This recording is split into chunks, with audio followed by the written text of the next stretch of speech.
Hello everybody, welcome, we're back. How are you guys doing? It's good to see you one more day. Cammy, thank you. Guess who's been here for a minute? I never get tired of the modman emoji. I can't wait for my 18th month streak. Keep on. Hell yeah. Family. Valdevia, Valdevia, Valdevia, Valdevia. Thank you so much, Hammy. 17 months, oh my god. Alright, welcome everybody. Siphon Super, Anna, RGV Dawn, hello folks. Evelyn Artemis. Hey Cass. Wenhow, hello. Happy nearly Australian Halloween. You guys are getting started early. Oh, look at this kitty. He has finally reclaimed his throne. These past few days it's only been Morty who's been sleeping here, and Bean has been trying to get a little space, but he can't. So today he just got in early and stole the bed of Morty. Hey Cryptid. Hey Other Val. We are going under the sea today.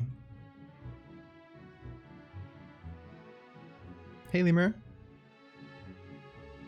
Hey Dilf. Welcome everybody. Is the audio a little lagged behind for anyone else? Ooh, let me know if that's happening to all of y'all as well. Hopefully not. But yeah, tonight we're back for another installment of Valloween, where we've been doing every day a stream with a new piece of horror art based on one of my own fears. So yeah, we've been going through parasites, huge things, my own face, and today we're going under the sea for a fear that's called Thalassophobia, fear of like the deep sea. Val casually saying, "Hey Dilf is the biggest power move I've seen."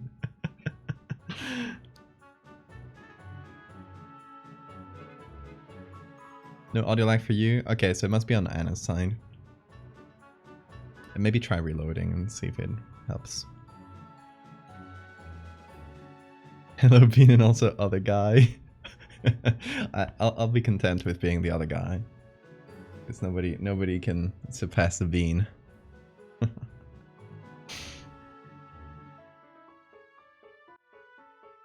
I have to send a stream to your friend with thalassophobia. You're evil.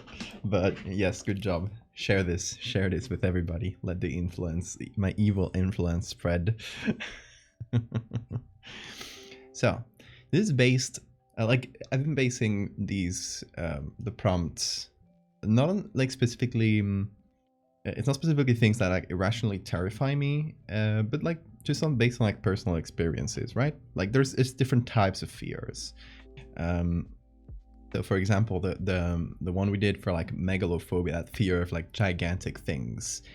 It's not, something that, actually terrifies me, but it's something that, as a kid, I used to just sit at the window and look out into the far distance and try to imagine the biggest creature I could, just to freak myself out, to give myself a sort of a sense of a sort of cosmic horror and self-inflicted psychic damage.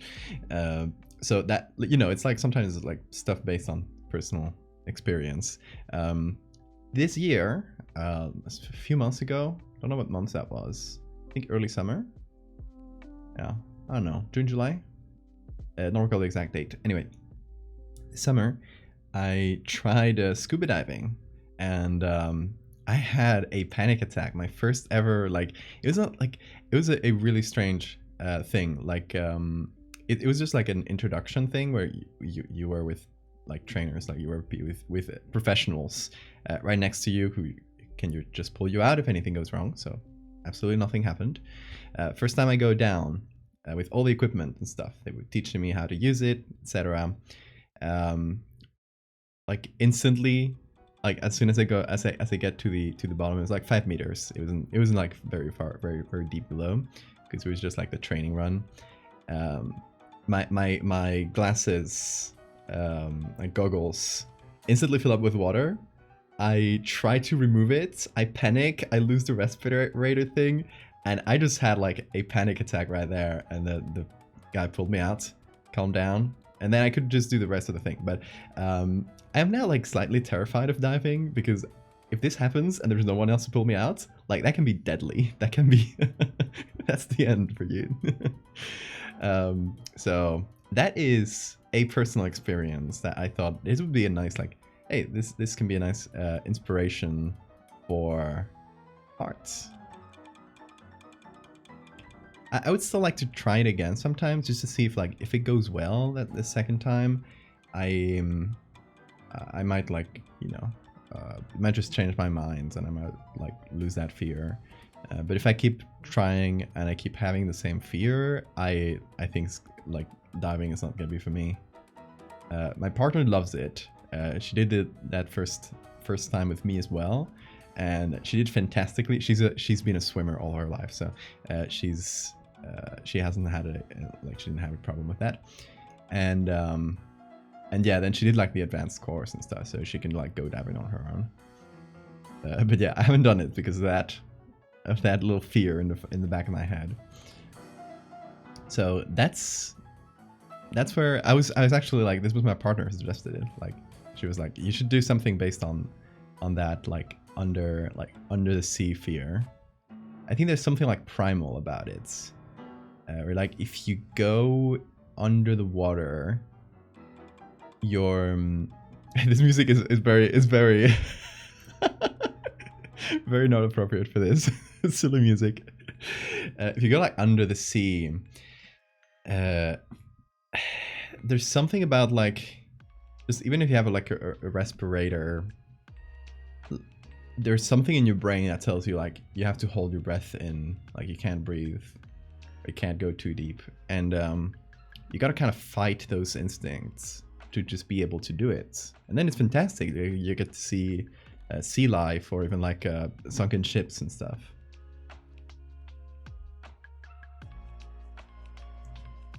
First ever, nice trick with that one. Oh, panic attacks? Yeah, I've never had a panic attack. I had like anxiety, but never like a full-on panic attack. And that was like really brief. Like I think that was like fight or flight kicking in. So I don't know if it really qualifies as like a full-on panic attack, but it kind of felt like it at the moment. Like, it's just like, shit, I'm drowning, you know? Like your brain kicks in that way. It's interesting. Like it's an interesting like physiological reaction. This YouTube channel that covers a lot of caving accidents, especially diving, but it's so chill that you use it to fall asleep. First rule is don't panic or you'll die. Yeah, which is a creepy rule, but absolutely true.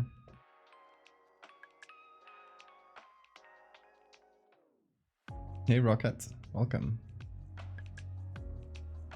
Also, thank you for the follows.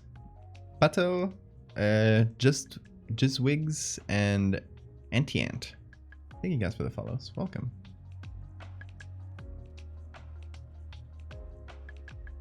Imagine being scared of the sea. Goofy behavior.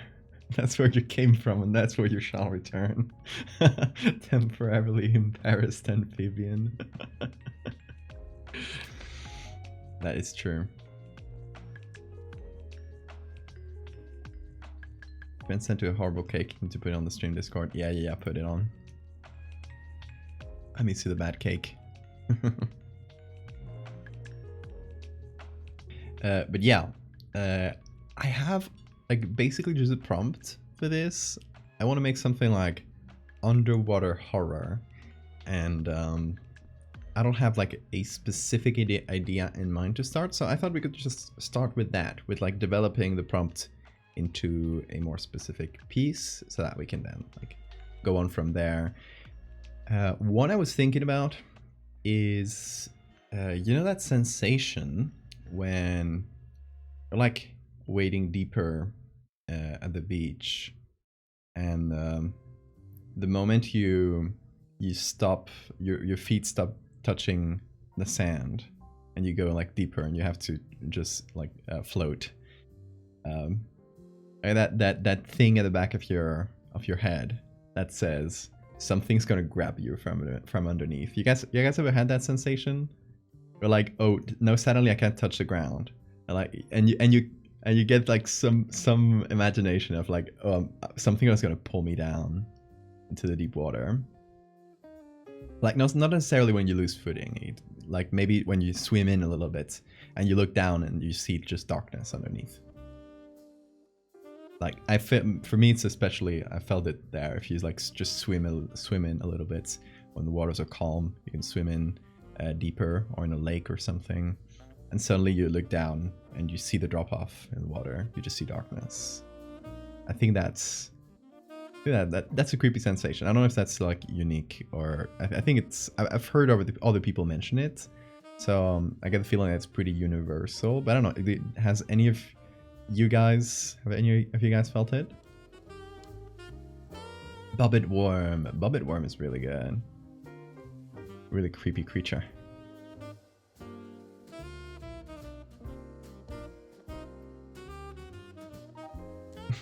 Bean.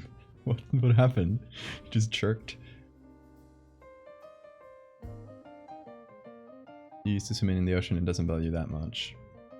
Yeah, I feel like it's something you can really like easily get past. It's something that would happen to me more as like a kid. Dusk Hunter, thank you for the follow.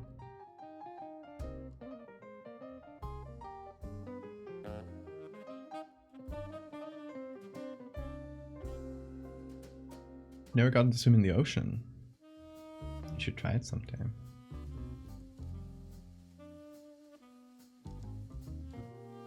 Lake swimming is not the same. I feel like you can feel that in lakes. Especially if it's like a clear lake where you can see the bottom very well. And you can kind of see... I guess it probably doesn't happen in every lake, but I've had one where the water was like pretty clear and you can see the bottom quite easily. And suddenly there was like a drop off and suddenly it just went into darkness. And you get this like pit in your stomach. It's like, ooh, there's something about that. Just like suddenly going from like I can see the ground to like there's nothing under me. So I feel like that can happen in lakes, at least personally, as personal experience. Closest thing in land is when the forest just gets quiet out of nowhere. I like that.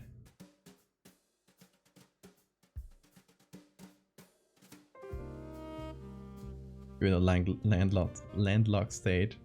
Fair enough. I've always lived next to the ocean, so I never really considered that. For some people, it's actually quite hard to get there.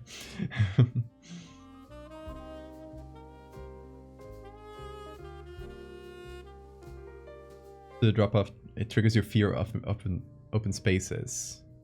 Yeah, I agree, Mooney.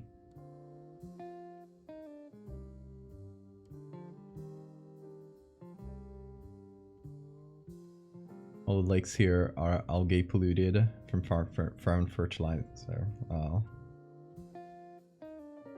And not safe to swim. That sucks, Mactol. Yeah, I know when they get like green on the surface and all the fish die. There's a word for that that I forget. I studied it in high school.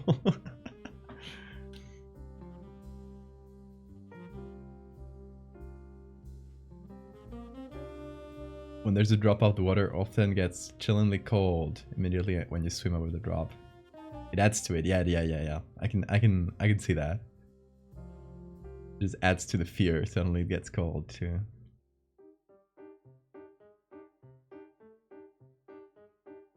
Popcorn with garlic salt. That sounds yummy. Thank you for the save reminder. I just opened the document and it's untitled, so it's really good to give it a first save, because if you don't, it won't autosave. So let me call that Thalassophobia, I guess. Thalasso, 2 S's, phobia. There we go.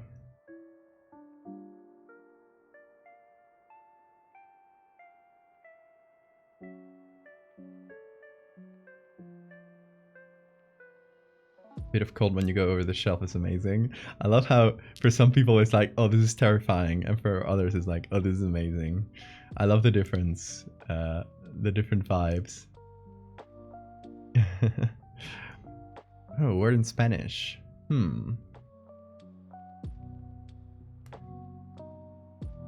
I was trying to think of like the drop off, but I don't know what's the word for that. I actually don't know. I actually don't know if there is a word for like the drop off on the underwater. Like you could say acantilado. Acantilado is a cliff. That's like the underwater cliff.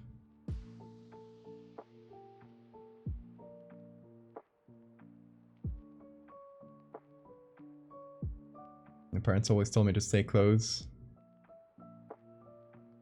Oh, you're in the Pacific. Yeah, that must be cold.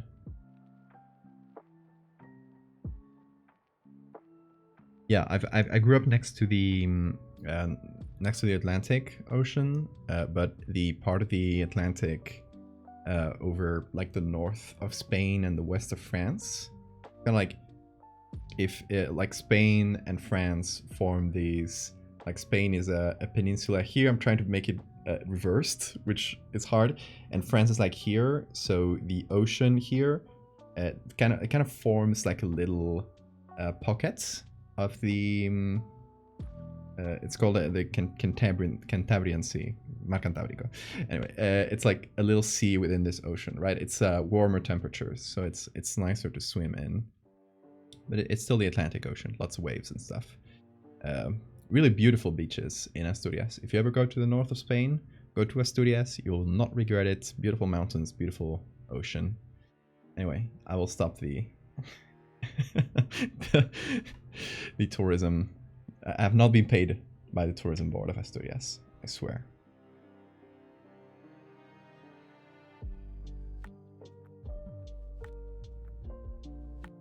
You have snapping turtles? Oh, that's cool. Can they actually like bite off your finger? Is that a thing? Like, are they strong enough? That's I thought they just kind of pinched you. I mean, I guess they hurt because they look like they hurt, but easily? Wow. Okay. I'm not getting in one of your legs, Mechtel. I really appreciate my fingers.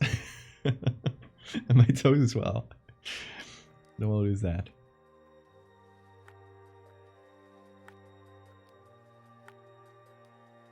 You have such bad thalassophobia. You had to stop water skiing because you'd panic whenever you went into deep water.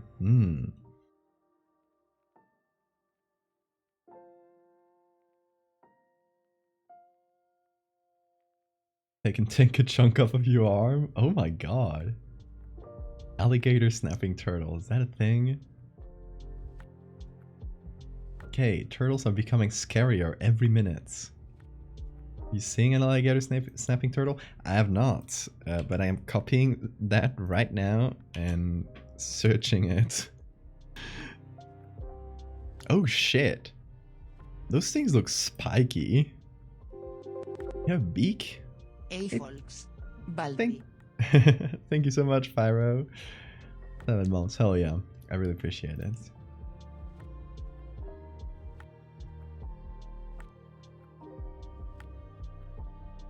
Val learns Florida as a PvP zone. Is that in Florida as well? The alligator snapping turtles? It tracks. Like Florida has the huge crocodiles, but PvP zone, yeah. And PvE as well.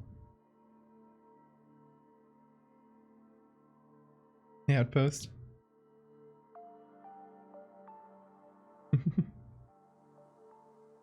Hey, Rose. Florida is a Gmod server. I'm becoming convinced that this is true. Everything I hear about Florida. Alright, y'all. We've done something similar to like thalassophobia in the like recent past. let me set up my main screen Alligator here. napping turtles are bastardos who live in Bastardos. water and can basically cut through anything made of skin and bones. Oh my god. So, okay, we've recently-ish done something similar for a commission. This was for an SCP Archives card that I've been doing every couple of months or so. So, the story itself in that SCP was pretty much just a personification of thalassophobia. So it's something that we did here. I like that concept, like there's just something watching you under the ocean.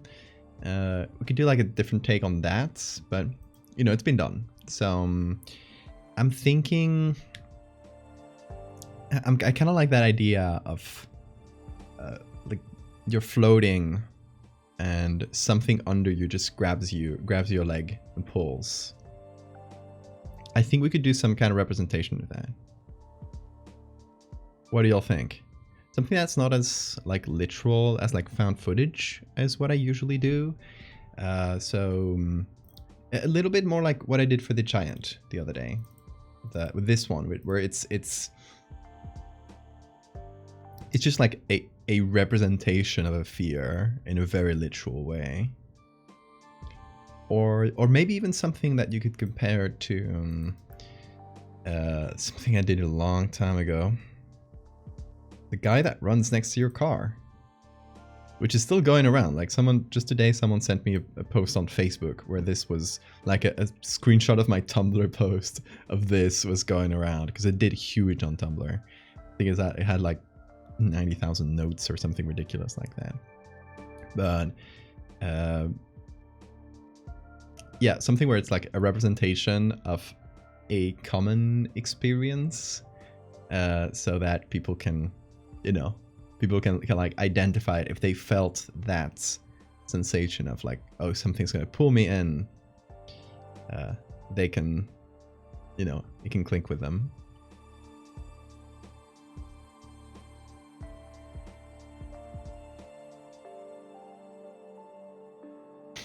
I'll lurk again. Okay, Rose.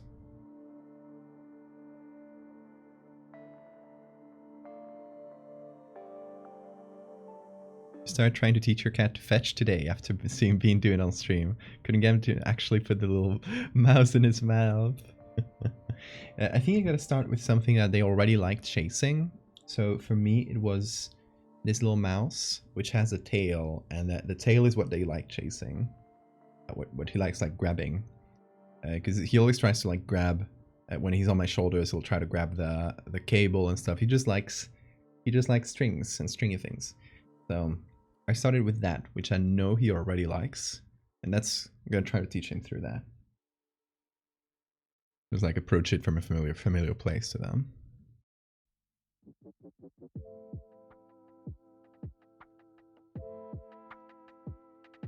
Tumblr is a roulette wheel of popularity.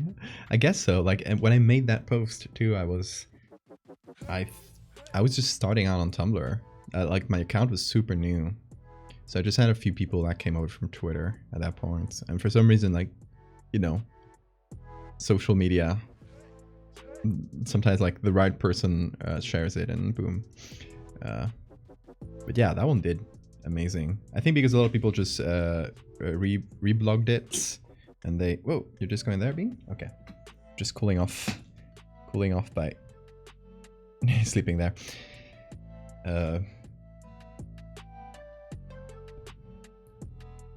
But yeah, Tumblr is weird, I guess so.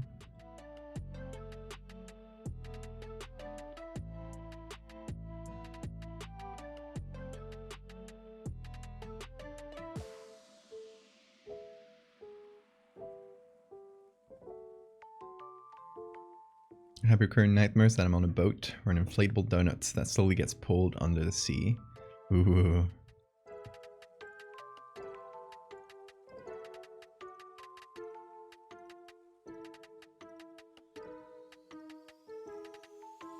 I feel like we've seen an uptick of people getting pulled out to sea Oh, okay. C with an A. On what are essentially pool inflatables. That sounds scary. Like just being in the middle of the ocean on a fucking inflatable. I would die. Yes, exactly, Kaiju. That's like one of the first things I did after I started doing horror. I was like, what's a creature that everyone has seen?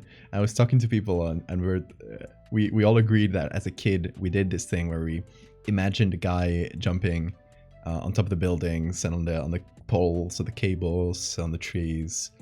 Everyone had like a different guy, but it was like a generally like a common thing to just see a guy jumping around, like imagine a guy.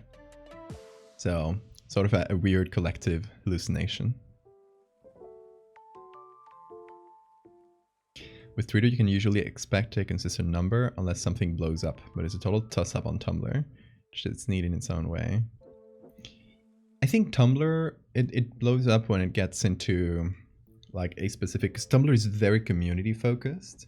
So you're either in like the core of one of these communities, or you're on the outside, like on the outskirts, which I think like Rounder, you probably are, and I am. Like we might have our own little communities, but not like big fandom communities on Tumblr.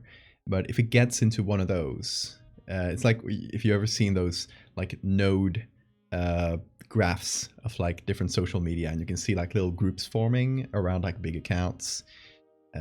That's probably how it works on Tumblr, like very much like it's just like segmented into a bunch of things. If you tap into one of those and it just like starts going around in like a specific community, I think that's probably when it blows up. I don't know. This is just my guess. Tumblr is a ton better for written content, yeah.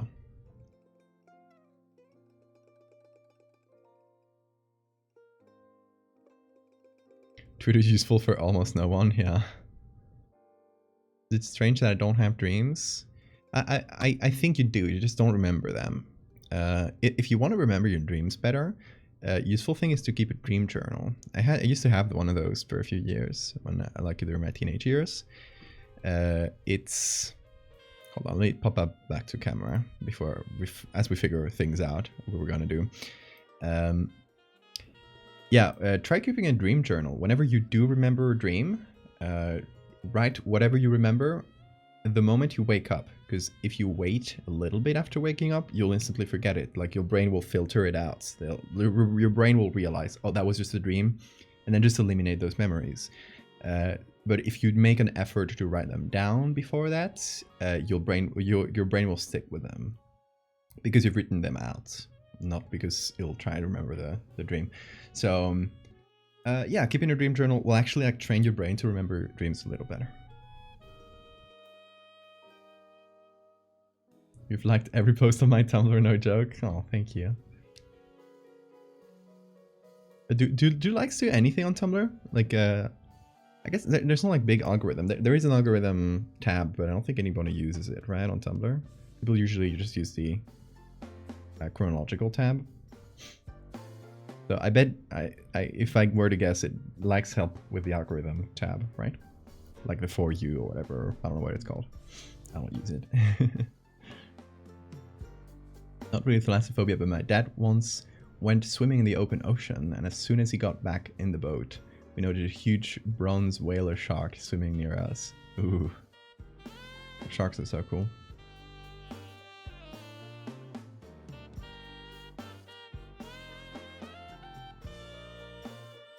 I remember once where I thought it was 12 something and I got scared and missed school when I very well knew it was the weekend and 8 in the morning. Classic dream. Have you seen the reblogged maps on your posts? I've checked those out a couple times because they're just fun to see like the little graph. And I guess it can tell you like who reblogged it, but if it gets really big, it's actually like unmanageably large to just check that. Those maps.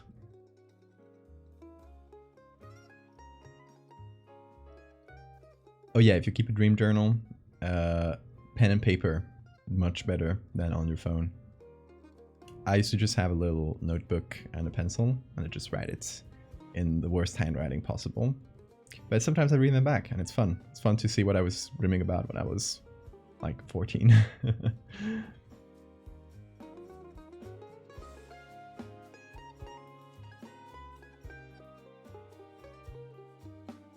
And full storyline dreams. I love full storyline dreams where your dream kind of has a plot, and as you're going through the dream, you're kind of figuring out the plot, and you, the dreamer, like you know the plot, but your character in the dream doesn't. I think that's a really fun thing. I don't know. That happens to me sometimes, where your brain is kind of just playing out a movie plot or something.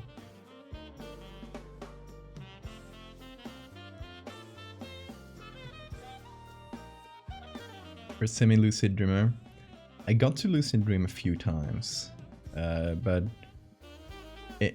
when I tried lucid dreaming, because there's a bunch of techniques going around the internet to like help you lucid dream, I never got to. Like I never managed to do it, and then a few years later, it just happened spontaneously a few times, which is interesting.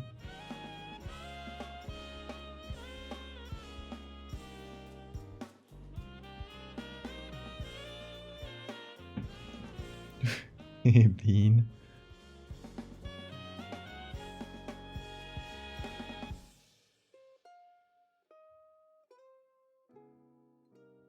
Started keeping a dream journal recently, super useful. I should do that again. I bet I can probably find some like fun inspirations, creature designs, things like that in my own dreams. I bet. With my sleep disorder, sometimes it's hard to, because I'll just have like really slow wake ups and stuff sometimes.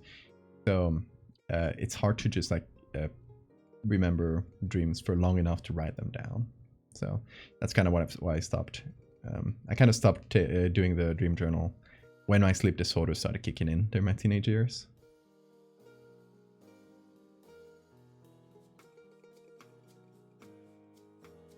My first post was mech themed, did like 25k, and then I realized bitches love mechs. I went all in on that. Don't get trapped by that, rounder. If you get one post that does really well because it's one topic, don't fall in the trap of, oh, I'm just gonna make this thing because I know people love it.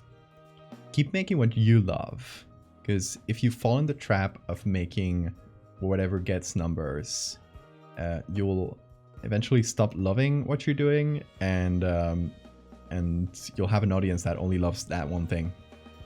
So what you need to do is keep doing what you love, mech themed or not. Just go with your heart, and the people that love that, that love what you do in general, that's the people that'll find you, not the people who love mechs.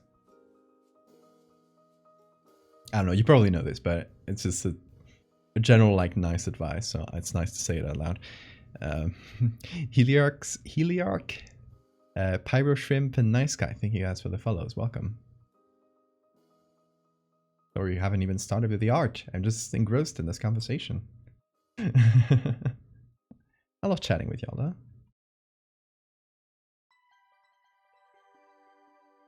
If I didn't have the dream journal, I probably wouldn't have remembered the giant slug man. Yes, giant slug man, I love that. Don't know where I'd be without my slug man.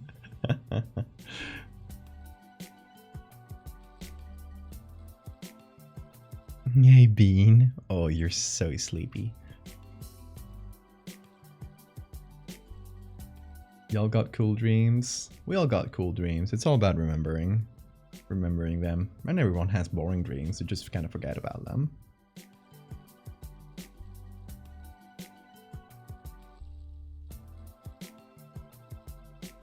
Your dreams about hyperfixations. I mean, when I'm playing a video game, my dream will kind of take the mechanics of the video game. So, like, the dream might be about something else completely, but if I'm playing, like, Animal Crossing, the game will be, like, through Animal Crossing, like, camera perspective, and using Animal Crossing mechanics, which is interesting. Not always, but this happens quite often. Like, I've been playing Tears of the Kingdom, and I've had a few dreams recently where it happens, like, where you got a paraglider, you know? You just got it.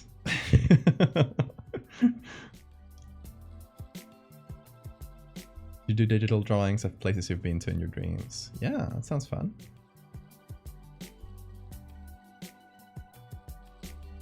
And yeah, I agree, Rounder, forming an audience is weird and hard. I feel like you already got a good chunk of people that love you that love your stuff from SCP, which is a good base.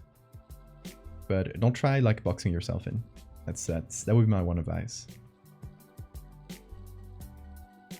Like if I one day stop loving horror and just starting doing something else, I would. I simply would. Not that I would stop loving horror, but if I just wanted to like switch my style to just making like, I don't know, cute night crawlers with big asses, I would do it. I would not hesitate. I mean, I might hesitate, but I would chase that because, you know, you just gotta do what you love. Hey, Bean.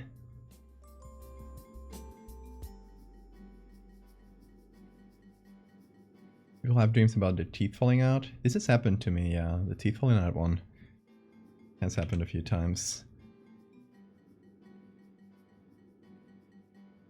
Hey, Johnny.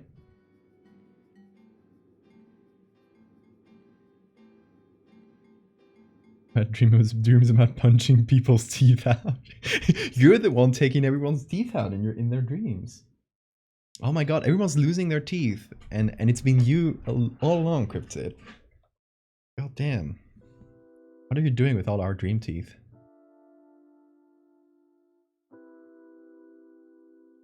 Lately I read this phenomenal comic memoir. I started wanting to write shit like that, so I'm jumping in that direction lately. Hell yeah. Being able to shift between interests is a blessing. It is. That's why I try to not lock my style down too much. Like I'll do things like, it's mostly my things are mostly like within the horror genre, but apart from that I try to change styles, like storytelling methods. I try to switch it up, and I just hope that the people that find them are the people that love whatever I'll make, and if I make something that's a different style, they'd probably also like it, and that's kind of what you gotta chase, or what you gotta hope at least. Sometimes audiences punish you for having more than one interest. Then let them punish you. Then let them, like, fuck them. Like, really, like, it's...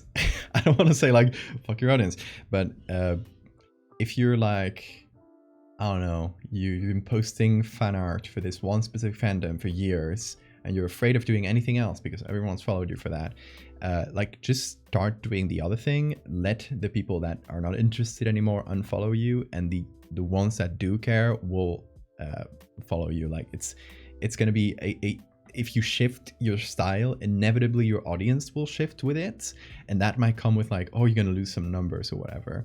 But to me, this is like a sacrifice well worth paying in exchange for just being happy with what you do, and being happy with what you do will translate to just doing better, more heartfelt artwork. So I think that's definitely worth, like, audiences punishing you is you don't have to think about it. It's like an audience is punishing you. Nobody's like taking out a whip. You're just like shifting like the people who only cared about this one thing. If you stop doing it, they'll stop caring. They might stop caring about what you do. A percentage of them will, and that's fine. That's how life works. You don't have to be afraid of trimming. And that's another thing. If you got an audience, it's important to also like kind of take care of it. It's like, for example, every so often I'll do a post like, just, you know, like the found footage pride flags, for example, is a great example of this. I'll just make a very outspoken post that I know will root out all the bad actors that have followed me, because it's kind of inevitable to, you know, you can't control every single person who follows you. You'll kind of just like root them out. They'll unfollow you because they're like, oh, this guy's woke, whatever. They'll unfollow you themselves, or they'll just say something stupid that'll make you block them.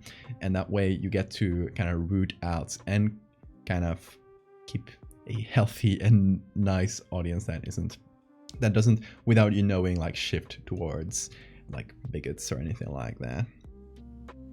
Not to say that's a concern for everyone, but I think it's a general concern to have on the internet, especially if you start having like a bigger audience that it's harder to just like manage one-to-one.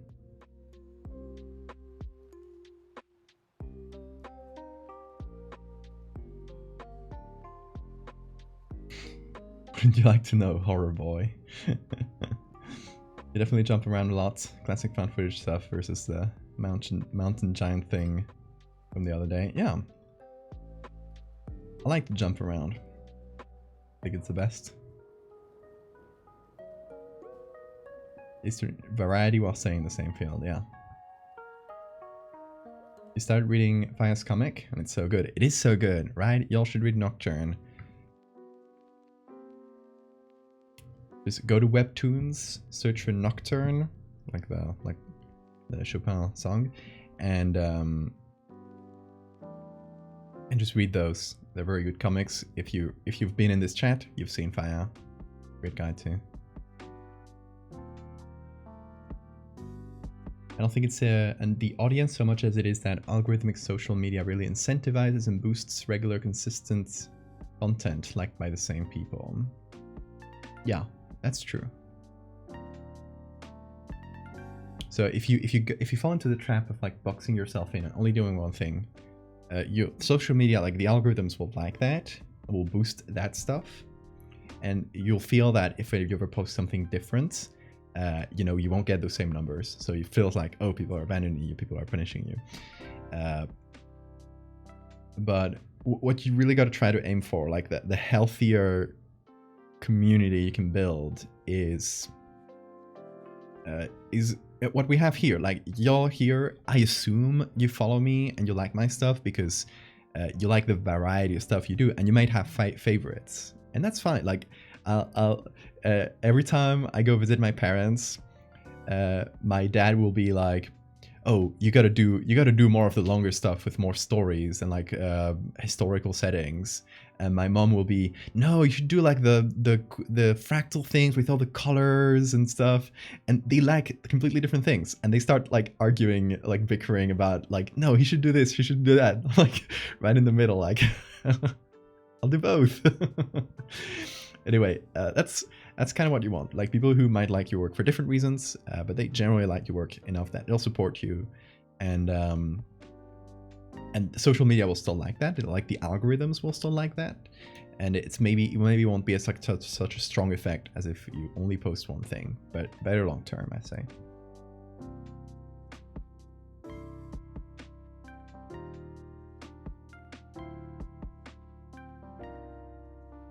Funny enough, it was the opposite for you. The flag art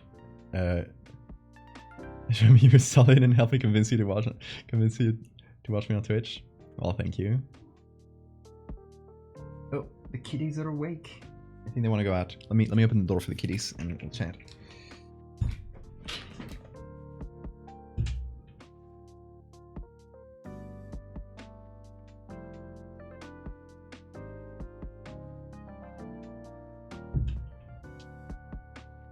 Whenever I open the door, they love to just stay in the middle of the door, so I can't close it. Also, the drip.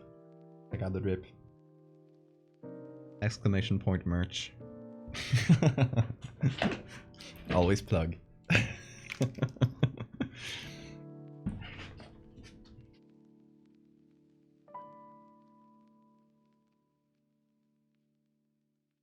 Webtoon changed their age restrictions. You can't read it anymore. Did they do something like that? Oh damn. Sorry, when? Basically convinced that man was never meant to share his art, and we must all return to painting caves I've only seen by another person 50,000 years later. No, I think it's great. I think there's something beautiful to the internet, just letting you share your art with everybody. And there's troubles that come with that, obviously. But imagine like imagine right now writing like 50 years in the past, where you had to have like if you wanted your work to get out there, what options did you have? Like get in touch with a publisher and just like depend on like a sort of a middleman to accept or deny whatever you can share with the world, or I don't know, start sending flyers in your neighborhood, which will reach 50 people. Like that's all you got. And now you can instantly reach basically everybody. For good and for bad, but honestly, like it's huge for art, I'd say, or for writing. And it amplifies voices that couldn't be heard in the past, which is cool too.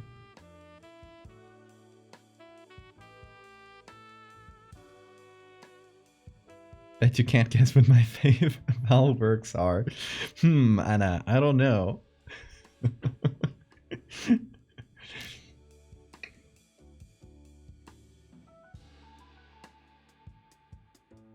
Drip check.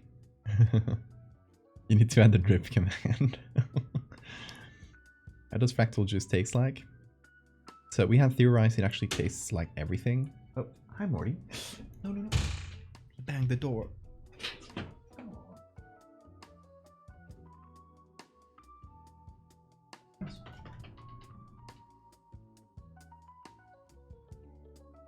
Boy, I think we got an earthquake coming. Gonna do the earthquake, Morty? Hold on, I gotta get the other cat.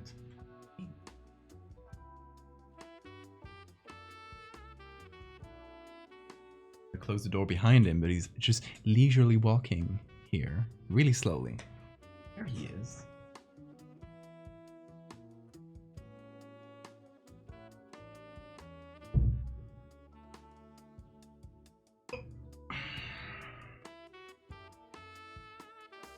Say hi to the baby man. Hello. You want a spot here, B? You guys want to share a bed? Morty's just leaving your spot right here. May choose to stay. They're like both standing there. Oh, Bean gave up. Morty's still here.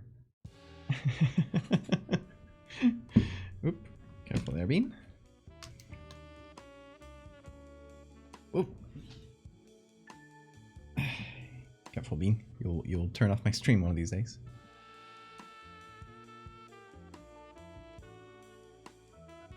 Deduce a rich noble who would subsidize your extravagant lifestyle in exchange for one work-heavy business year. That would be the life. Rageless one, thank you for the follow.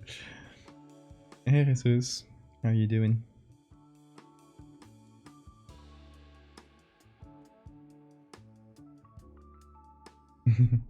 No, there was no earthquake this time. I think because usually Morty, when he gets to the bed, he'll start scratching it really hard and he'll shake the whole table around. That's why I said earthquake. Hey Morty, you're just kind of hugging the camera, aren't you? You got your portfolio reviewed after 2 months of waiting. All I was told about after waiting 4+ hours in a call was could benefit from an animation, to which I responded my laptop can run animation software. To which they said, I don't know what to tell you, and that was it. Damn. A bunch of assholes. It's like I don't know, like if I showed my portfolio and they asked, like they said like could use animation, like that's not what I do. Like, that doesn't help me at all. Critique what is there, not what isn't. That's shitty critique. That's nothing. Don't ignore these people.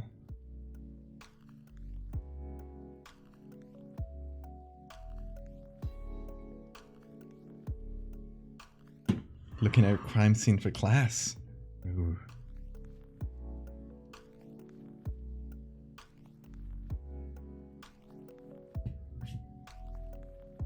It's a nothing burger critique, yeah. Like, think of like literally anything else like related to what you saw. That screams that like I didn't even see the portfolio. Or I just skimmed through it, looked at what was there, and said like, oh, could use animation. That's it. God, I hope they get stung by wasps. Yeah.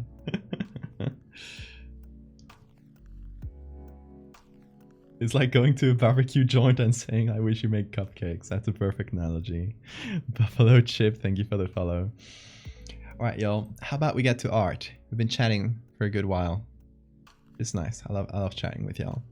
But let's keep chatting while I actually do shit. Because I've been putting it off. For real though, here's the idea I have. And this is why I pulled out the guy that runs next to your car. It's to just do this sort of art based on a universal experience. On a, maybe not universal, but common experience. Oh my god. Jesus. Dude. Holy shit. Oh my god. Thank you so much. Y'all enjoy your subs. God damn. Here, Morty's impressed. Look at him.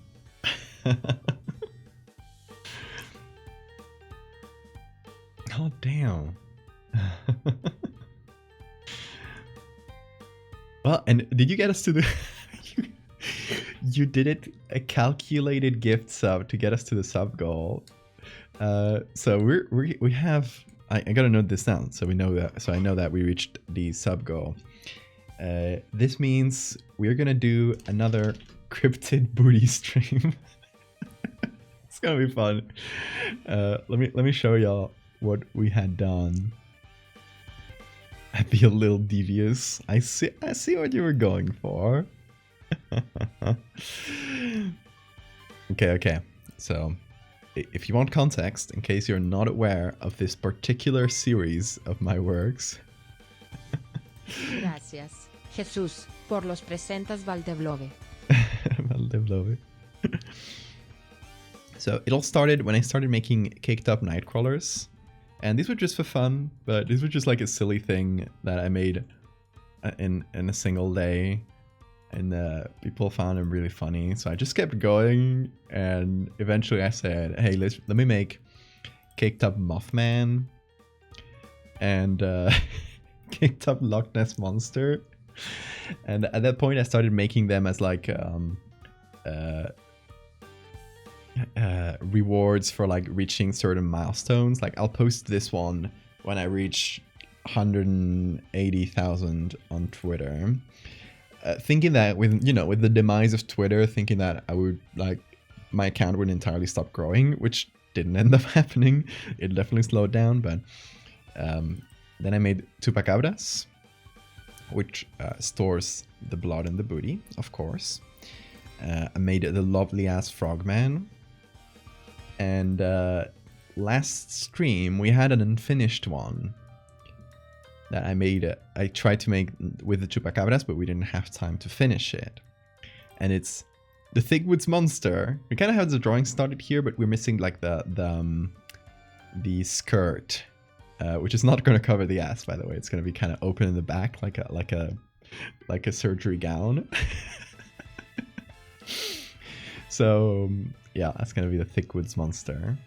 I hope you're excited for that. I don't know when that's gonna happen after this, like maybe next week after the marathon, or a week after that. We'll see. Anyway, thank you, Jesus. The chupacabra. I'm gonna note it down here. Booty cryptid stream. Unlocked.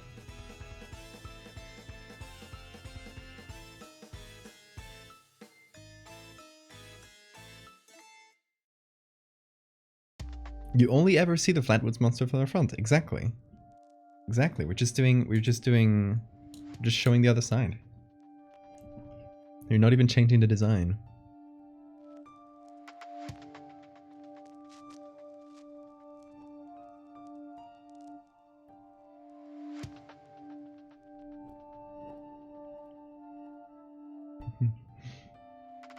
Do you know about the Veggie Man cryptid? That does not ring a bell.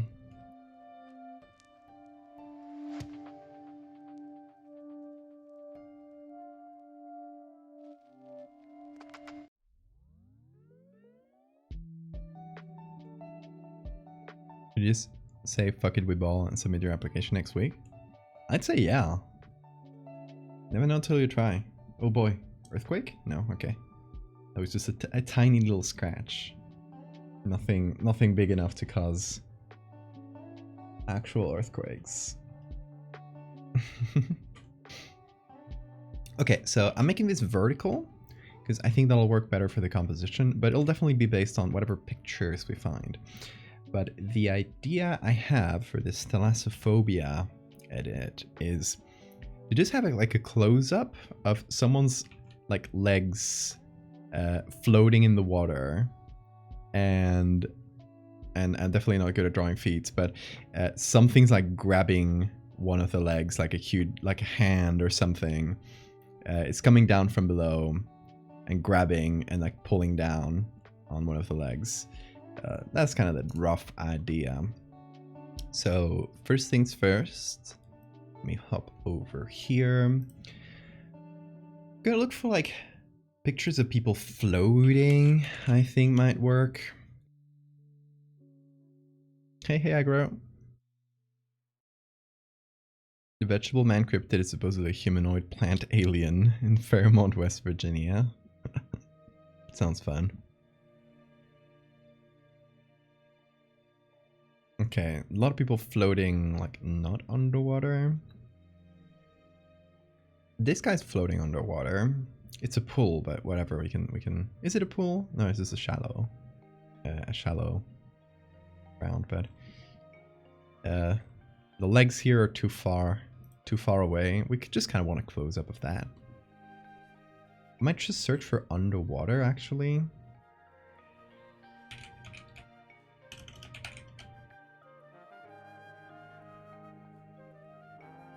And that's gonna give us a lot of like actual underwater stuff. So swimming, writing.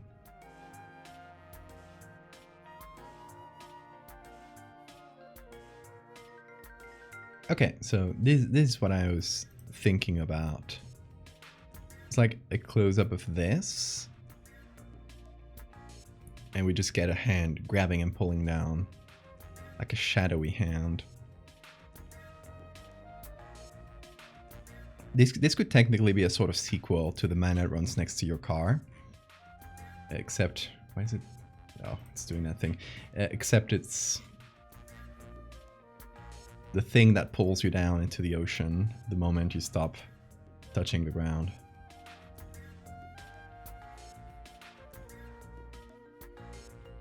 Okay, lots of these have whatchamacallit, flippers.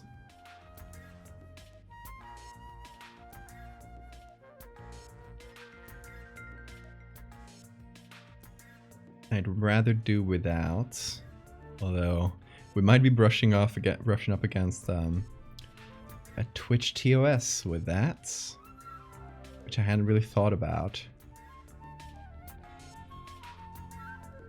Is artistic depiction of feet okay on here? Is it only showing mine? Does anyone know? For those that don't know, Twitch Terms of Service specifically prohibits showing feet.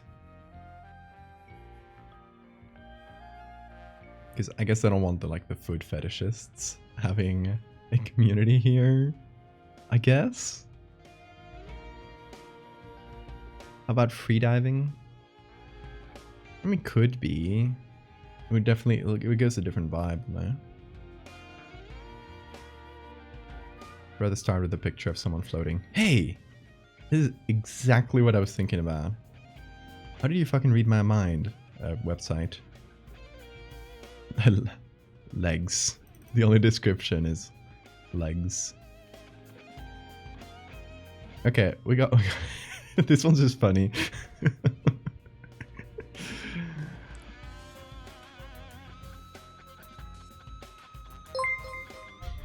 Blocked, none of your frequent in.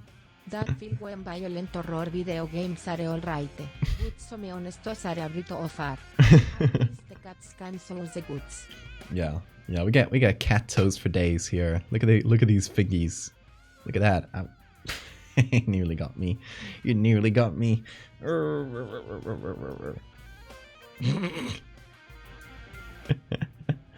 I usually, this is what I do when he tries to bite like this, when he's feeling bitey.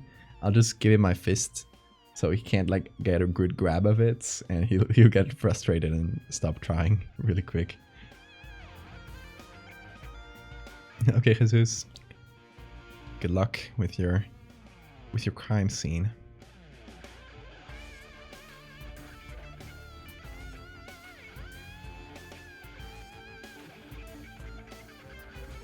Which page can I see my editing works? Oh,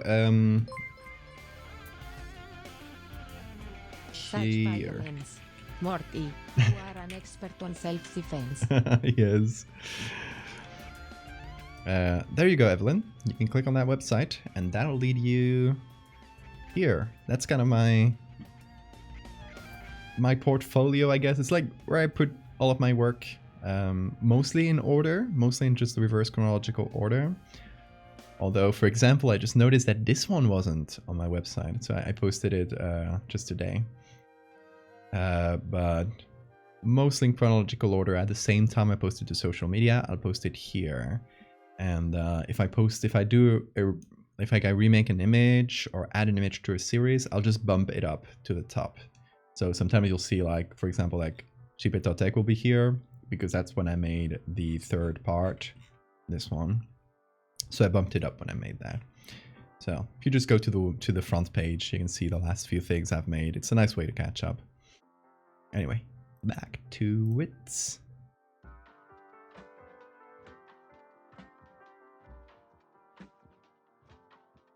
This one's okay as well, although I don't love the lighting in them. I think this one's the best. Like, that's exactly what I was picturing.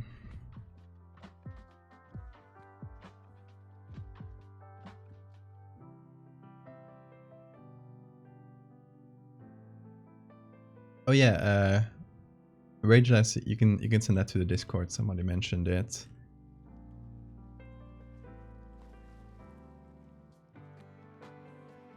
You can send it to the Valve's operating room channel, which is where we post like stream things. Oh, that is what is that cake? The wrinkly texture. Horrible. Thank you, Mactel. The texture is bad to perceive. Yeah, I agree.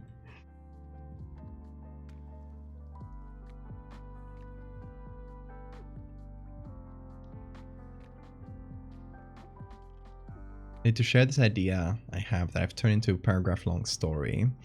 I want to take another spin on Thalassophobia horror, so I came up with the idea that humans found the ocean is impossibly deep. So in cosmic horror fashion, we began grafting ourselves with fish to become messed up mermaids in an attempt to dive and find the bottom of the ocean. I like that. I think that first part is really dope, especially that like they measured the ocean and it turned out to be like deeper than possible. Like it's deeper than like the core of the earth, so it doesn't actually like make sense. There's like some like physical impossibilities or something like that. I think that would be really fun writing prompt. You could pull out a lot of cosmic horror from there. Morty's true form. The found footage Fight Flag series. Thank you. Where do you say I should send that? Oh, there's a channel down below if you scroll down called Valve's Operating Room. That's where the stream stuff usually goes. Anyway, yeah, we got them feet. If somebody reports this to Twitch, I'll be really angry. Like, I hope this is okay with the terms of service, but like it's not like showing the feed as a main thing, but you never know. You never know.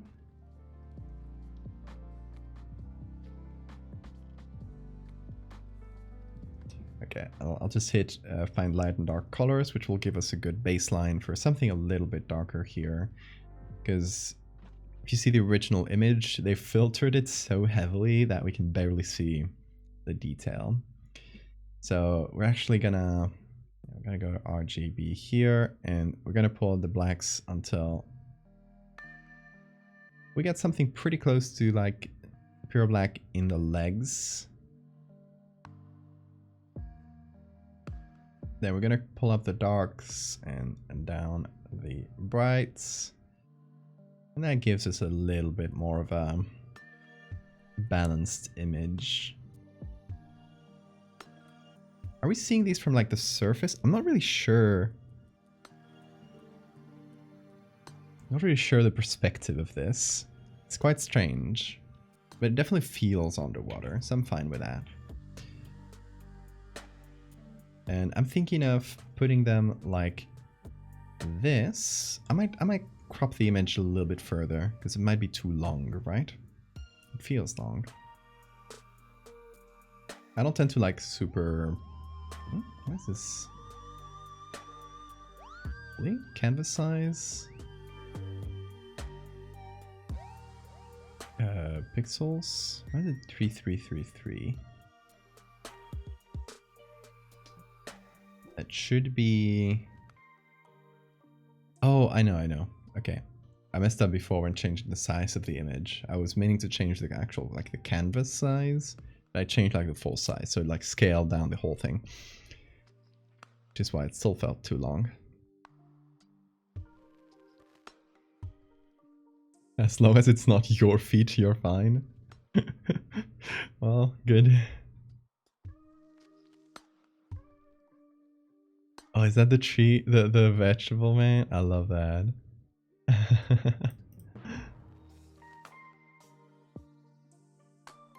The veggie man.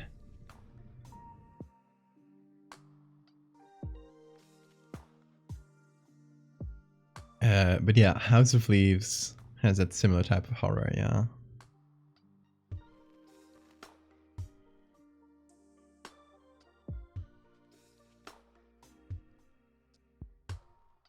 Yeah, don't worry about spamming, Don. Feel free to drop it, or you can drop it in on the Discord if it's very long.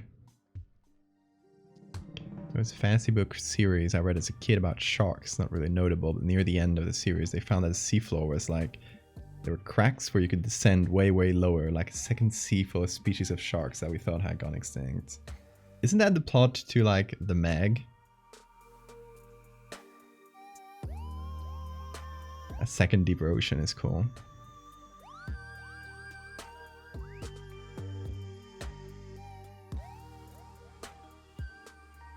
Tonight the deep trenches of unknown horrors have turned into comforting wombs of creation. Thousands of bodies silently sink through the inky black as if falling from the sky. Humans, their tales of Icarus, so desperate for greatness that they burn away their own humanity to achieve a purpose above nature.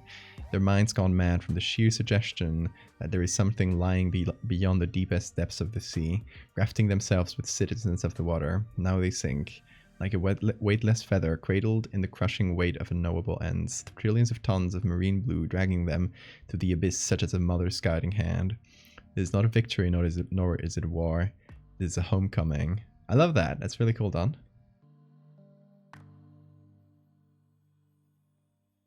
Never besmirch the name of the Meg again. Movie of the year, every single Oscar. First movie to make $1 million.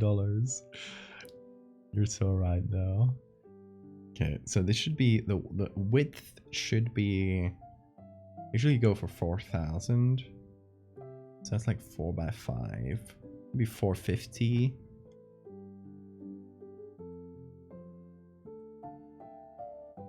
So it's like still vertical, but a little bit more square. We can change the crop anytime, but what I'd like to have is this at the top of the image. And then we just get a much darker. Just gonna copy this to use as a base for the rest. Are the curves not working? Huh. Barely doing shit.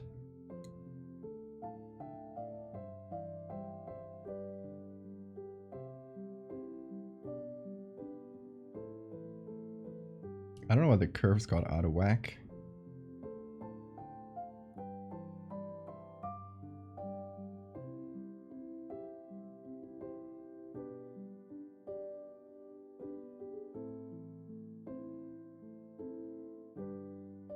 Pretty strange how they do that. I guess it's like the auto options that I use as a base.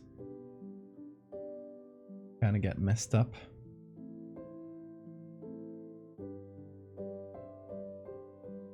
There we go.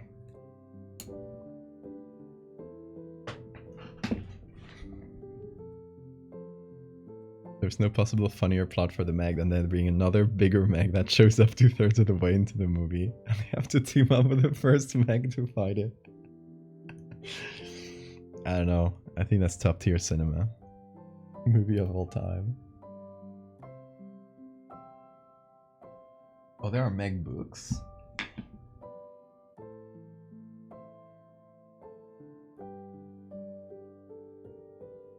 I don't know, it's funny, it's like the ultimate, like, the final destination of shark movies. Like, you can't do anything more than the Meg. It's like the genre is dead after this. What can you do to surpass, to one up this? Except for the Meg 2, I guess, which tried to one up it. One up it? I guess so.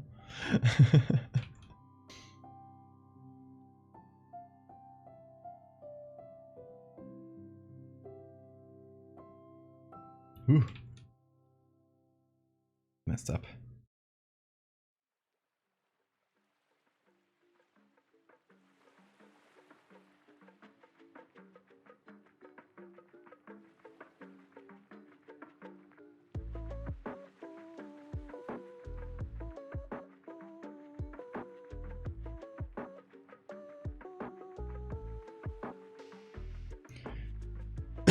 Sharknado. You know, Sharknado and those types of movies that are specifically kind of like meant to be bad, but like they're like cosplaying as B movies. There are also B movies, like they are like not high budget, but they're trying to like artificially recreate camp, and that doesn't sit well with me. I don't like artificially created camp. So I think the Meg was like pretty genuine. I don't know if they tried to make it campy when they made it. I don't know how much like sincerity there is behind it, but it doesn't feel like a Sharknado. Might be wrong about this. Meg 3, Jason Statham finds out he's part Meg and must fight his father, an 80-foot-long shark.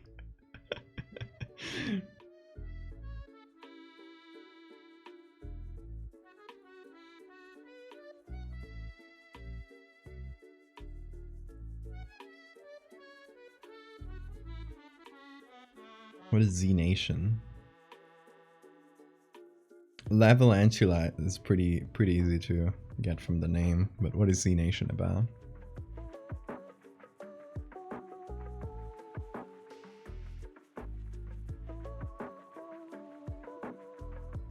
Okay, so we gotta try to mix these two images together fairly well, so there's no like strange edge between them.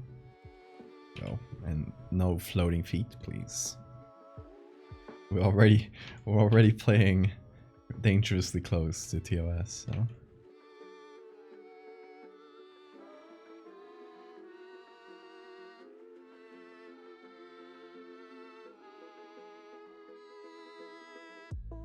If I get banned off of Twitch from this, tell everybody I died doing what I loved.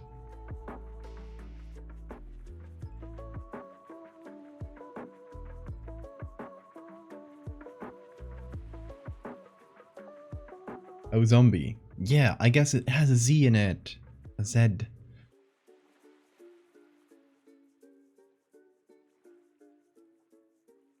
Has to be zombies, of course. Like Walking Dead, but cool. Cool and gay.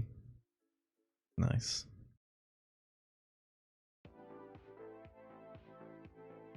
Whales actually evolved to be slow and chill due to the Meg extinction. If they become swole, we'll know that the Megs have come back. Z-Nation is one dude becomes immune to the zombie virus. He's the only one to do so for the majority of the series. If if I get banned for this, it will be one of the moments of all time. It will be very funny for a moment, but then I'll realize I've lost my Twitch channel, and it will stop being that funny. Okay, so what I want to do here is some kind of hand grabbing. I don't know how humanoid to make it. We could always do like the classic like tentacle, like wrapping around type deal. Googly eyes, of course, in the deep depths of the ocean. 2, I mean 4, because he's going pairs.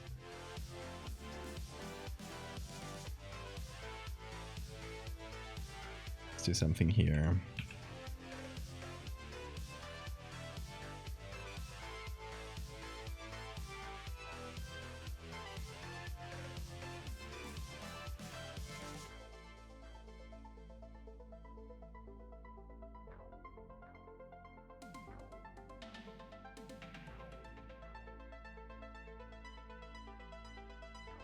It's hiding.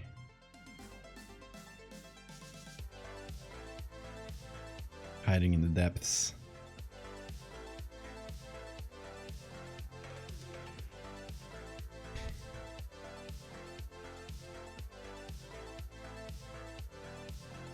For the sensors? Oh, do you mean to censor the feet?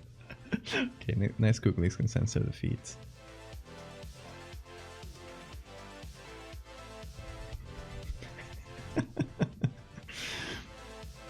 You know what? You know what? Yeah, let's do it. It's funnier. Let's Google his feed. Hey, this one's for you, Twitch.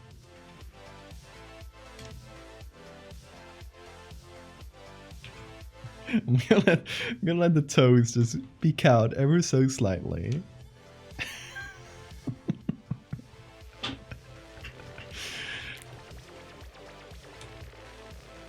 That one's for you, Mr. Twitch CEO. That I don't know, looks like Crocodile Dundee or something. What's up with that guy?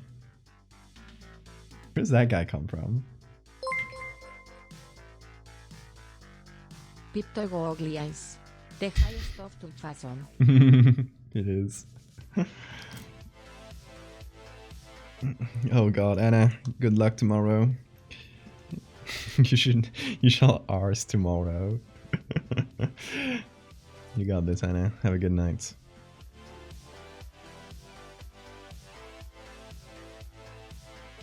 Hey Vinal, I am from Spain. Specifically the Canary Islands. Put the dogs away. Thank you, Vinal.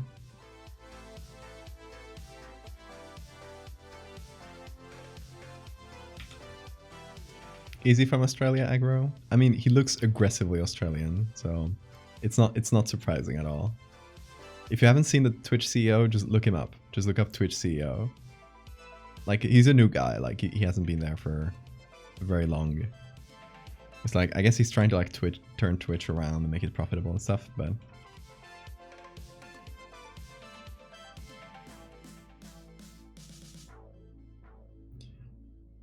I don't know. He added stories to Twitch, so I think his mind is like stuck in 2015 or something. In any case, we could do, ignore the dogs here. We could do the classic like tentacle pulling down. That's one option. But I think a creepy hand would be more interesting.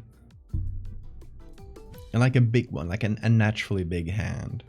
So it's not like the same size as a person as this guy.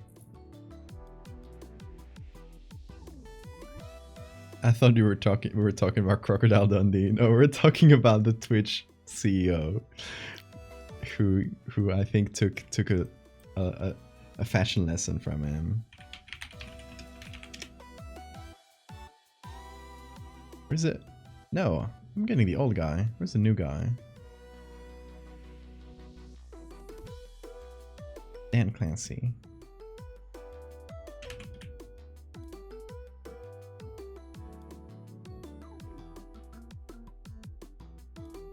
Guy looks like this.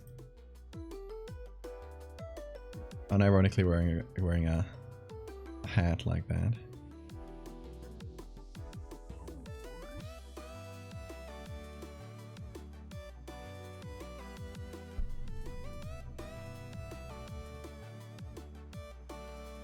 So the feet thing is not a bannable offense, just for showing your feet. But they are sexualized, okay. It's not on the TOS that you can't show feet. The people who have gotten banned for doing so did it as a prize on a wheel of donations. Okay, y'all, at 50 subscriptions, I'm showing feet. I'm kidding. Fetishizing behavior or activity. Just focusing on body parts for sexual gratification or erotic roleplay. Okay, so they didn't... I was under the impression that it was specifically stated that feet weren't allowed on the Twitch TOS. I guess that's kind of been a legend born of that, of people who did get banned for that. So it is not allowed, but if you sexualize it.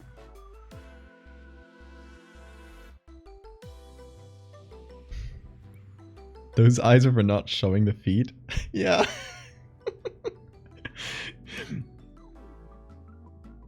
Because Twitch has banned people for showing feet before, but I guess we're fine. We're not doing this as a goal, as a donation goal or anything. So we can make them smaller. We don't have to censor the whole thing. Let those dogs out.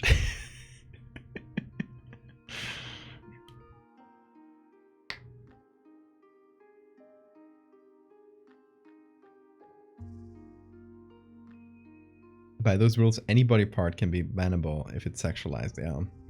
Damn, those elbows are sexy. I mean, I'm sure there's people who are into that.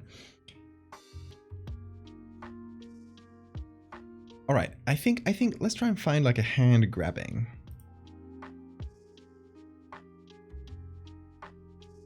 So did we save this? Yeah.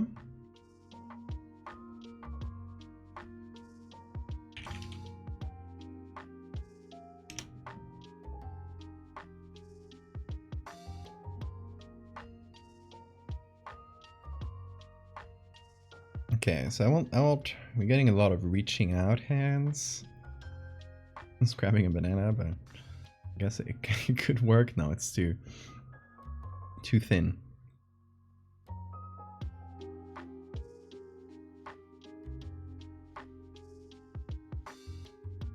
Well, we can modify it because I'm planning to make the hand like pretty much just a silhouette. So we can modify it. I'll probably make the fingers longer. The nails sharper, make it feel like a creepy shadow hand.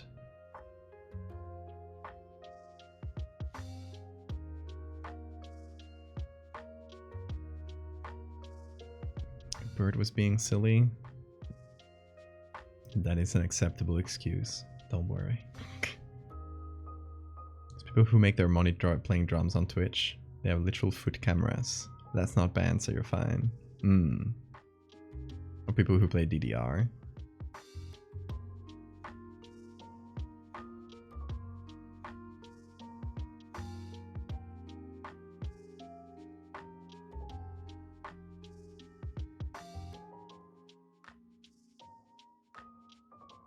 I mean, this guy's grabbing, like, this could be used as a base, but I don't like that grabbing motion that much.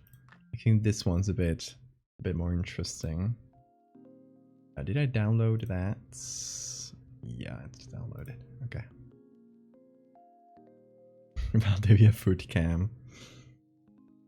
Whenever I do my editing with my feet challenge, I'm like grabbing this like between two toes and using the other foot for the keyboard.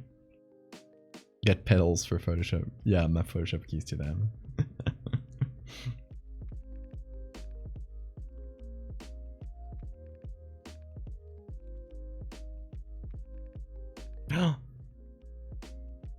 I love how they grab them.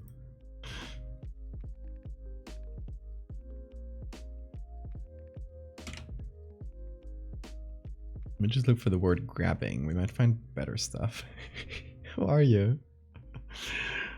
Creepy ghost. We have used this one in The Mermaid. This is actually the initial mermaid that we made, the dead one, like on the coast.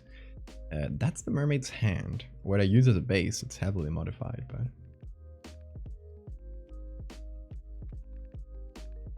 The Photoshop organist. Okay, we're getting much of the same pictures.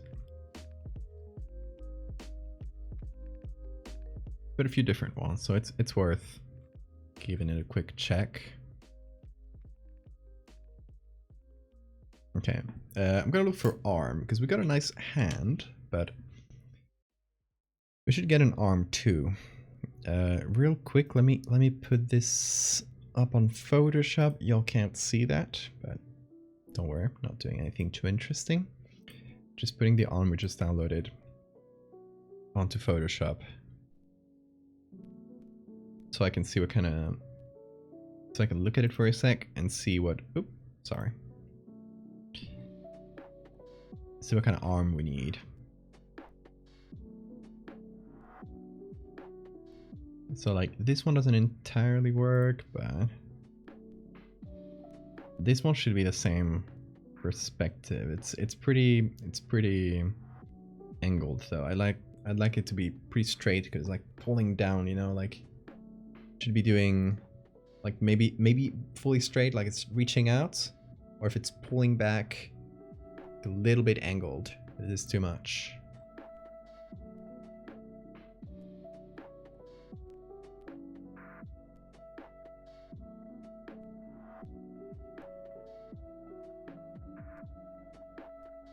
Getting a lot of forearms, but not the full thing.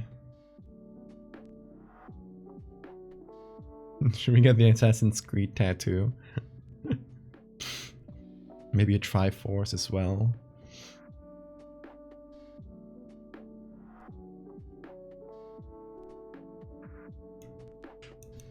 Nirvana even.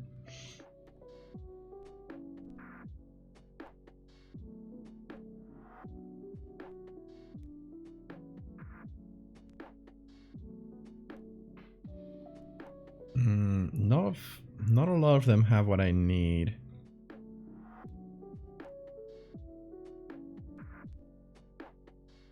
I want one that's seen like from here, with the palm on the front, and where we can more or less see the whole arm.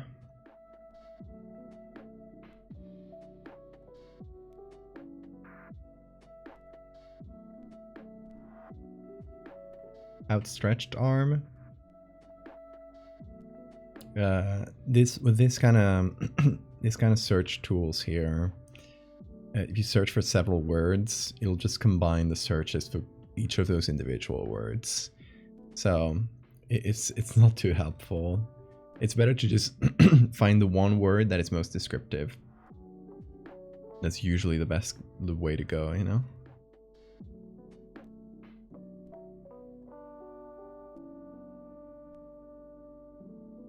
Or if you find a good image, just search through like the related results. Usually another good way of finding things. Getting unrelated stuff, so I'm gonna download this one. I might stretch it out. Or go through the related ones here. This one's good too. I don't know if I downloaded it. Yeah, I did. Okay, let's try them out. So we got our hand here. Don't worry about the rings and stuff. That's all gonna go away. We got this.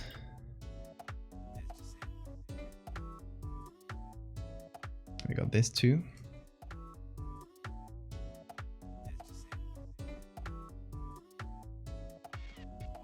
We're gonna do a quick cut of each of them.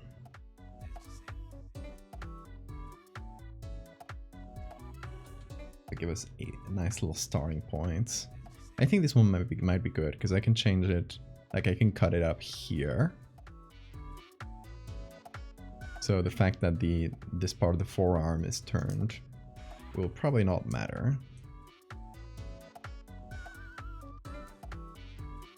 So for now, let me get this one and just see if it works as like grabbing.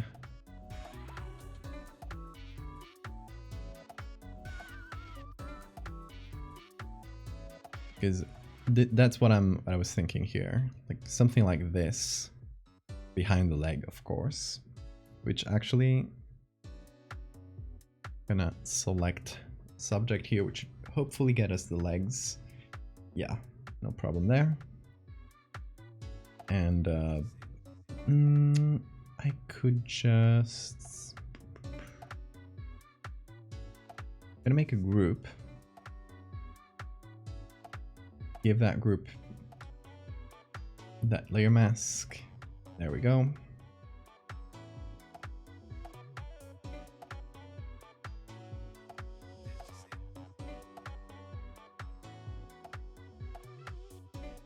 And then get the thumb.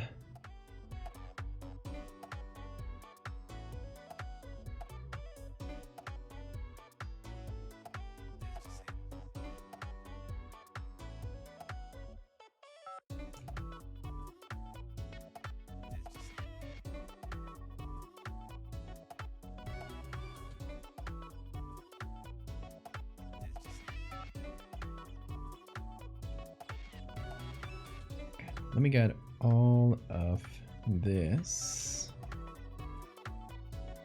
What is this layer? Is it empty? Yeah. And this one is just a sketch. So let me get all of these.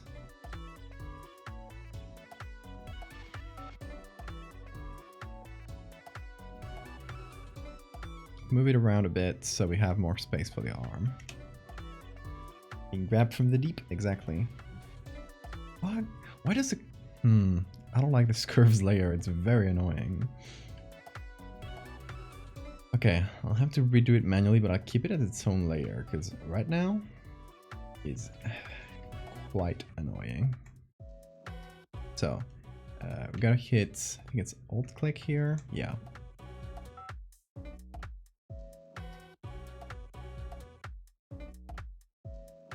Then we go here and we deepen the black.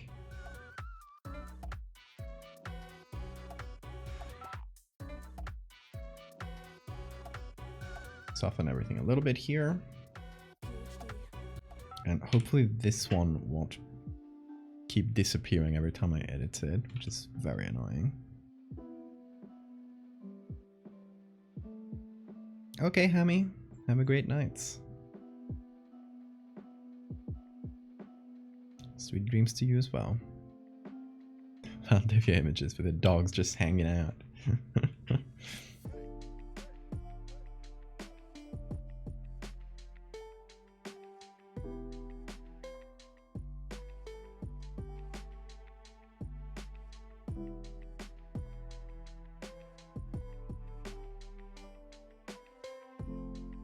Okay, so what I want to do here is first of all, let me just desaturate, because we're gonna go with like pitch black for the tone. Just make it just feel like a shadow being.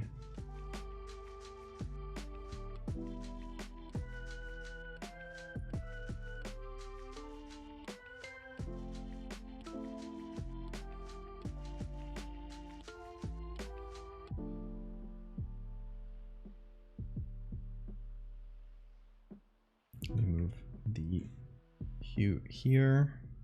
No, that doesn't work. That's weird.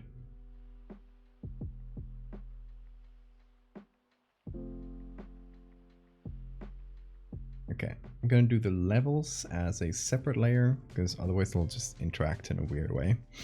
Photoshop has silly things. Jump from an average of 18C to be -2 in like a day. Oh my god, Don. It's the lore behind this picture. I'm trying to represent the fear of thalassophobia, which is fear of the deep, by using something that's a pretty common experience to a lot of folks, and maybe it is to you as well, that when you're swimming out and go into the deeper parts of the water, and suddenly you don't feel the sand beneath your feet. You get this feeling that something's gonna grab you and drag you down. So that is what we're going for.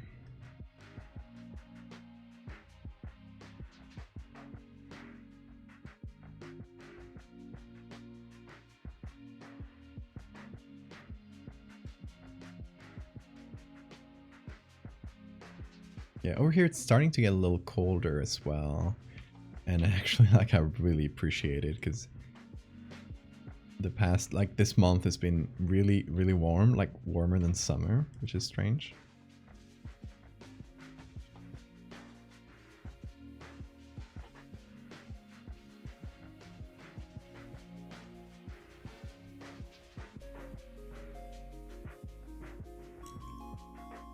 And I prefer the chillier temperatures that we usually have here.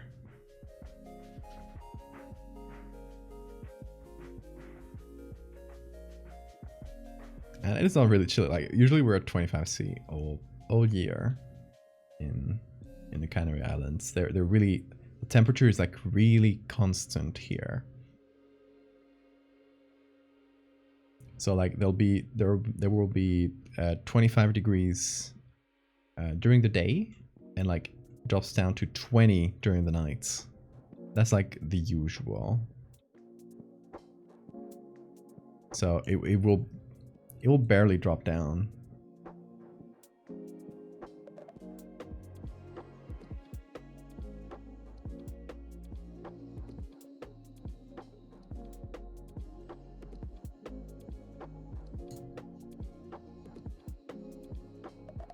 Bingus cat. His name is Morty. He's a little goblin.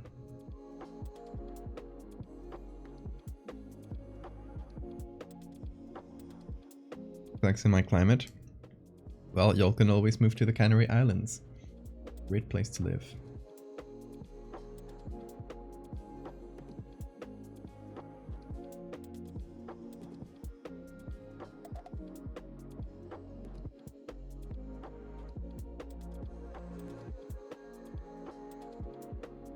Hold on, I'm gonna make a levels layer on top of this.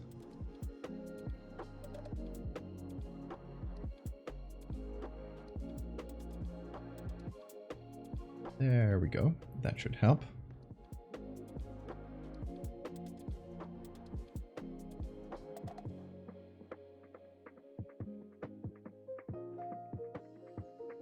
Gotta go to the actions.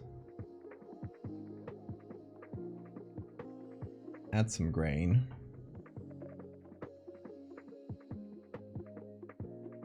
To more or less match the OG. This seems to match it quite well. It's going to snow for you.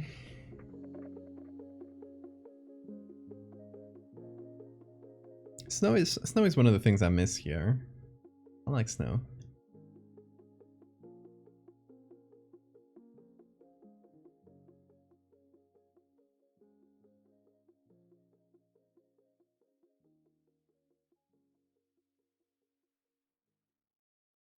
Okay, we're gonna use this for the rest of the arm. I remember swimming out in a lake in Western Canada. We rented a boat with some family and had a BBQ in the back of the boat.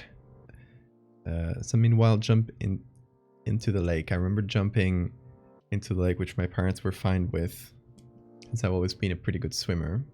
And just seeing at least a 9-foot, how much is 9 foot? Sturgeon swim below me in perfect darkness. I love that. How much is 9 feet?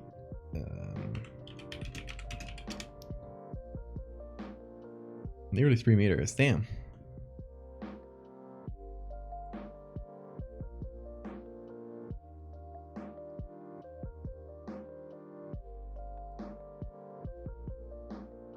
Years 2023, millions of people use Photoshop. Scientists are still unsure what the fuck the fill and flow selectors are for.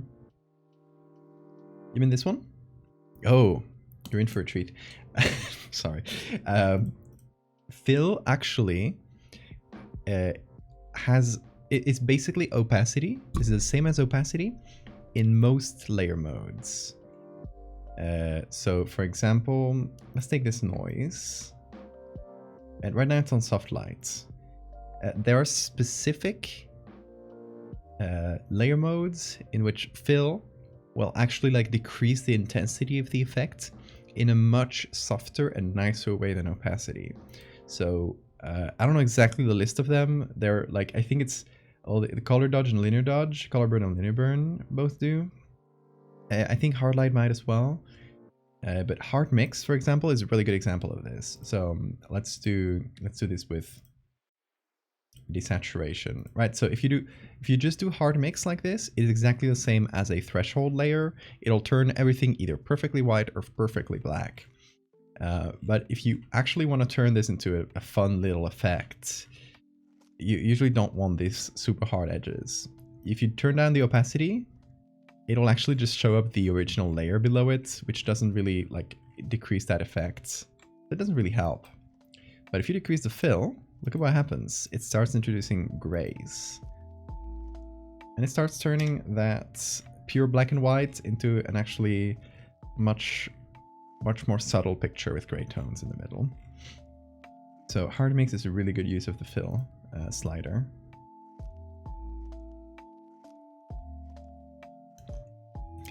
What's another one? I think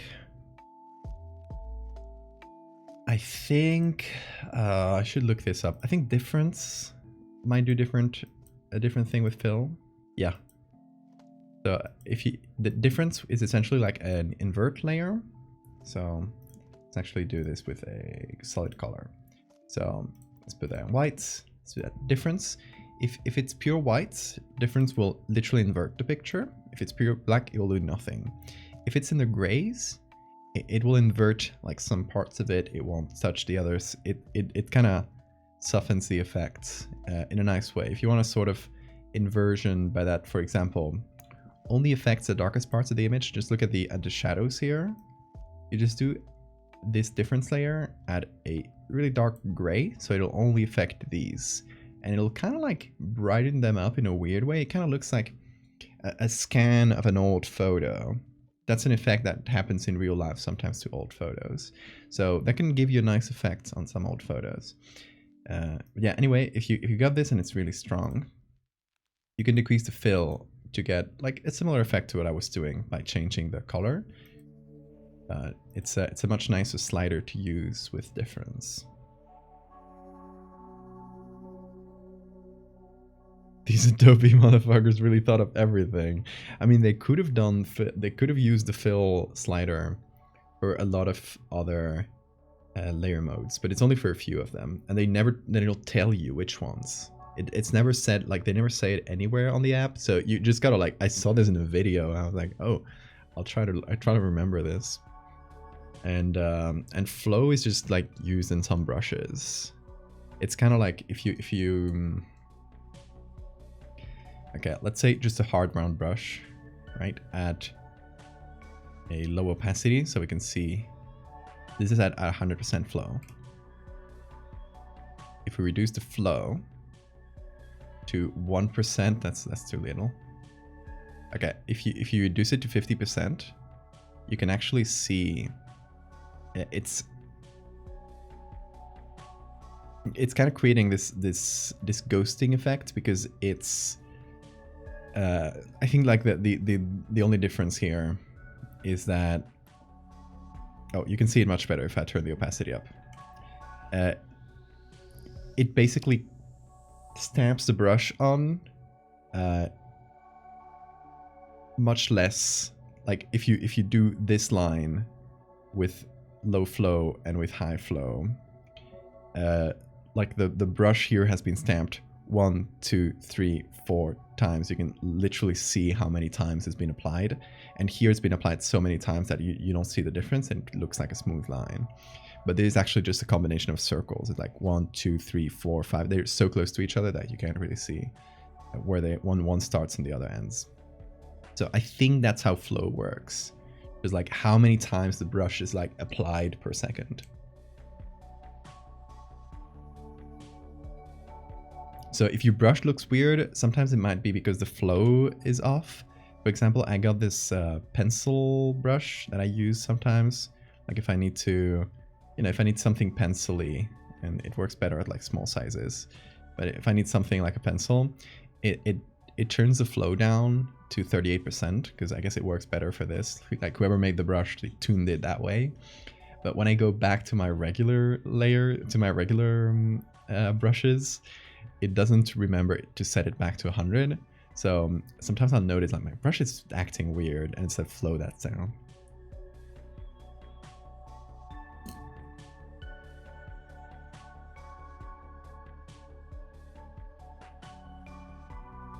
So you now know, Rounder.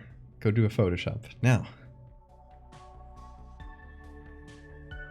It's been a while. Where are your Photoshops, Rounder?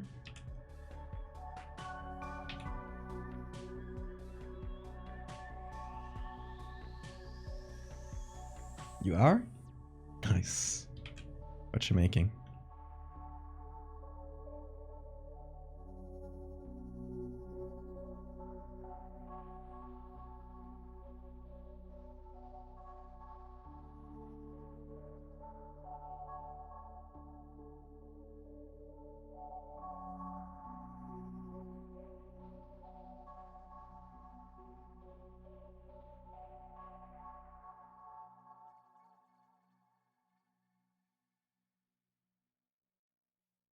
Okay, so we're putting this in here.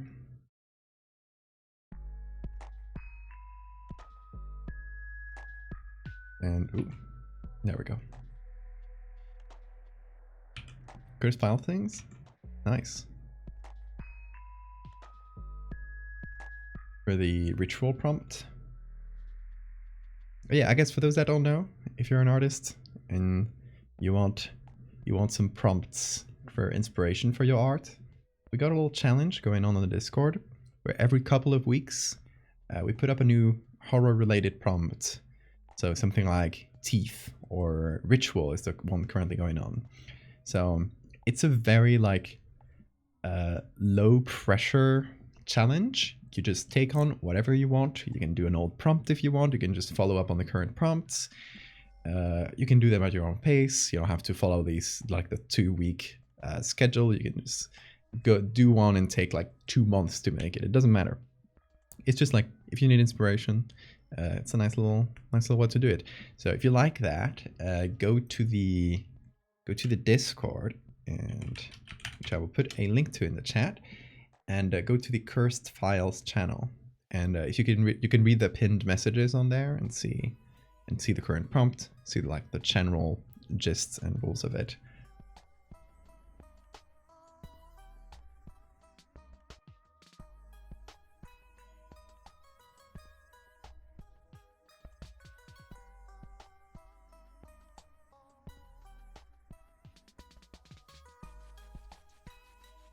You might give it a try? Hell yeah, absolutely. It doesn't matter what your art style is. As long as it's something that inspires you.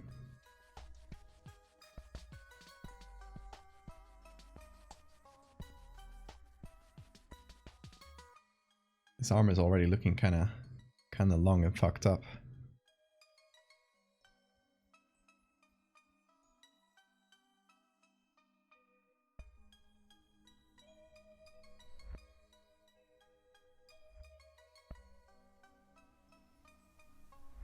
Oh, I'm stupid.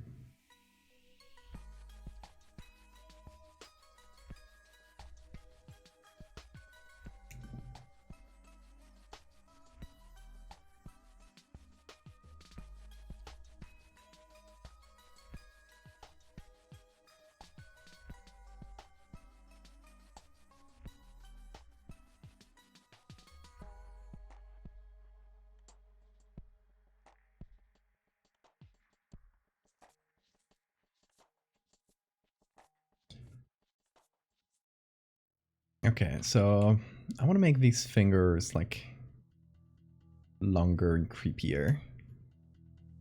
Because right now it looks too much like a normal arm, except like shadowy.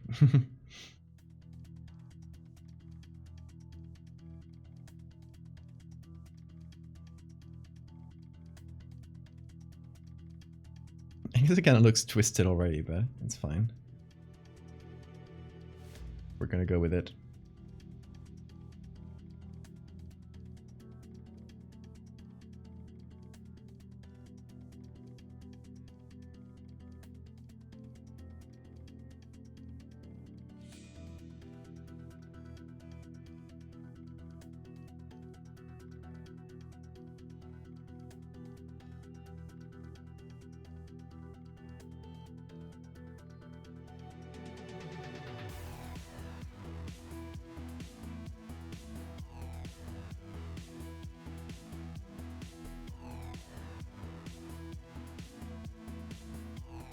A flashbang without the bang?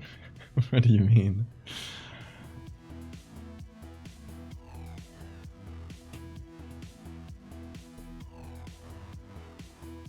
Okay, so what I'll think I'll do here is create a long nail, kind of just extend the finger into a creepy looking nail.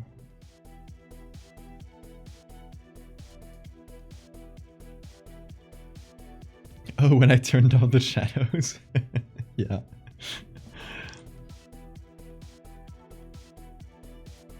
White arm jump scare.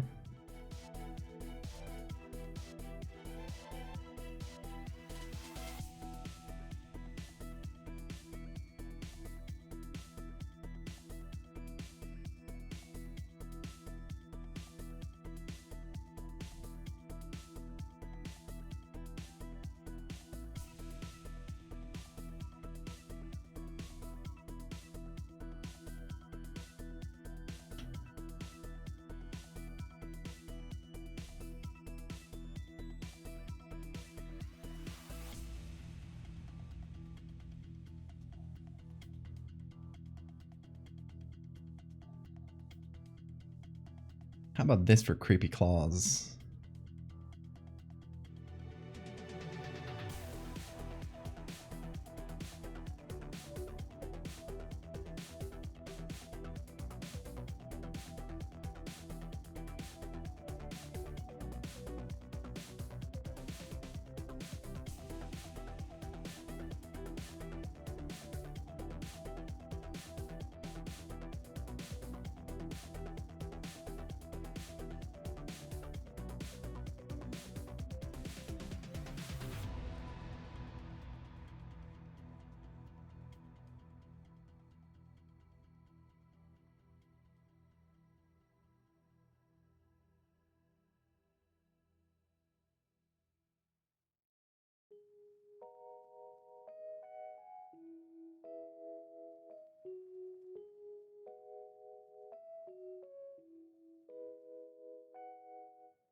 Oh yeah, and also have these two claws kind of pop out above the leg.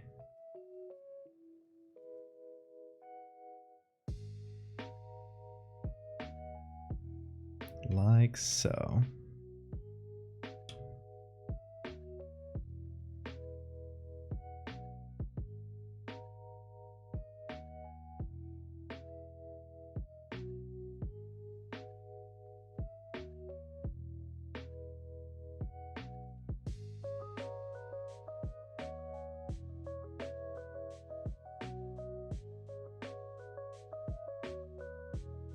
Nothing like a good creepy clawed hand, right?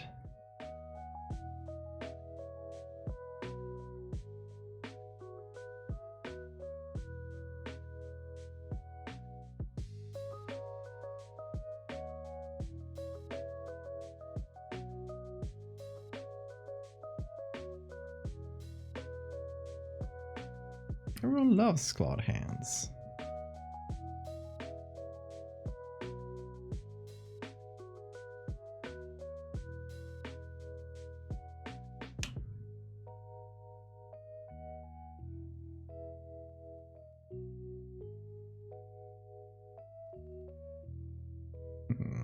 we'll have to figure out.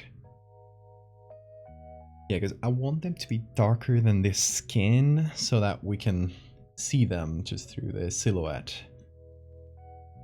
But we might have to adjust the lighting so that they're a bit more visible.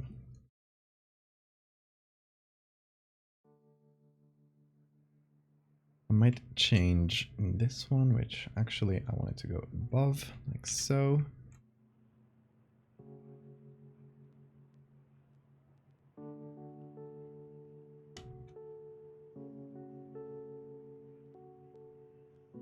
The cats are so sleepy today. That's actually great, because yesterday they were chaotic as hell. Oh, he just pushed my screen. I love the posture this guy sleeps in.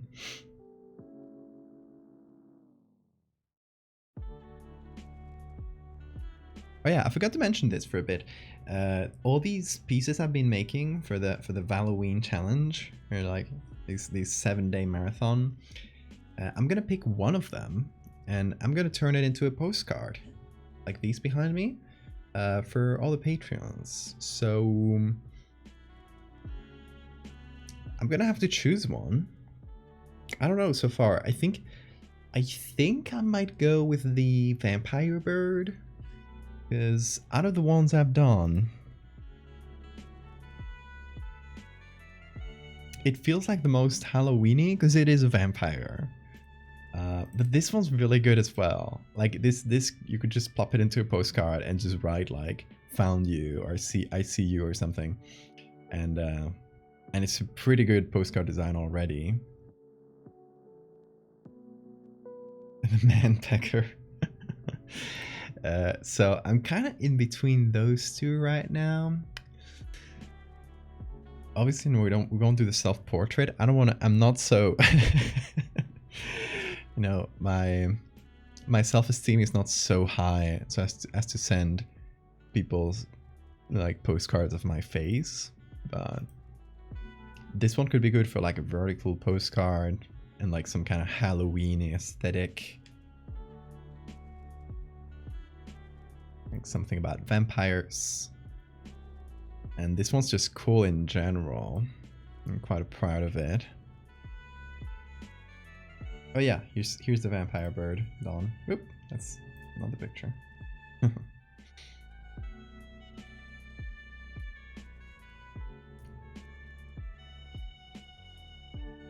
yeah, we even have the scientific name. I was holding off on posting it today because it's Sunday. It's not really good. Generally a good time to post new art. So I will probably post this one tomorrow. And pretty likely, or this one and the Parasite one between today and tomorrow and the Halloween itself. I might post this one on Halloween because it's a vampire, so fitting.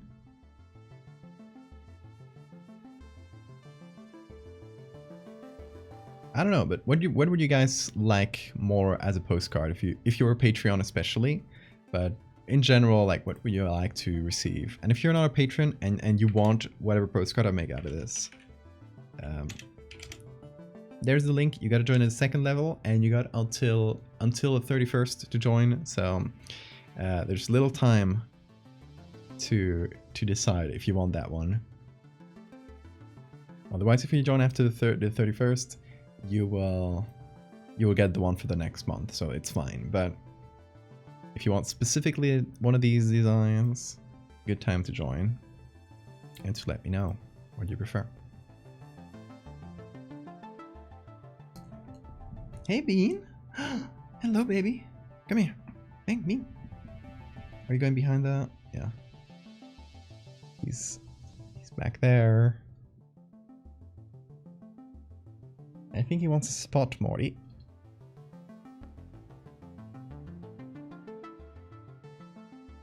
Do you want a spot here? Can we push Morty a little bit? He's not budging. Come on, let's... Morty can make you a spot. Look at this. There you go.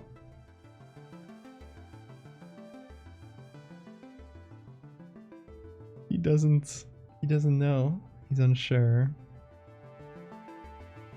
Exhausted in your hand, sir? Take a break. Take a little break, Victoria. You deserve it.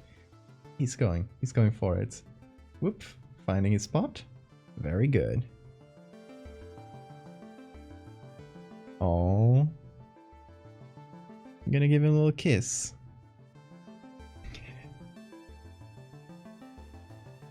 He's like, not on camera. He's shy. Come on, give him a little kiss.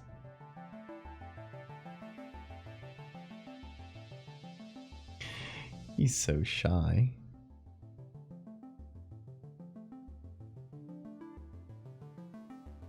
Come on. Morty left you some space. Lie down here, Bean. There you go, get comfy. Get comfy. There you go. Morty, you can move your head so you're not crushed. There you go. There you go, both breathing space. That's good. He literally just like sleeping on his legs, but it's really cute.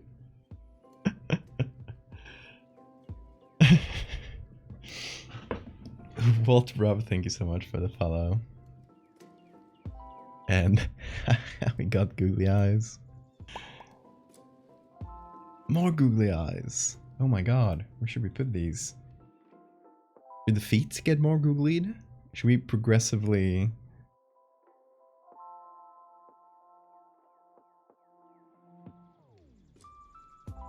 He's asserting dominance over Morty.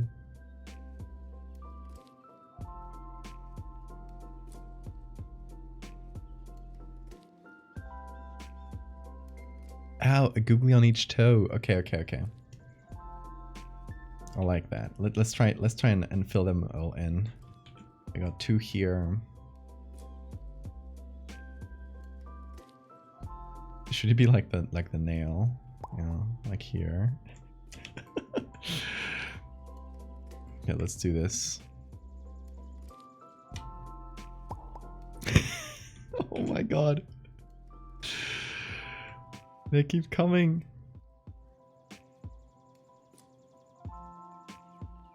Okay, so we had those 2. We just got 1, 2, 3, and 4.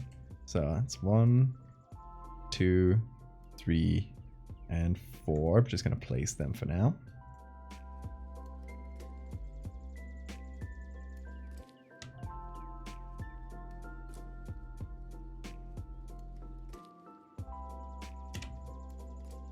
And this one gotta be bigger.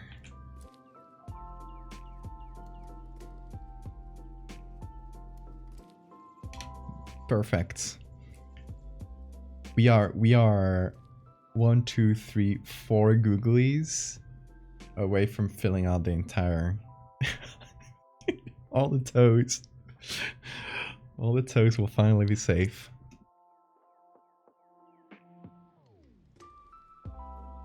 Welcome back, Jesus. The eye nail polish, exactly.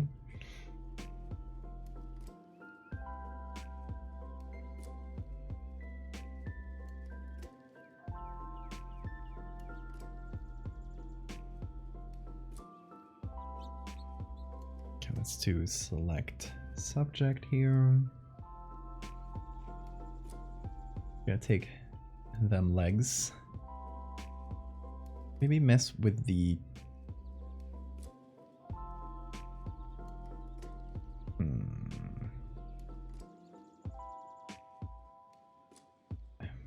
Yeah, mess with the levels a little bit on the legs. Just to brighten them slightly. And let us have a little more contrast with our creepy hand. 1 googly we're doing 1 googly hour or 2. Depends on the situation. Like if there's a face, I'll do 2 googly eyes.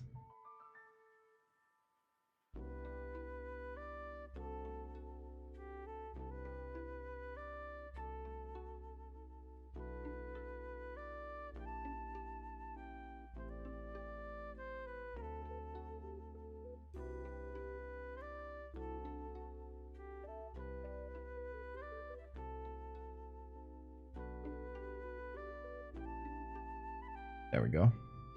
These toes were disappearing.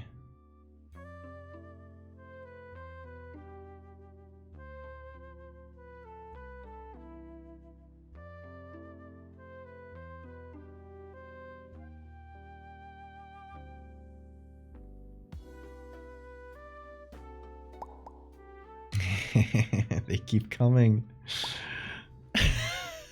Soup. You're gonna do all of them. Oh my god. Is that all? Hold on. 1, 2, 3, 4. Yeah. Incredible. Oh my god. So many points saved up for literally the best purpose possible.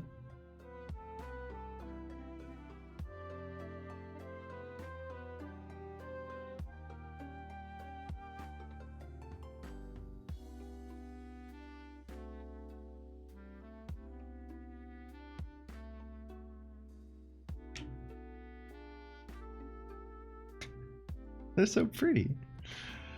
Now we did it, gamers. Hell yeah.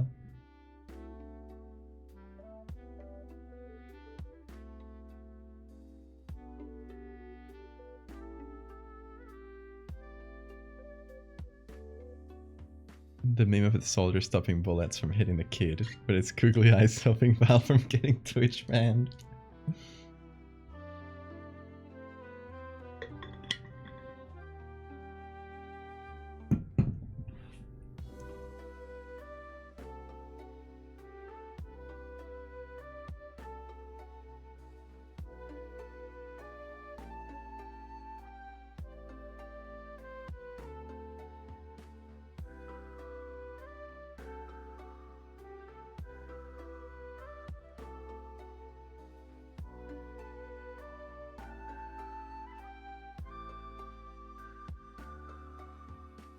I can use this same like level slayer.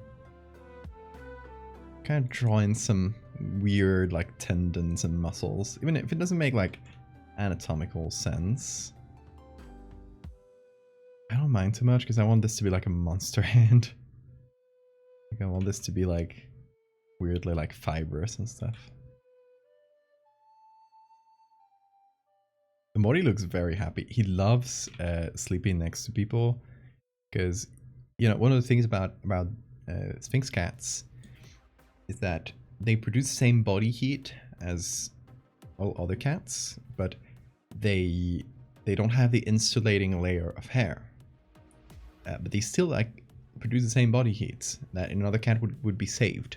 So they actually like expel a lot of body heat, and they use up a lot more calories. Like they eat like double what other cats eat. Like if you compare what Bean and Morty eats double.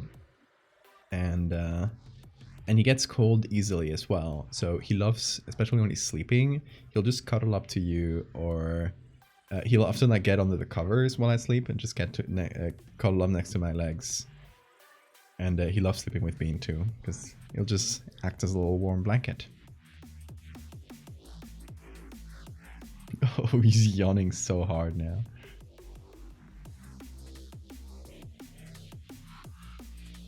Just a cursed idea of you, I swear.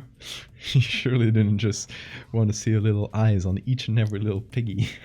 The piggies.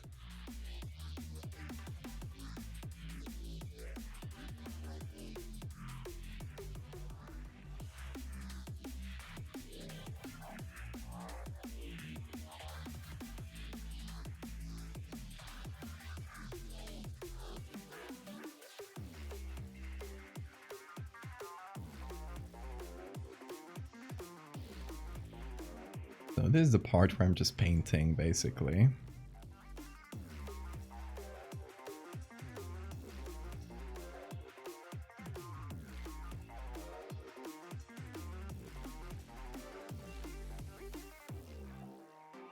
It's basically a rim light, so there's not like a ton of detail to add, but still.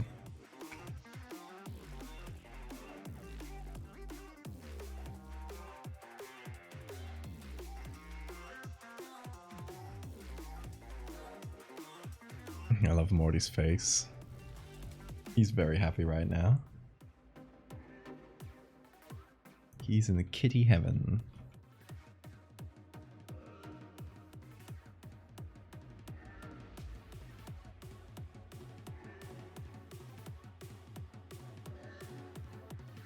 Let's do a soft light.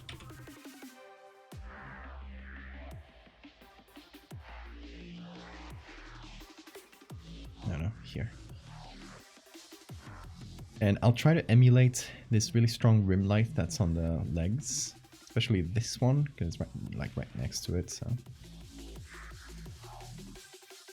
So we need that really strong light poking through. And what we also need is caustics. So caustics is like these little reflections that water makes, these ones.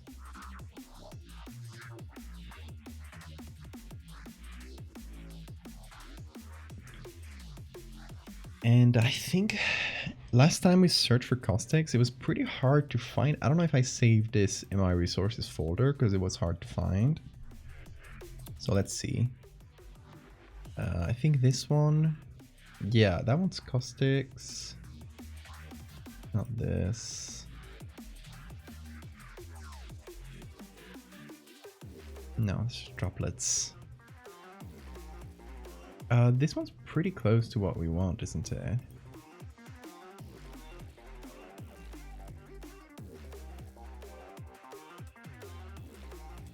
Yeah, it's like even like a similar color, so.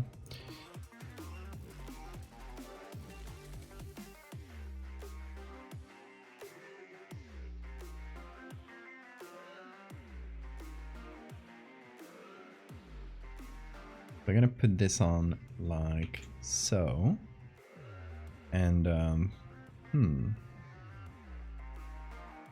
yeah, let's see what works best here.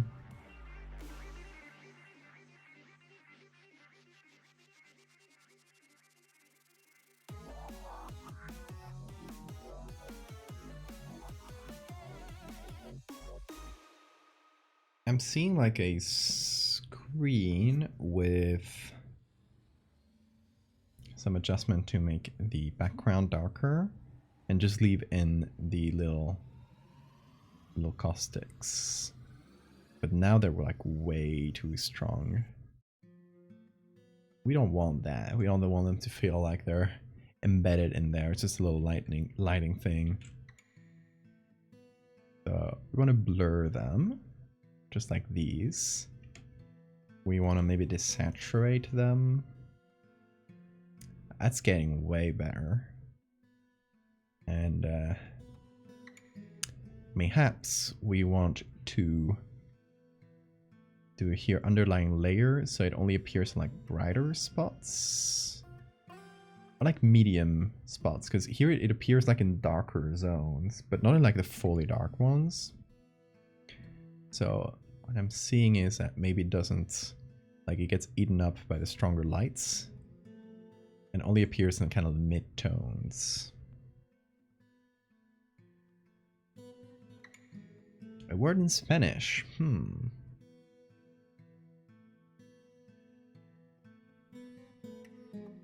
Well, here's a fun one. We don't have a word for toes.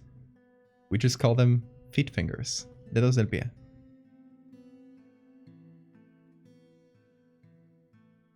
At least not in like Spain Spanish. If any other Spanish speaker from like another part actually has a word for toes, let me know, because that'd be fun. They are feet fingers.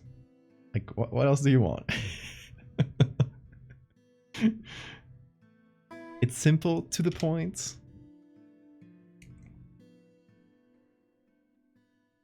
No need for complications. Big rippers.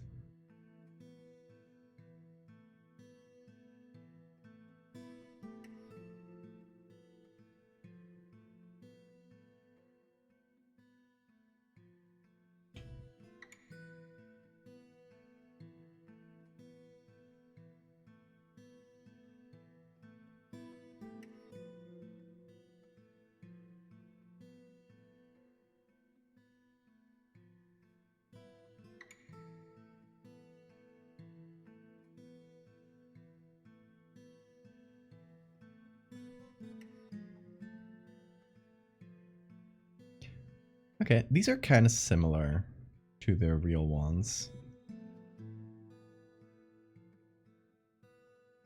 Although I want to try some that only apply to the bright spots, because it kind of does some funky stuff here too.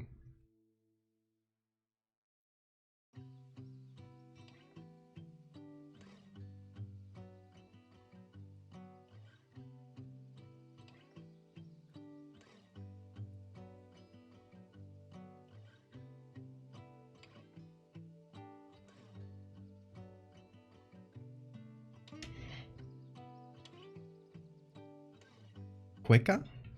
Must be Chilean. Like a Chilean dialect thing. Not familiar to me.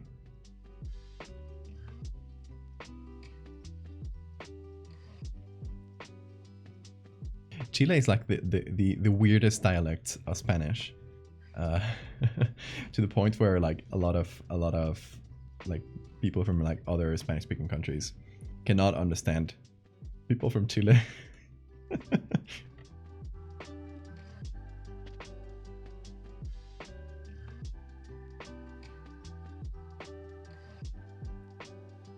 Is anyone in chat now?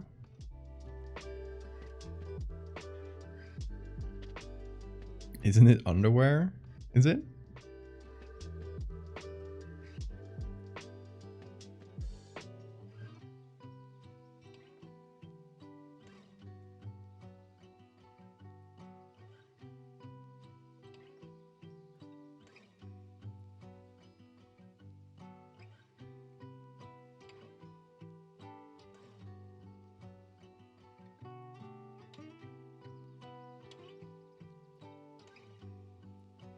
Like men underwear. A type of dance. we're getting very different answers.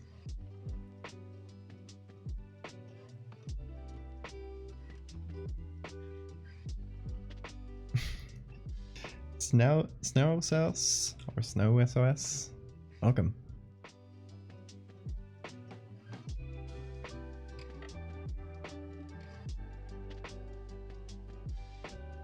It is a dance. Okay.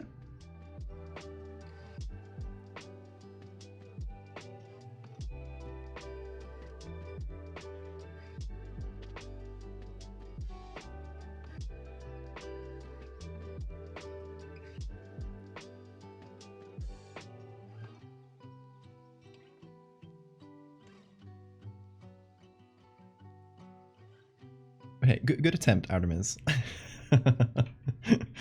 No, you're fine.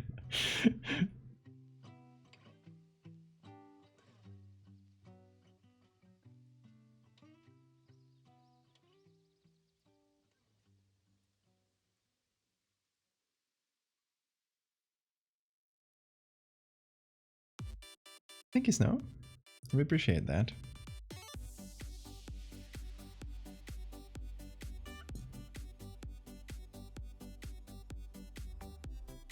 All right, I'm thinking like we completely desaturated the arm here, our creepy arm. So it kind of feels like it should have some blues from the background, right? So maybe let's add that.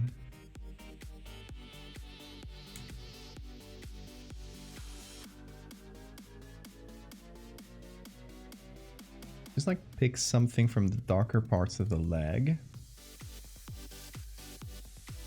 Put that in color and put that under all the caustics because I want those to be yellow.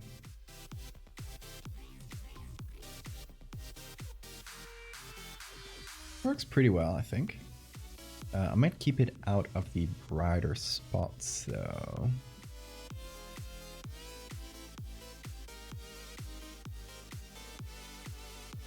So somewhere around here, make a little gradient.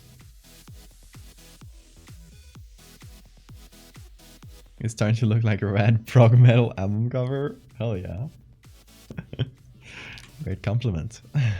Thank you for the same reminder, Wen.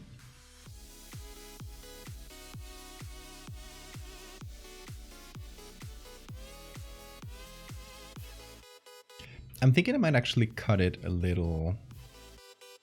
So I'm actually going back to this being square, but just cut a little from the bottom.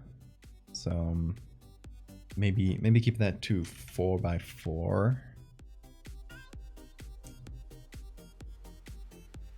Because I feel like a lot of blank space there.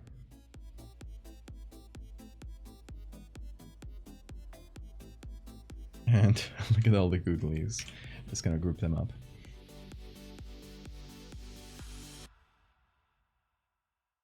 And I'm actually wondering, is there more leg that I can pick? Can I can actually pull this down. All right. So that's something I could have done. So let me take literally everything and pull it down like the hand is doing. It's just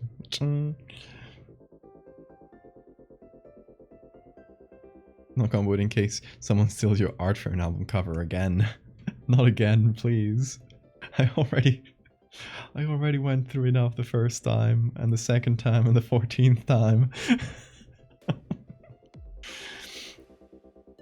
I don't actually know if it was 14, but that one image, the heart one, has been used in definitely more than 10 album covers. The one I showed you guys is like the most prominent one, but there's like a million like hip-hop mixtapes that have used it that I haven't really like complained about, because whatever, it's just like a small artist. It's not really like, you know, it's not worth the trouble, you know.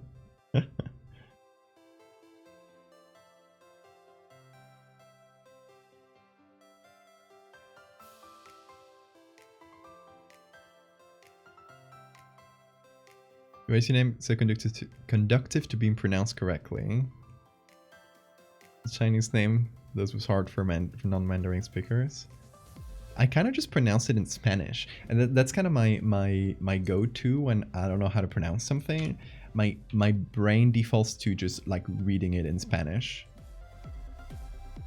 I guess like fully Spanish would be like "when out," which wouldn't really make a lot of sense, but I kind of just mixed in the Spanish and English, I guess.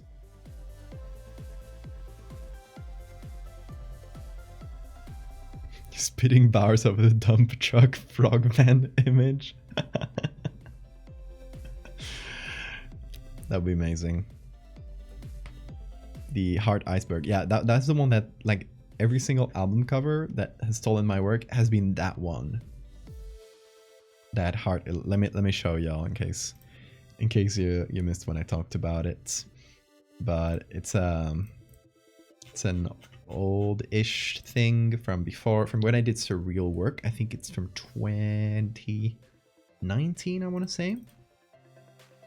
Let's see. It should be 2019, yes. That's the one.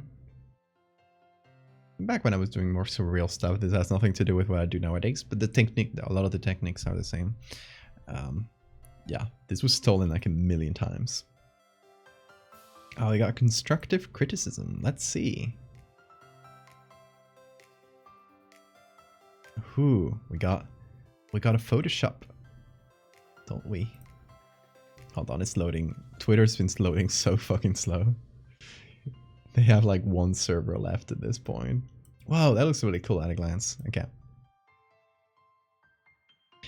There are roughly why did I close that? Alright, there you go.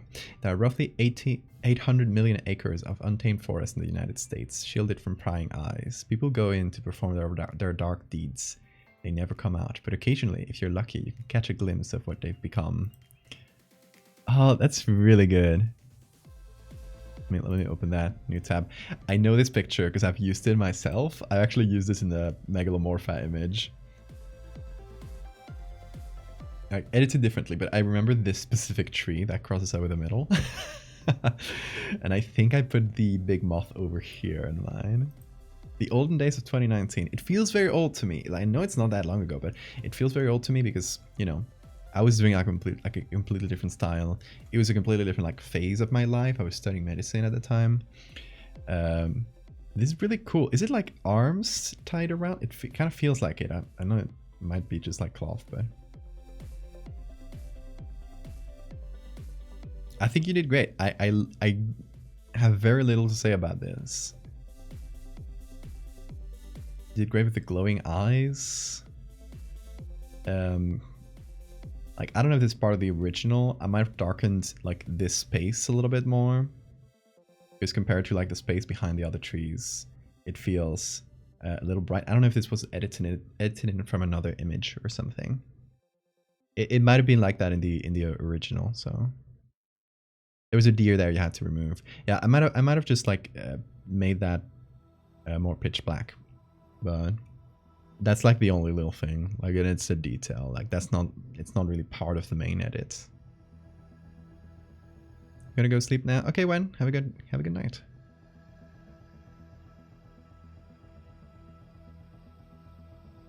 Studious Val. Here's the original. Let me see. Oh yeah. Okay, so it's not the image I used.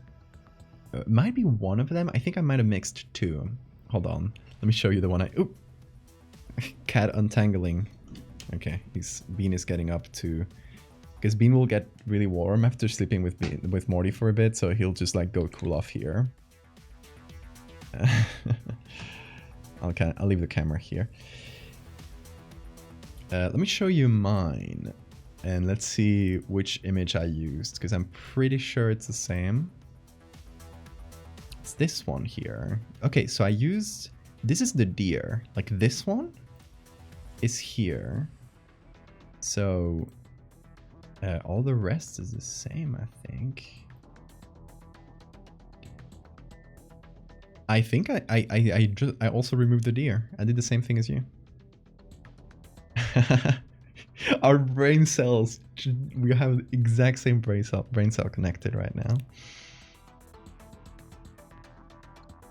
I didn't remember. I thought I had used like a clean image here where I don't remember having to remove a deer, but it has to be the only option because it's the same photo.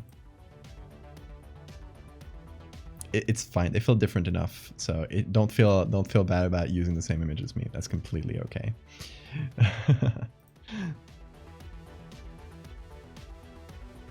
And this is really cool. It shall be retweet.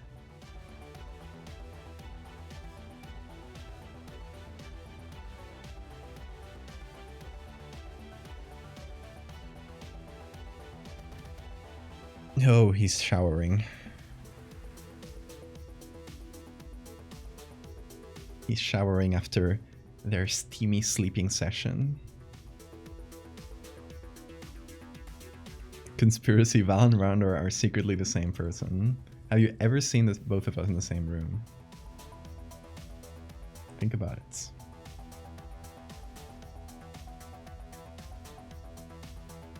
Okay, one thing I need to do is to, same as the leg here, where it's like all distorted because of the water ripples.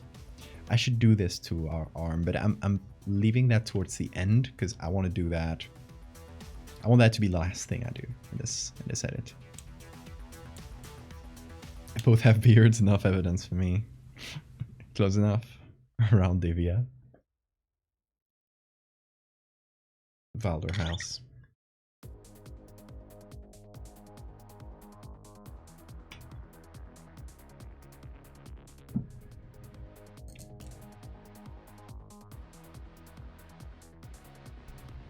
Okay, we're getting pretty close here. I've kind of... The googly eyes are so small in this one that I kind of just forgot they were there for a sec. I'm gonna keep those on the top so they're not hard to find later.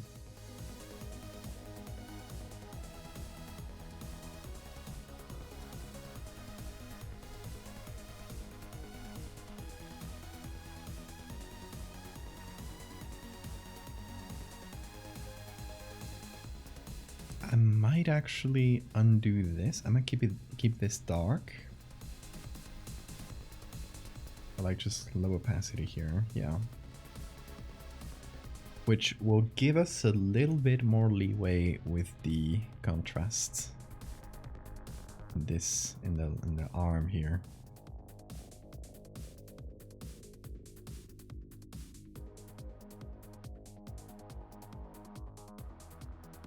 Like we can make it feel darker.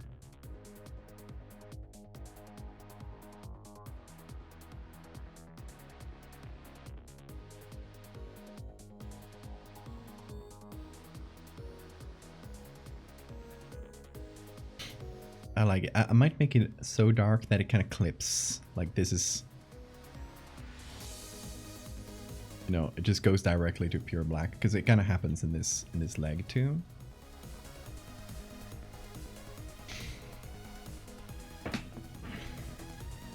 You're right. To go to college early in the morning. It was so foggy. I thought like it looked like a liminal space. Are you posted in a sacrificial altar? Let me see.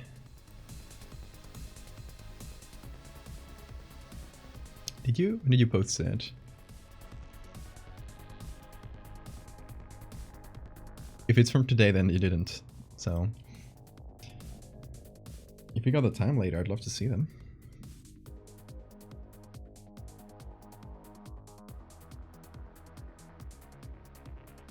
I'm gonna give this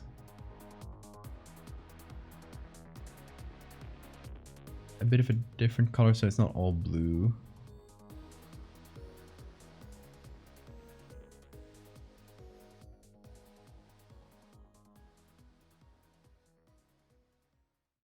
And I might let this go over through the darkest bits of the image.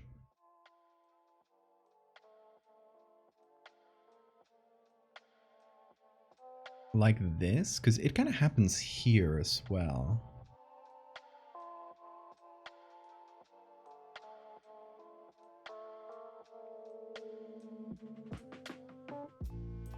So I can kind of just reduce them manually in some parts. So, but I can let it go over the dark bits.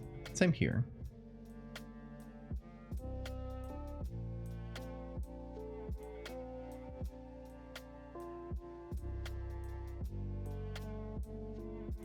About a week ago, okay. I didn't scroll up far enough. I thought it was more recent. So it's probably there. But yeah, if you don't know, if you're new or if you're not on the Discord, we have a channel on the Discord called Sacrificial Altar, where people can post photos that they took or they otherwise own, and share them with the world so that other artists can use them. I've used them a bunch of times in my edits. They're fantastically helpful. And yeah, so if you got photos to share, or if you want that as a resource to use, that's completely free to use. Just go hop over to the Discord and got a link right there, and hop over to the Sacrificial Altar channel. That's from the 19th.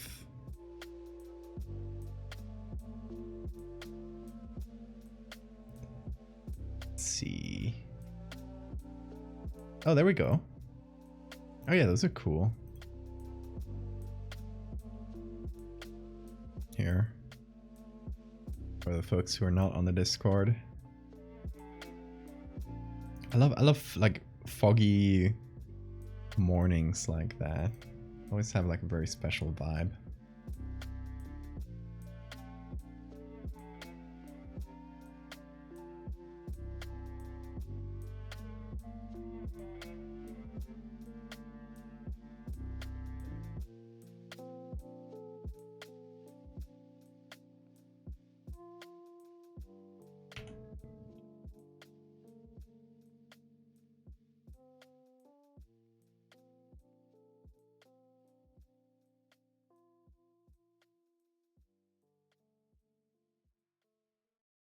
Oh yeah, and the caustics are also a good place to sign this image, thinking about it. But yeah, another important thing, we need to put some shadows on the leg. So what I'm gonna do is create a new layer or a new group, which I'm gonna clip to just the legs, so I can just copy textures around without worrying too much that it goes over. I'm gonna try and keep this little bubble, but it might be hard. I might actually be removing it.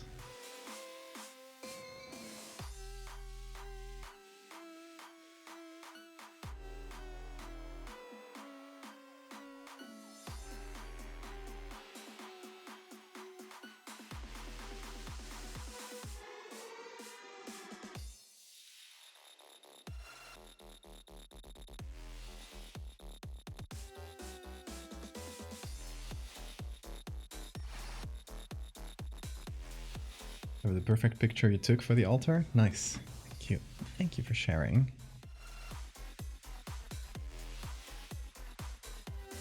Careful, Bean. You're gonna... Bean is like lying down on my keyboard. He's gonna... gonna create some trouble, I bet.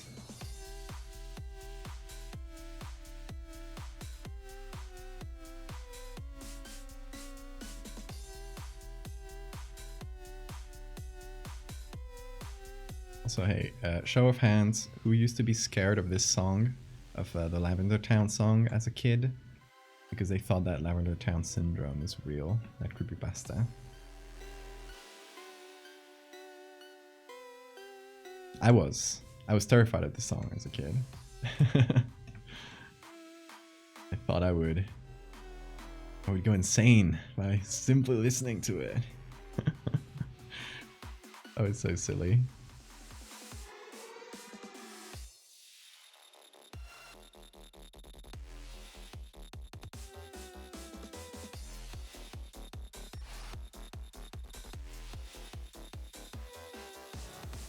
Oh, careful, Bean.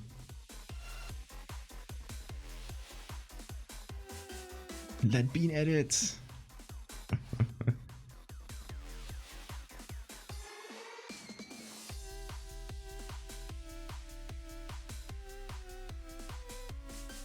You have yet to read any creepypasta? Oh my god, y'all. Uncultured. It's fine, it's fine. I will forgive these sins.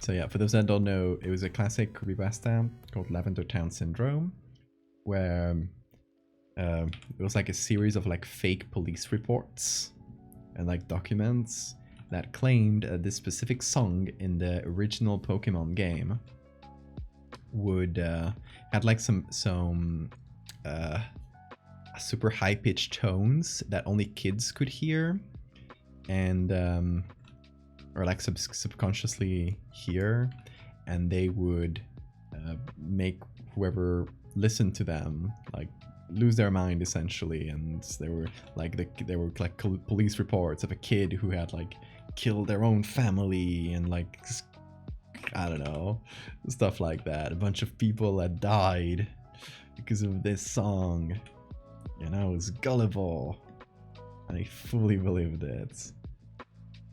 And you know, it probably, if I go back and read it again and see what it was, it'll probably just be as most creepypastas, just pretty cringy writing, like nothing too special.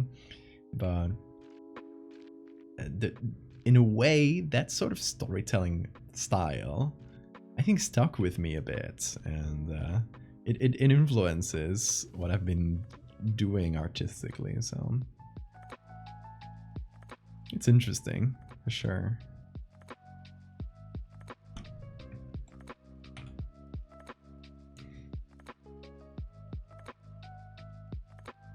You're already in your 20s. Yeah, you weren't in the age range to fall for it. They had to change it for the Western release. I'm not sure. I don't know if they based it on the truth about it. I think they just picked that song because it's the creepy ghost music, creepy ghost town music. You think any conservative Facebook moms fell for that? I bet. It was like early Facebook too. And then Pikachu came out of the television in hyper-realistic blood. Yeah. Oh. Creepypastas sure were something. Why does... Huh. Painting these white just makes it darker. Why is this happening? Do I have to put it outside here? Oh, mayhaps. Weird. Why does it...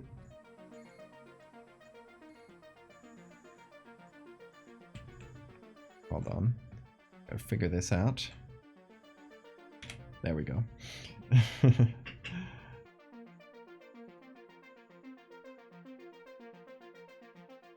Okay, so now I can actually brighten and darken these areas.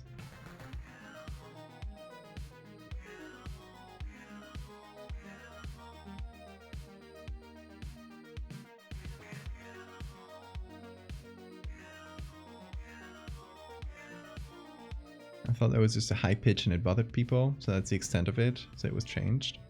I don't know if that's part of the myth of the creepypasta or if it's like real. No idea.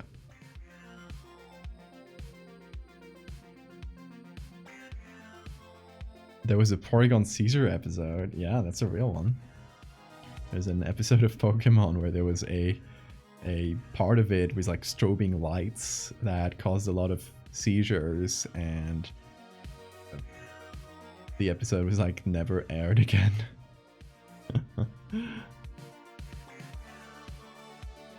Because a lot of people freaked out.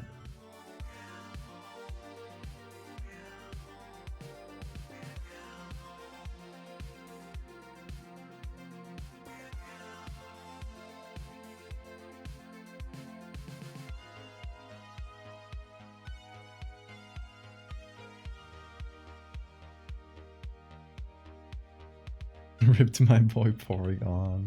I think you can still find that online. I bet there's some copies saved. I don't know. Might be fully lost media, but I think I've seen footage of that episode. So I think it's still out there. It just hasn't been like released on TV. So if y'all don't got any photosensitive seizures, you can go watch it and see what it's all about. You're curious about the Pokemon TV show.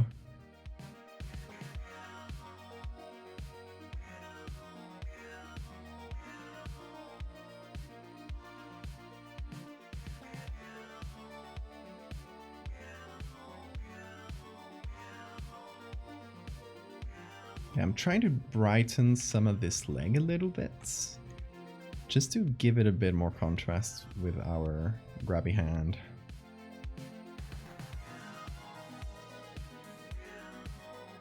Porygon was not allowed to be part of the anime from then on. Oh, is that real? Did that Pokemon never appear again? That's funny. It just strayed so far away from controversy. They were like, we're not even gonna show that one again.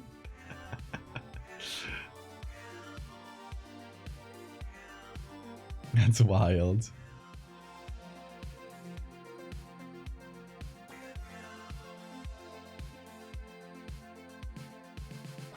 Like, we're not shaking that hornet's nest.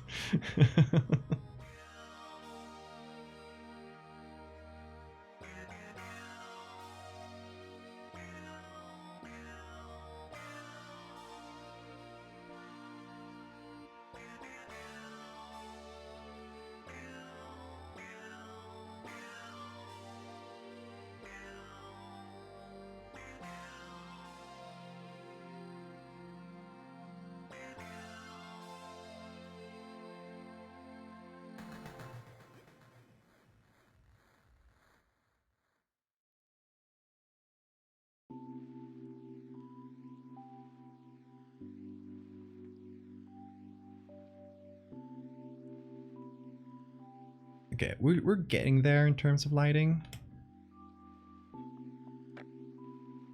I definitely think we need more contrast between the subject's leg, and our grabby arm.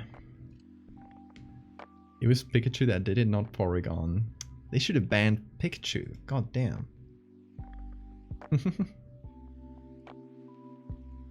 Ban that nasty rat. Come on.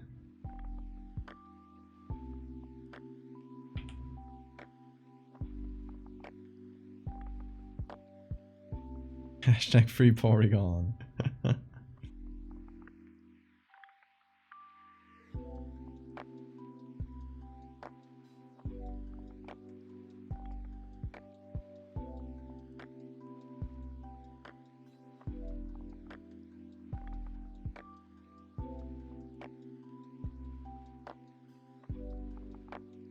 So we're giving this just a really strong rim of pure white, because that's what we get here pretty much. Even though it's meant to be this shadow arm, I still wanted to match the lighting of the other one. There's some strange, like, whoever uploaded this image, it's something strange to this corner. I think they edited something out, because you can see that, like, a stretched out, like, water, like this water stack with the water's texture, and there's like some stretched out bits here and here. So I guess there was something like in the background and we just like clone stamped it out. A little bit dirty, but we'll probably have to do something to fix that.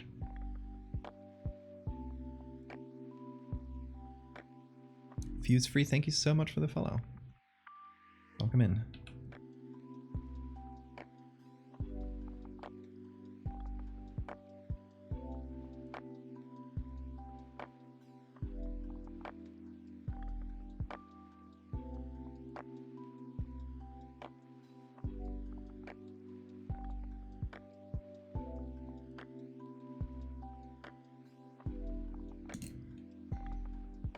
A boat's shadow? Could be. Or like a pool cleaner. For all I know, this is a pool, but like we can even see something behind the leg here that could imply like there's like some plastic thing. For me, it does not matter where it is, as long as we don't see it in the image.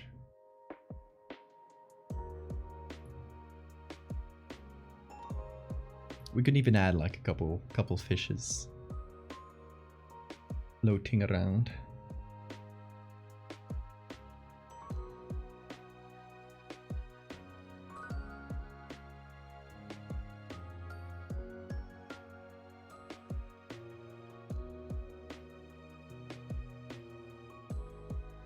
A pool floaty, yeah.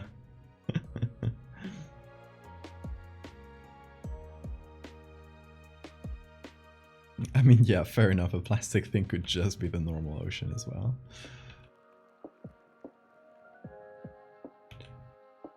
Fair points. Considering they found literal plastic bags in the Mariana Trench, like down at the bottom, there's plastic that floated down there.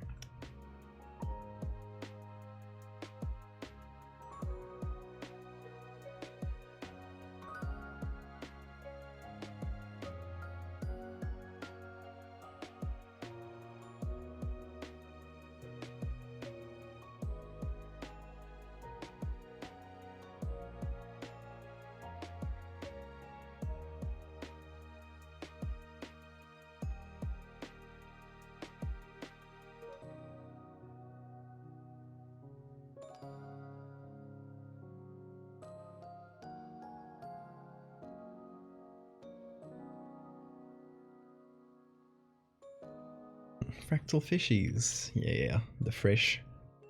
Be looking for inspiration in the wake of the art block I've been hammered with.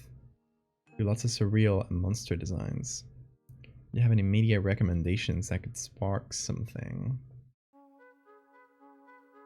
Hellboy's good. If you want something like with no visuals, where you can like figure out some visuals yourself,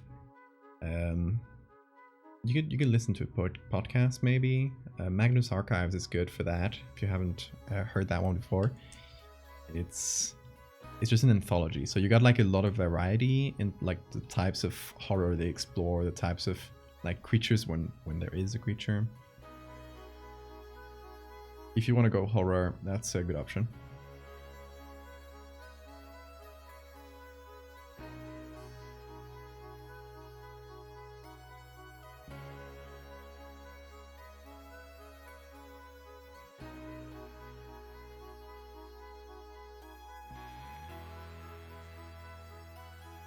Go to this layer. I'm gonna remove some of the caustics from the fingers because they're kind of confusing the lighting, making it harder for me and also just like more confounding in general.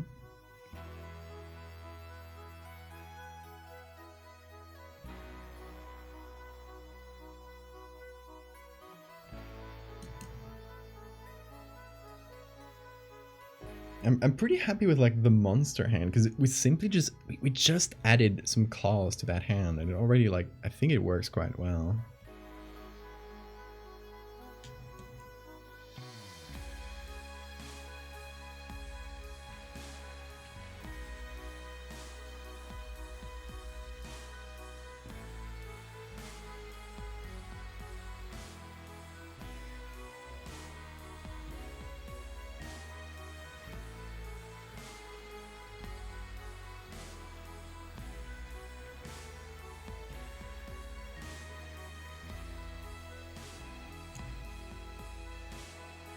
Kubert Dubert, thank you so much for the follow.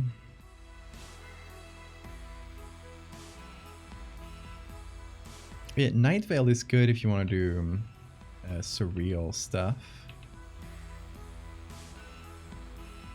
Like a surreal horror comedy. It's quite nice.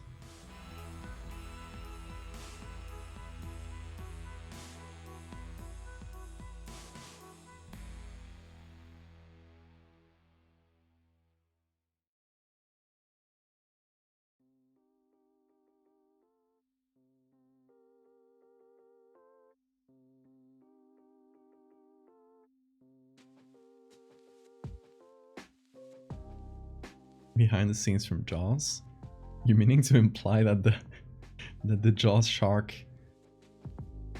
is actually a fucked up creature with fucked up hands? Because I like that. I would watch that movie. Okay, I'm also thinking okay, of where the light is falling. So we kind of have two options here.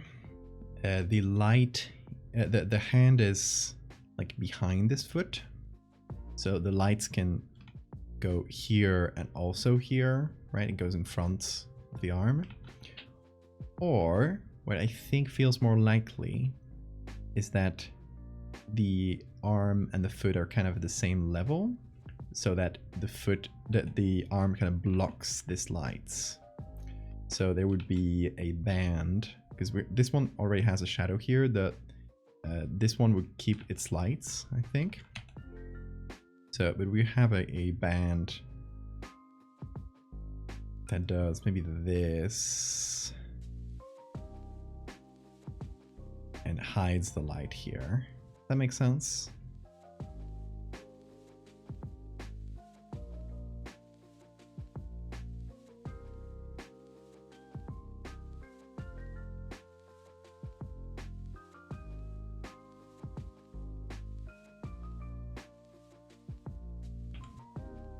The opening attack of Jaws was just them jerking the lady down with a rope. I love that.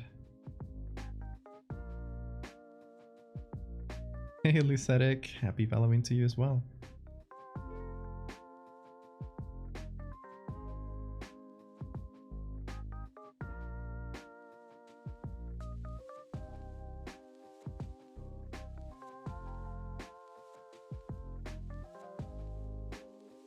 I feel like it would be like this, maybe.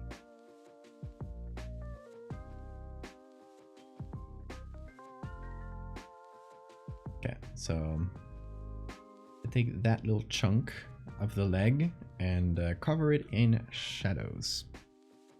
So I'm probably just gonna use a combination of just painting and clone stamping some other parts of the leg. Hopefully that'll work. Hey, Maple, thank you so much for the raid. Welcome, folks. We're making some creepy photo editing right in time for Halloween. And we're here representing a horror, a type of fear called thalassophobia, fear of the deep, by I think it's a fairly common experience where people, where if you go into like the deep part of the water and you're swimming over the deep water, you kind of get this this feeling that something's gonna pull you down. Thank you, Maple. How was your stream? The seaweed that touches your leg, exactly. Self-promotion. I guess there's new folks here, so just like a general thing of if you want to see some of my art, you should check out my website, because that's where I post. That's where I post, like, the main place where you can find it, and the most comfortable way to see it. If you want to just see it when it comes out, I got every social media that you guys can follow. Played some Phasmo, just chatted away for a couple hours, nice. Oh, teach Bean a trick! Okay. We shall wait until Bean is awake, because right now he's sleeping and his little whiskers are moving. I don't want to wake him up, but when he wakes up, we'll have fetch.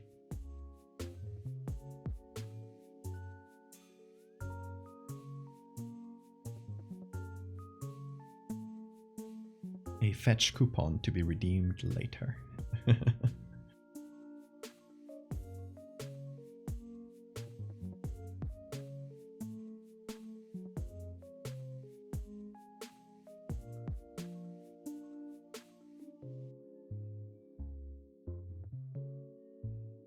Okay, so now we should darken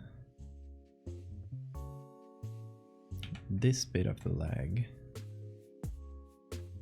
Gonna use part of the leg just above it. Gonna try and go over the foot while trying not to destroy all of its texture, because, you know, we don't want it to look flat, obviously. So probably have to go in and retouch it later until it looks like a foot again. Oh, thank you for the save reminder.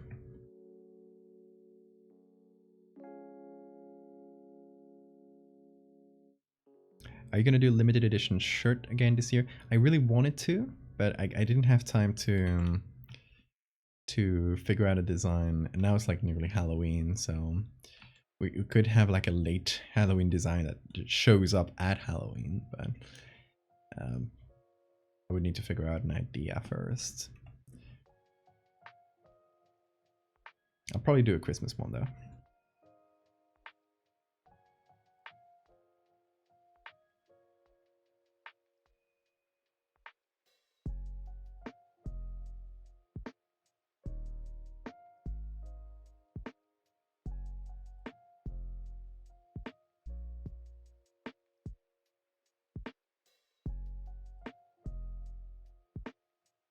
Yeah, I think we're gonna have a Christmas sweater of like googly eyes knitted on. I think that would be really fun. Oh, careful there, Bean.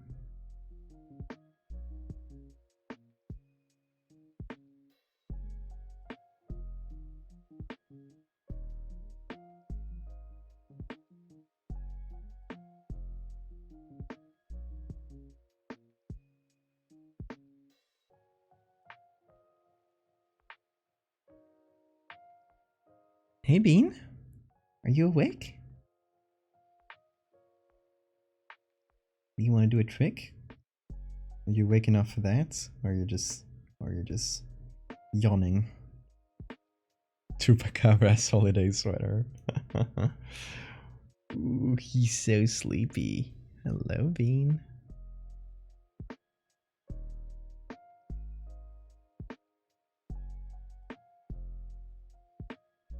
Wait for him to be awake.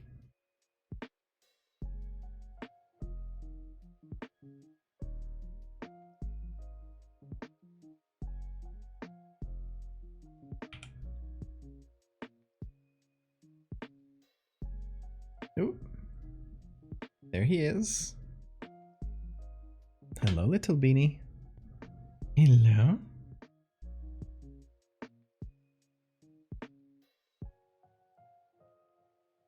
You want to fetch Bean?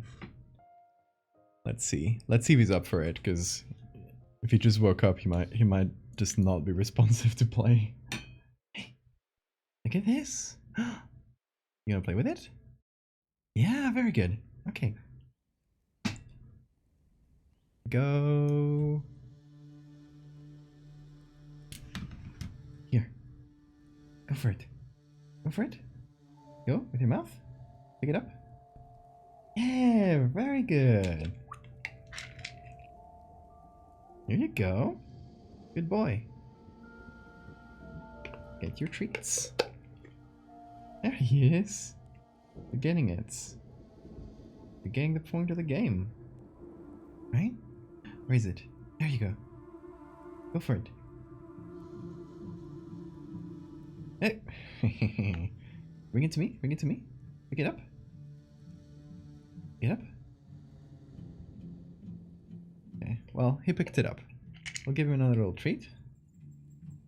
And one for Morty, so he doesn't feel jealous. Oh, you made it fall down, dude. Yep, you did. There they go. You don't get jealous. That's it. That's it. I'm done. Here you can lick the treat dust. There was not a lot in this one. It's a pretty new treat. It hasn't been shaken around that much. Okay. Good boys. Slowly learning. Slowly learning. You want a treat too? Come over, Nate. Come over. I'll give you a treat. It's waiting for you. You want it? Come here. The cats are just following it around.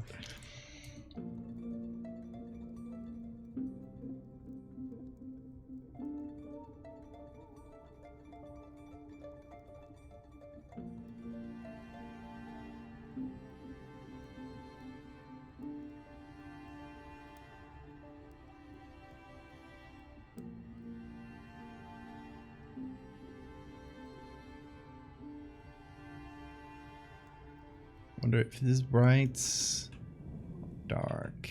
Yeah, it's all good.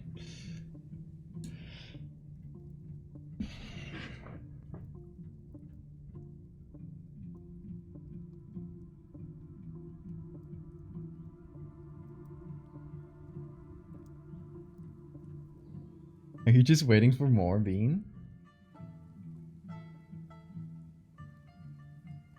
Do you not have a passport, Nate? Get a passport. Come to the Canary Islands. You're invited. I'll let you see the cats. Input pop up at the top left like a fighting game. Yeah. I love the fighting game parallel.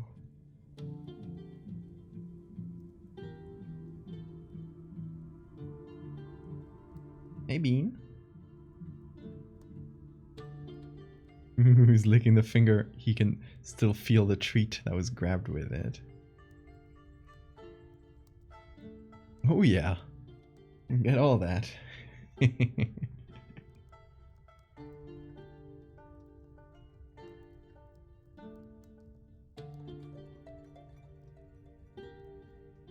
Okay, so another thing we need to do here, really important, is I'm gonna get the whole group here. That's the hand. Minus some adjustments. And well, they're both looking at the toy really intently. Oh, Morty just got it.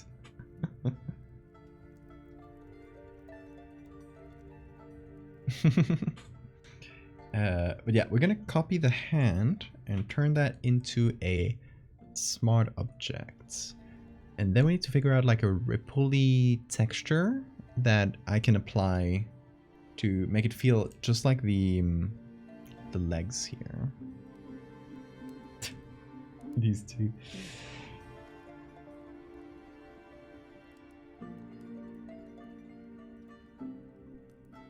What are you two up to? Okay, so let me see if I can find that. Let me find water with ripples. I think this might even do. It's pretty simple. The googly eyes. It's pretty simple, but I have the feeling that it won't matter that much because it's just gonna apply a distort effect using those ripples. So hopefully it'll look fine enough. Let's see. First of all, we're gonna turn this. We're gonna desaturate this. Then we're gonna do high pass. It's just gonna leave the ripples against a perfectly gray background. And we're gonna save this as a PSD, which are then, once the saving is done complete, there we go. Okay, Jesus, have a great night. Thank you so much for coming. And thank you so much for all those gifted subs. That's amazing. Have a fantastic night. So we're gonna go to distort displays, and let's go with 20 and 20. And we're gonna find the, what's the name? Thalassophobia. We're gonna apply that. Oof, that's quite a bit. That's strong. So maybe I'll go lighter, and especially around the fingers here. That's the part that's a bit stronger. Too much. So what I will do, maybe find a different spot like this one, which is a bit calmer. And I'm actually going to apply this as soft overlay so I can see what I'm doing here. Yeah, this should hopefully be fine. Let's see though. We're going to put this on normal once again. Save.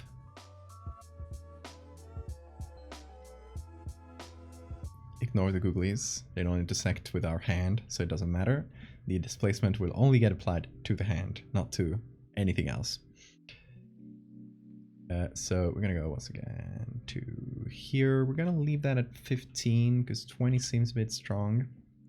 I'm gonna once again take thalassophobia.psd.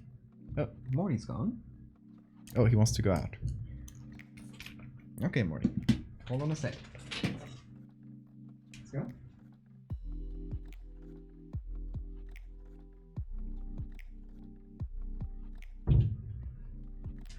Bean seems to want to stay with us. Good. We have a little bean just for us. Oh, do you not? Do you actually want to go out? And you're waiting till now to tell me. Do you wanna? Waiting. Well, I'll let him wait here. I think he's just curious about where Morty is. There we go. Okay, so did that apply? Oh yeah, it did. It did a really strange thing here on the...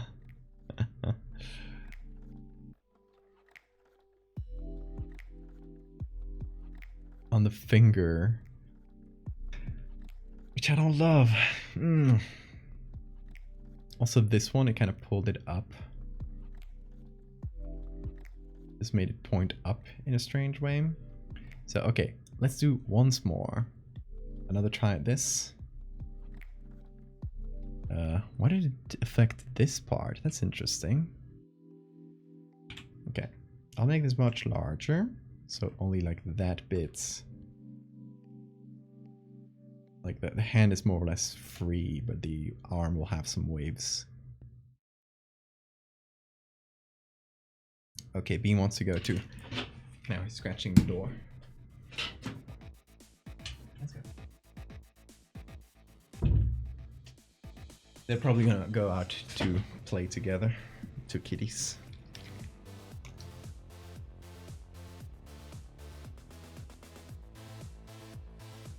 Oh, what's going on here?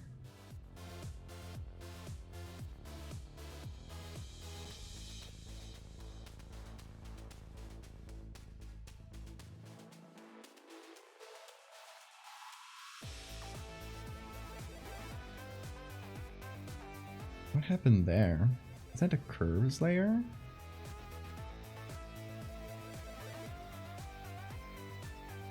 It is.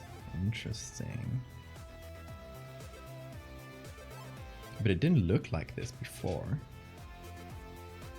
But I think the curve layers just got messed up somewhere. It's quite annoying. Oh, you're back already? Okay, that was quick.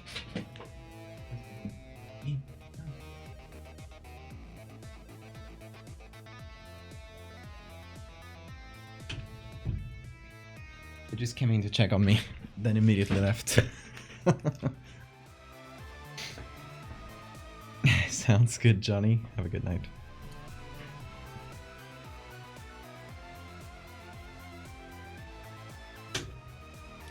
God damn it, dude. Stop going out and then in. And then again. I'll stay here.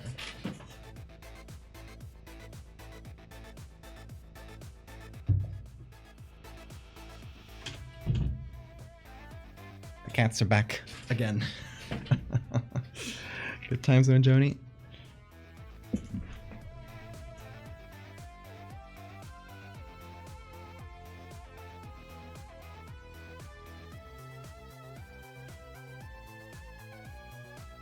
Okay, when did this change?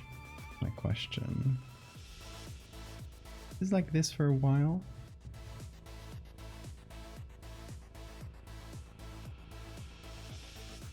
I guess it was. Did I just not notice that there were horrible artifacts?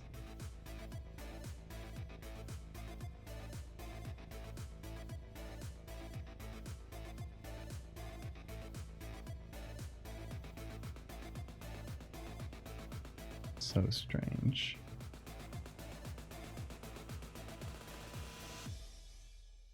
Oh, I think it might be this. If I put this out. Okay. Already fixing some of the artifacts.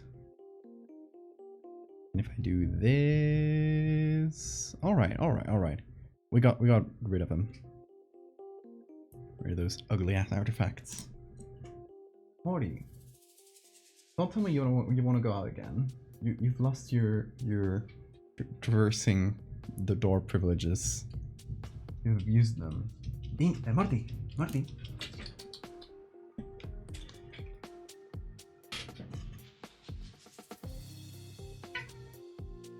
You're a criminal.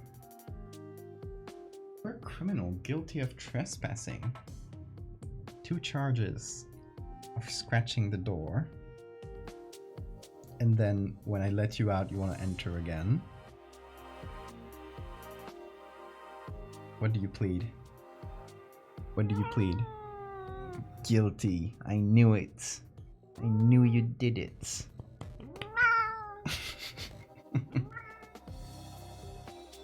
Sentence you to.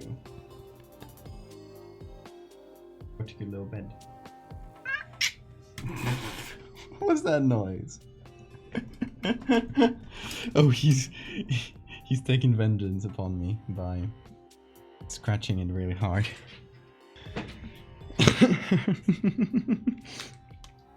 He just did the angriest little cry.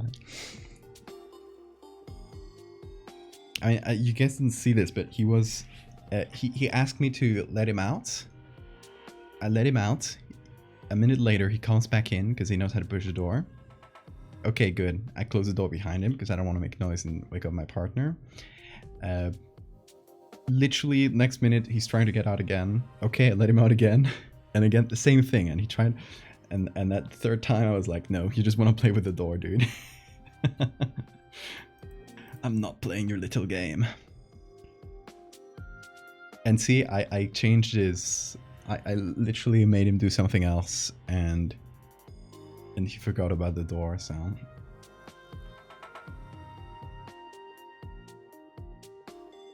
My dude was playing me like a fiddle.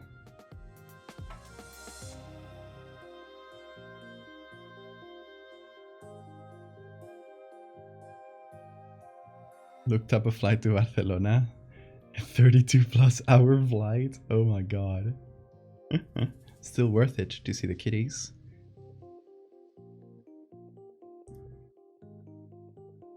From I don't know how long it is from Barcelona, but from Madrid it's like an hour and a half or so, a flight. It's not that bad to the Canary Islands.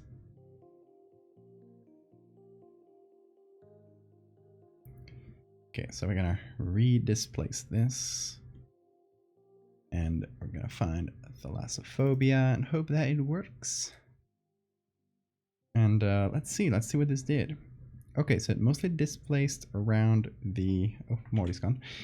Around the arm here, which I like. Didn't do much to the hand, but I think that's for the better. I don't want to like mess up the silhouette too much. And it still did the effect, so I'm fine with it. Kitten Luna is watching the stream. Hi, Luna. You're my favorite watcher. I'm not biased. He's very interested in the movement of your mouse. Oh, my cats do that sometimes. Here, Luna, look at this. Whoa. What's it doing? I'm like playing with a kitty without knowing. I hope she's enjoying this. Martina.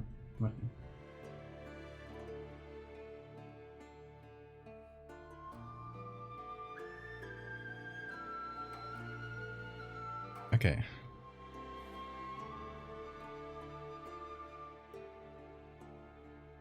Gonna fix up a couple things that are bothering me.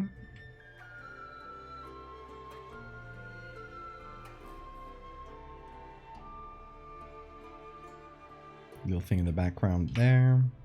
Oh, careful not to make the foot appear there. Hey, Rakut. She just went for the mouse. I love that. Yes. Mission succeeded. Mission complete.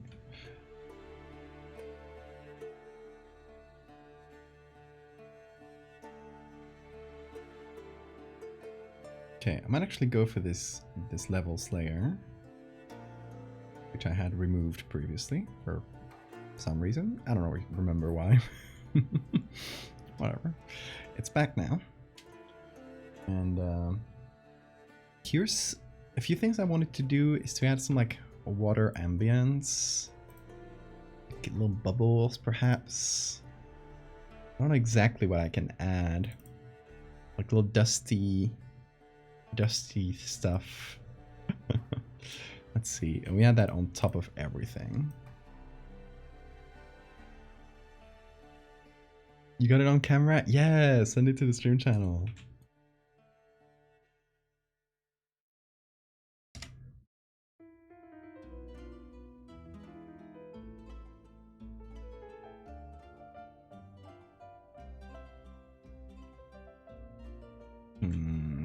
This is too strong. I think it's supposed to be rain, this overlay. Marty. Son of a gun, again? I'll let you out one last time. You got this? You got this? Don't repeat that game with me.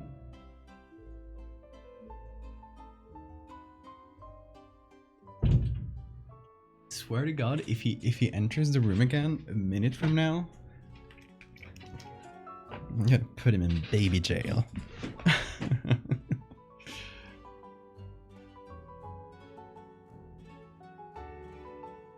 Is that it?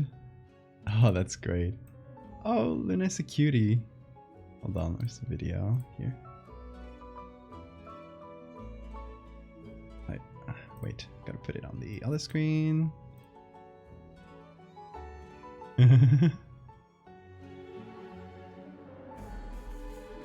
He's loving it. There you go. Success. I love that.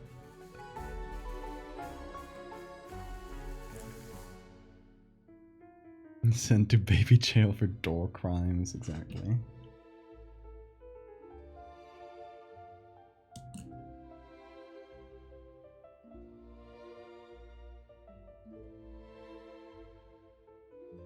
I was thinking like maybe I'll add like little fishes, but I'm not sure. What I might add, okay, let's pop in here, and let me search for underwater, because I think there were some good pictures of this, exactly what I want, like the surface of the water from below, because that'll give us like a more specific perspective. Like if we put this in the background behind the legs, it'll make it really clear that this is just like off the surface of the water. So we can put this, I think, on top of this. 6 months old this month. Aww, baby.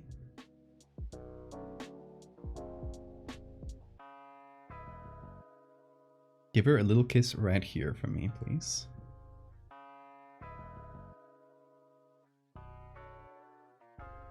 Oh yeah, I forgot the gradings are new now. Okay, so yep, there we go. Use that as a background and put that in a group. Put that somewhere in the background, and the group is gonna be clipped to the legs so it doesn't show up like over the legs.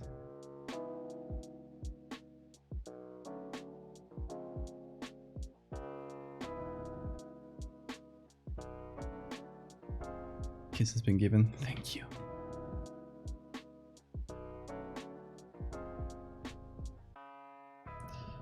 With the light corresponding, matching the others.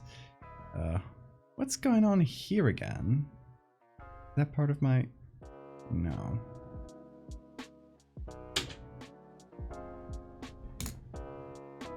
Morty just entered again. It was more than a minute, so I'll give him that. I'll let him through.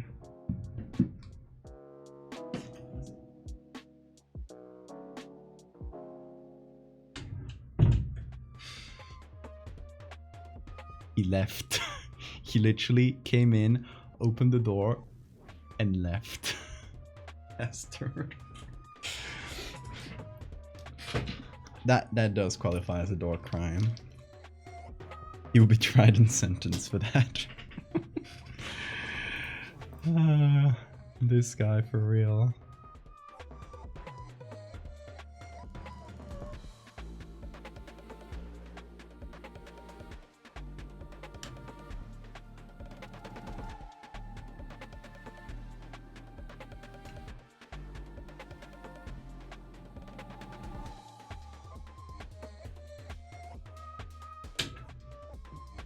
Again? He's looking at me from the door like a little criminal. He just did something bad. Morty! He's simply peeking his door. He's face to the door. And he left again. I'm gonna close it good, and that way he won't be able to open it and he'll learn that he can't do it.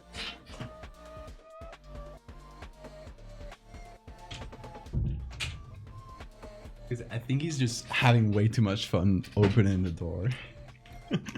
And every time I have to get up and close it. So he's gonna make me go insane. Spill lemonade on everything? Oh no. Does Valdevia attract bugs? I'd say no, but no clue.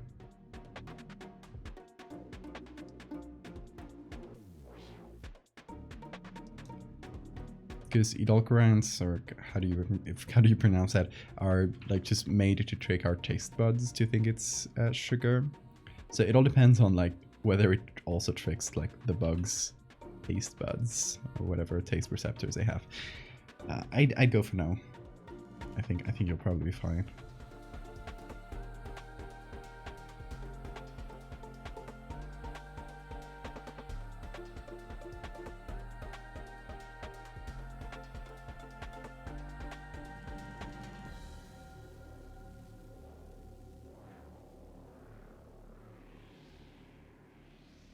You know what I should do?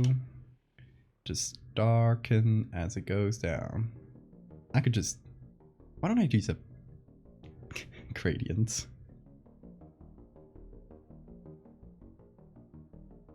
Silly me.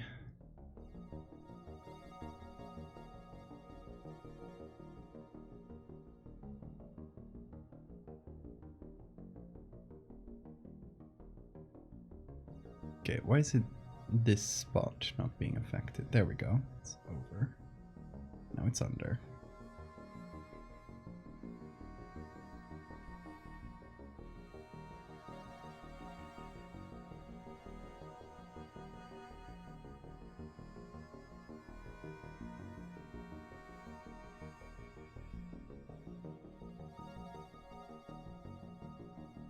Okay, let me put this on normal mode. Lower the opacity. And we're gonna have to do some adjustments to this selection. Because it is not perfect. Okay, so I'm gonna go to the OG here. We're gonna give it this layer mask.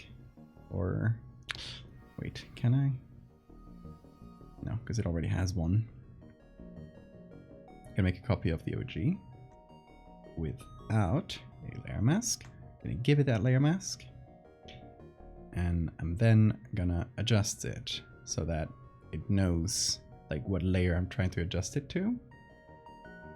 So I'm gonna shift the edge inwards so we don't get any strange like hard edges like around the leg, which is the problem here.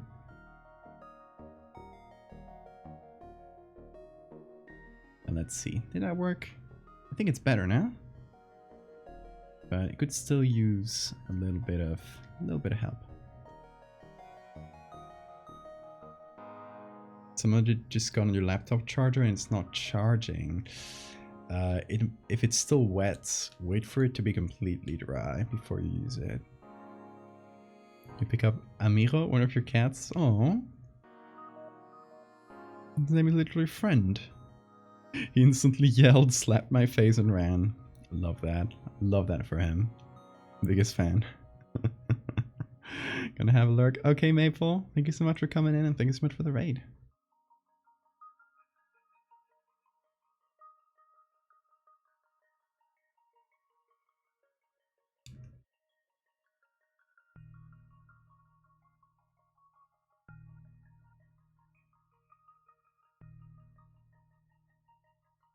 This changes quite a bit of the perspective, doesn't it?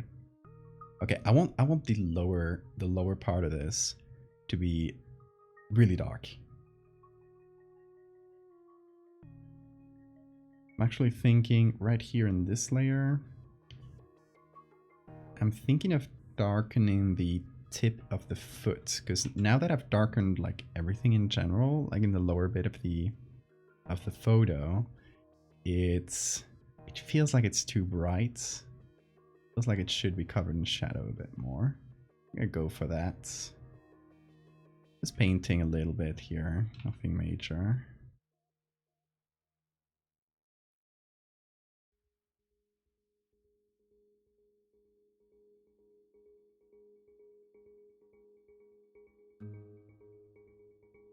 Yeah, we also gotta be careful to let the silhouettes be visible, because we want this to be immediately readable. So I want even though this is pretty dark, this foot, I still want it to be readable.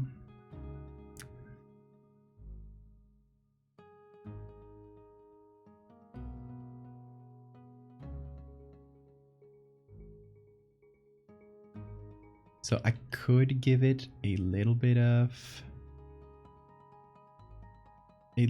a light on this side, kind of trick the light a little bit so that the silhouette is readable all the way through and it reads like legs without us having to squint. He's not friend.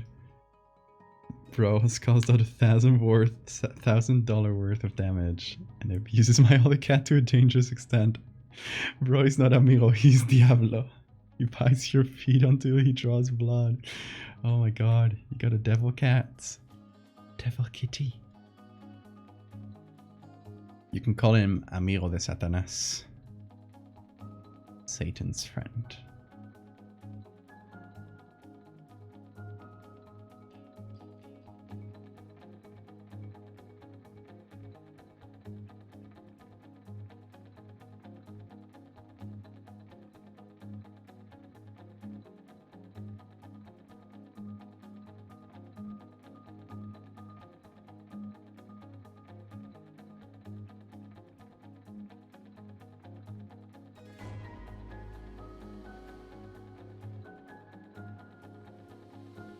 Okay, I gotta remember to cut the background out of this. There we go.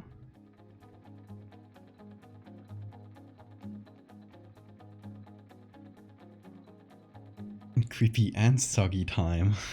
Always soggy up in here. Here's something we can try. Color balance on top of this layer, where we give the highlights some yellow. Huh? Huh? What's going on? Up? What's this? I just wanted some yellow tones. What's happening? Okay, I'm too curious now. What does this do? Why? Why is this? It's all normal layers. It's not a layer mask. I think this picture is just kind of cursed. I'm gonna try something. I'm gonna save,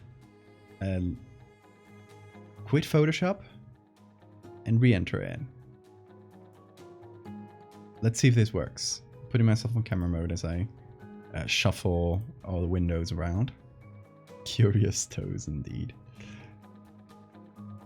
And I'm hoping that this time it doesn't do weird things, because I don't know why some layers suddenly start like creating these really strange big artifacts in the middle of the image.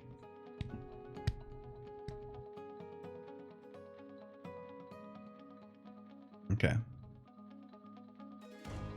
Give this a second. Photoshop is taking its time. A cursed photo? You didn't need to alter it. I think something about it is cursed. There, now it works. See? Oh, no, you don't see. now it works. That was what I was trying to give the light here a yellow tint, and now it works. So I guess it was just like one of those problems where you just gotta close and open Photoshop. No clue. In any case, it's not doing it again, so I'm really hoping that that's the last time.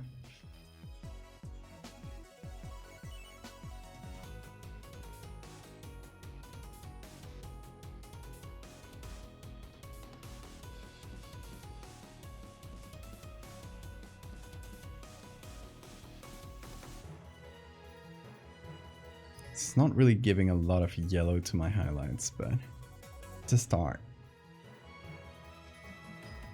Okay, so why do I want yellow in the highlights? Because there are acoustics here, little reflections that come from the top of the water. It's like the water kind of wobbles like this, and as it does, it creates lenses that shift the light into these little wobbly shapes. That's where, if you've ever wondered, that's what caustics are. That's how they're formed.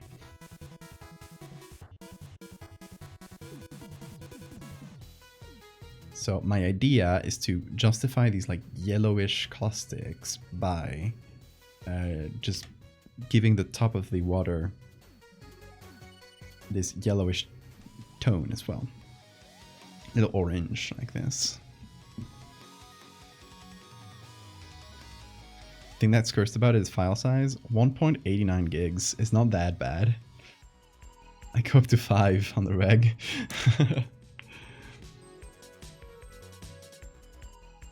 Depths that the legs are in, it's kind of weird. Weird how?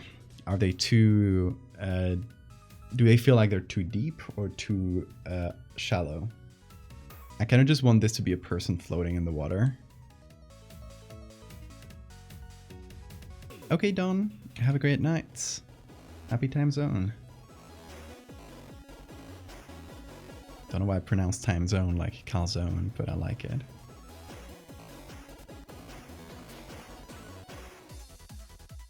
Okay, so I'm gonna just apply the color really strong like this. Don't worry. It's not permanent.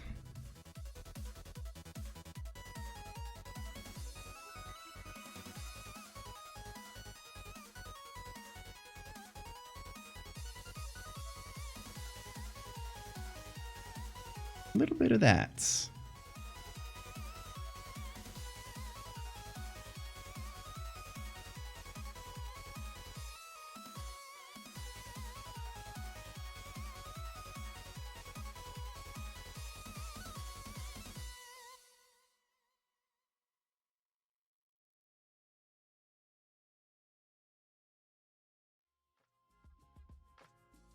Like they're immersed up to the mid-thigh. Oh yeah, I getcha. So it should be like this, further up.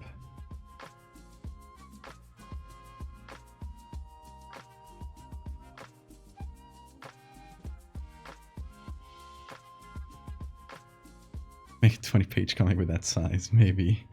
Actually just like... You don't even know what you're talking about.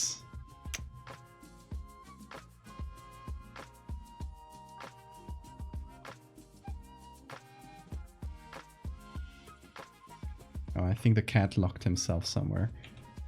But it is fine because my partner is waking up right now, so she'll take care of him.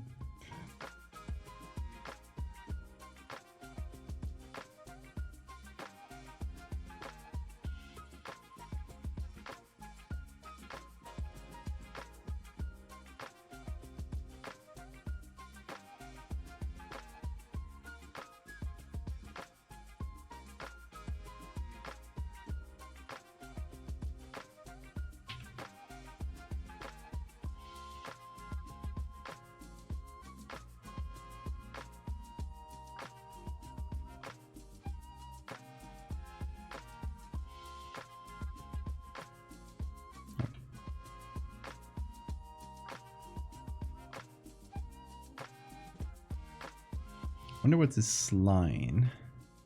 Is it part of this? Yep, it was.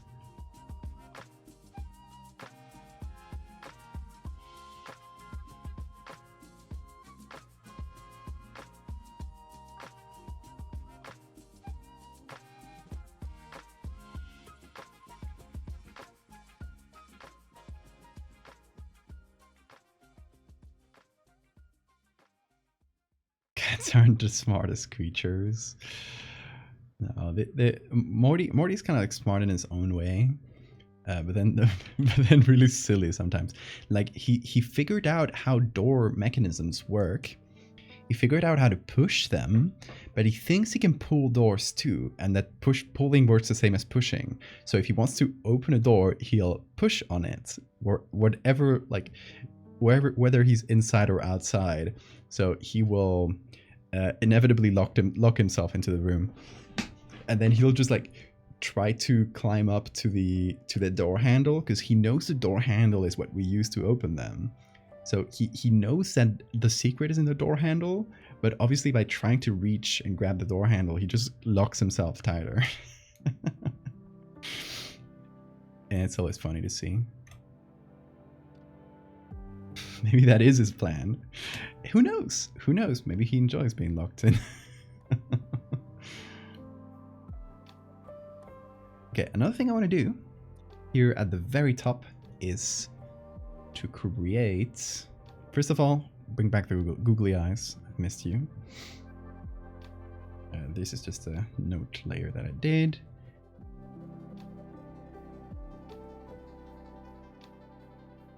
I want to do... The googlies are so funny this way. I want to darken further. Like, just increase that feeling of, you know, you're being pulled into the darkness. So we have the light here, literally the surface, and the pure darkness on the other side. You're holding back his practice by letting me out, letting him out. It's an escape room. I thought I was being mugged in my sleep, only for my cat to be lying on my head. Oh my god, Minty.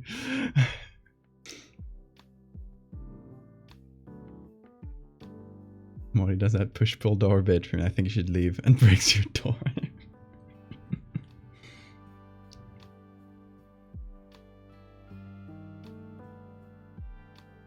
Okay, let's see. I'm thinking hard light. Let me remove the googlies because I want to see what goes on here.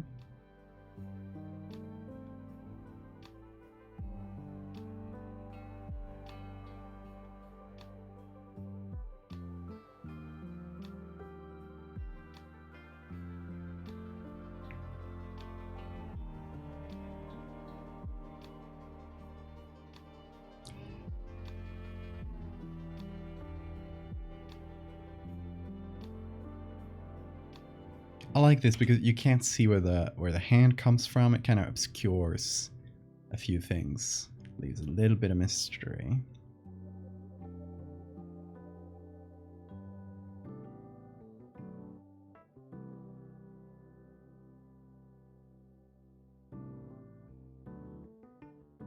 Let's pull that a little bit more towards the oranges so that it works better with the caustics. Towards the reds, I mean. And I'm also thinking, let's apply this color balance to the leggies. Let's see.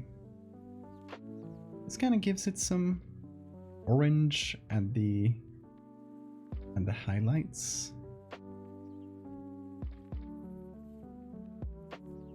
I'm gonna put that above all the adjustments. There we go. So it only kind of affects this.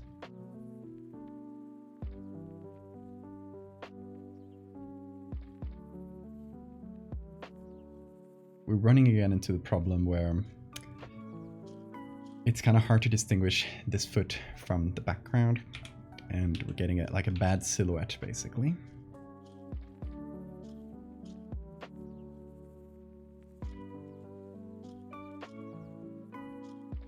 What I might do is just a soft light where I take that, just that little bit around the leg and brighten it up enough that we get to see the silhouette better. That might help. Let's see. You know, a little. It's not incredible, but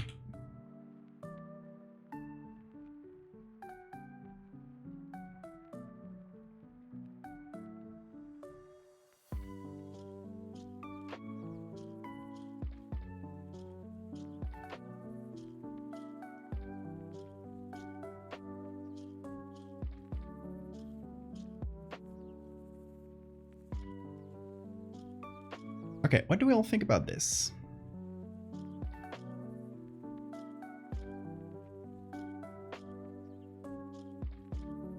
Would love to hear your thoughts. We reach the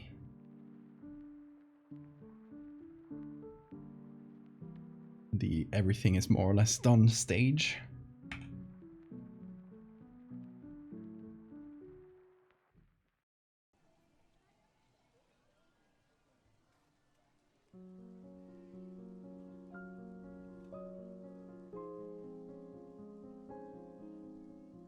Let's see, let me get the caustics again, because I want to sign with them. Can you make it Pog? I don't think I can make this one Pog, folks. Thank you, Victoria. And thank you, Cass. Thank you, y'all.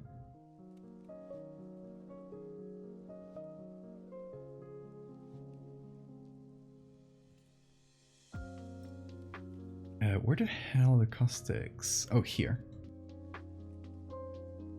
It's this layer, I think.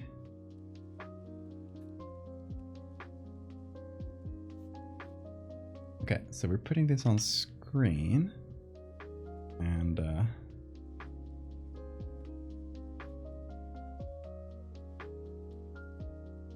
oh, there we go. We are adding it to the dark parts as well.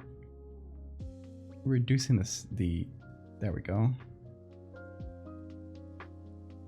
Making them a bit clearer. And now we can take a couple of caustics and put them, I think, in this part of the leg, because it's pretty clear already. And oh, messed up my keystroke there. That should do.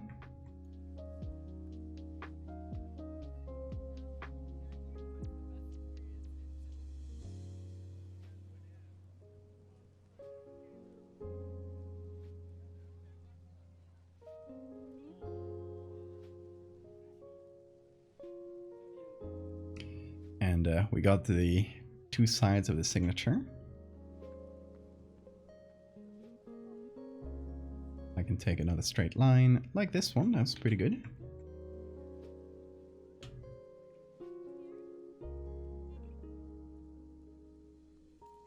And finally, one more straight line. And we're gold. Let's see. I'm gonna repeat this one perhaps. Get a bit of more of a curved one perhaps, because it's going like around the leg. Like this bit.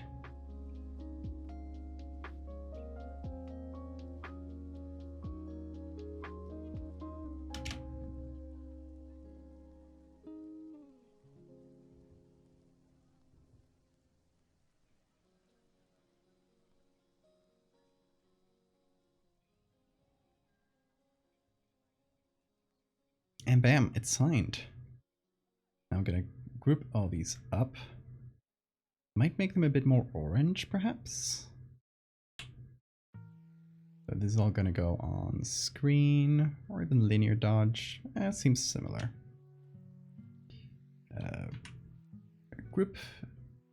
I'm gonna blur just a touch. And we are gonna, there we go, push a little bit more towards the reds. That's my partner.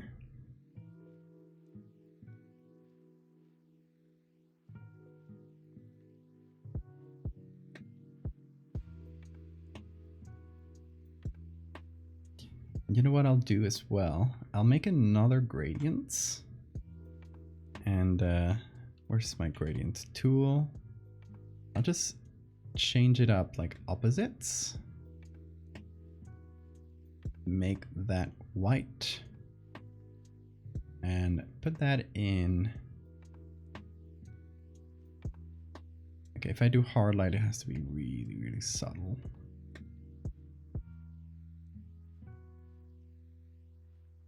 But I just want to like emphasize the gradient from this corner to this one, you know?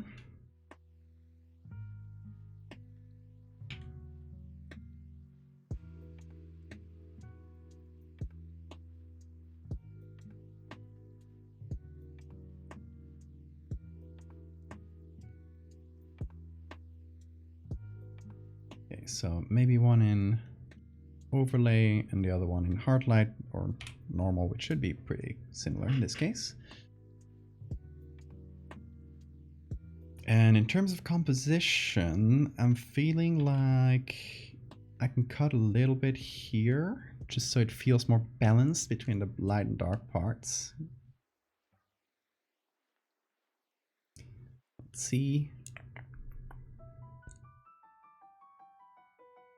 Sec to convert all the colors, etc. Come on, you got this. You got this, Photoshop. Oh my god, it's taken a while. Oh, uh-oh. This got messed up. Okay, we gotta redo it. We're gonna take this. I'm gonna save it. This is the displacement map I did.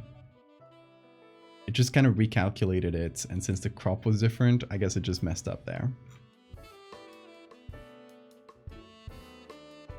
So that's better.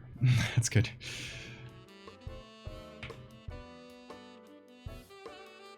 Actually, oh, it actually doesn't do pretty much any changes in the parts we see, because it mostly changes like this bit.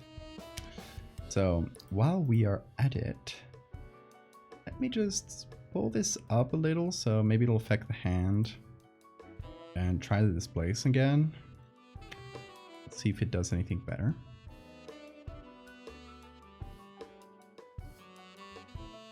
Waiting for it to save. There we go. Place, apply, and that's nice. It just gives it a little bit of displace here. Just pull it up a little so we can see it.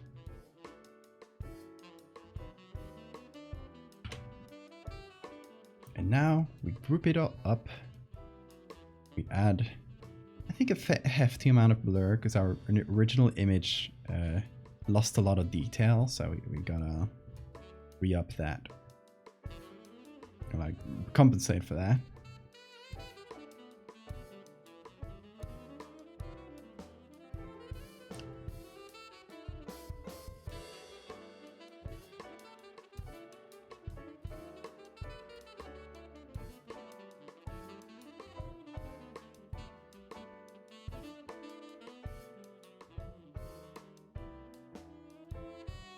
And here we can play around with the contrasts bit more. This is a pretty heavy contrast image, especially from like top to the bottom. But I think it works with, like, you know, the symbolism here, like being pulled into the depths.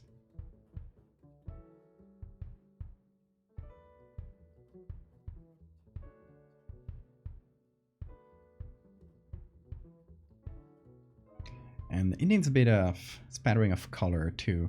So we're going to go once again with these kind of orange for the highlights. We need some blues somewhere because we are underwater. I think maybe for the shadows instead of the midtones. Some deep blue for the shadows. This might be a little strong. It's kind of removing the original color. Maybe I'll keep the blue for the midtones, actually. Just leave the shadows with the original color. Can change the balance towards either of them, but I think about this, the middle is good.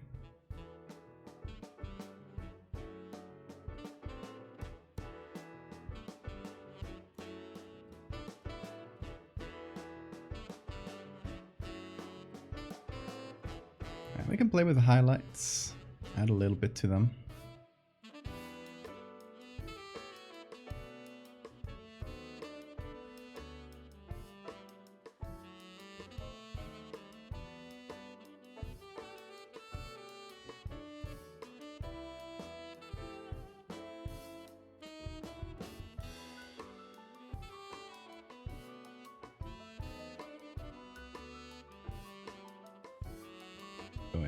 Go at it again.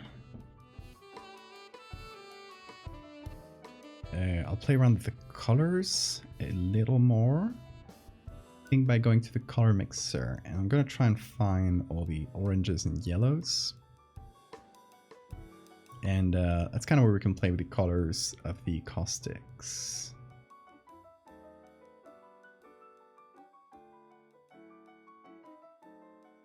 I think I'll push them towards kind of a soft orange.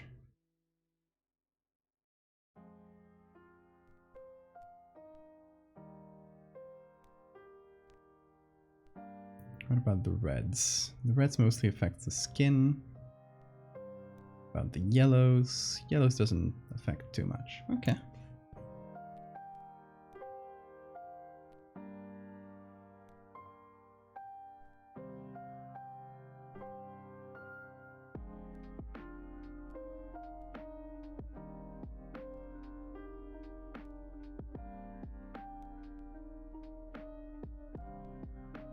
Giving this a bit of like a red and blue tone. I like that. Well, part that bothers me is that we're losing the silhouette here on this foot. It's kind of the most annoying part. I might just pull back the gradients so we get a little bit more of that. And oh yeah, let this little dusty thing go over the gradients, so it kind of pops up against the dark part of the water. And maybe even add another one of them. This one has some nice light to it. It's a bit too much dust though.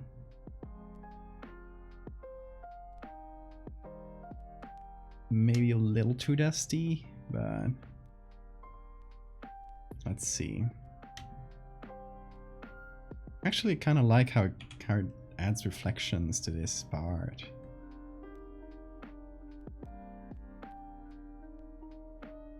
That's pretty nice.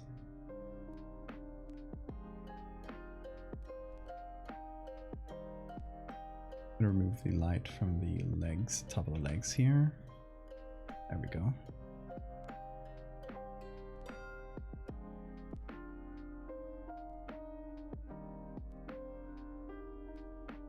So where is this thing we just added? Here. We're gonna change, we're gonna add some colorize. We're gonna change that hue of them to this orange. And kind of making it feel kind of like this is happening at sunset. We got like the orange sky kind of tinting the image a little.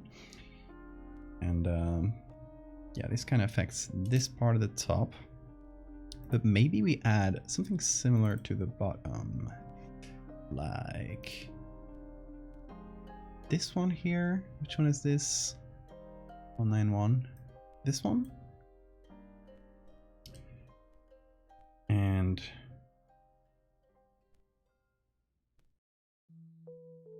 that one's just kind of grayish.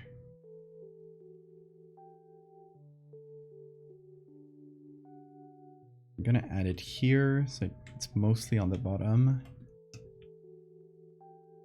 And we're gonna push that towards black so it doesn't destroy our contrast too much.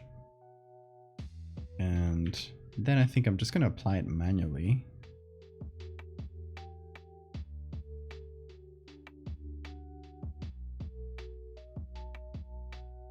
It adds a little.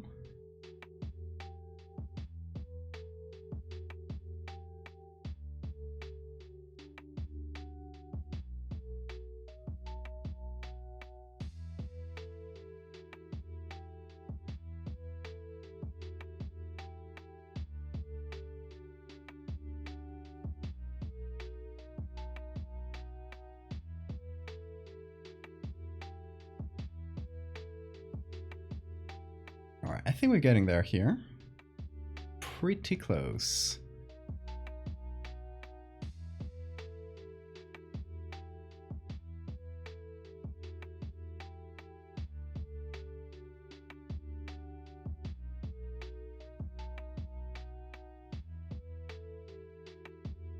Okay, what else can I do to this leg here? This is kind of the problem leg.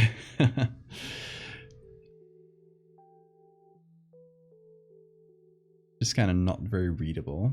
That's what I'm getting from it. Something I could do something silly. Yeah, why not? Okay, let me try a pretty silly idea. I might still like do something. Oh wait, I need to add. I'll take the group and all of its adjustment layers, open it up here. We're gonna give it this layer mask. So we just got a copy of the legs. And what I'm gonna do is add this leg to the other one. So I'm just gonna essentially flip it, maybe at least for the foot. Maybe I'll keep the other part unflipped. But I want some of the detail from this leg on this one. Lightning just shook your house. God, you got a big storm? I mean, yeah, I guess. That's kind of a given.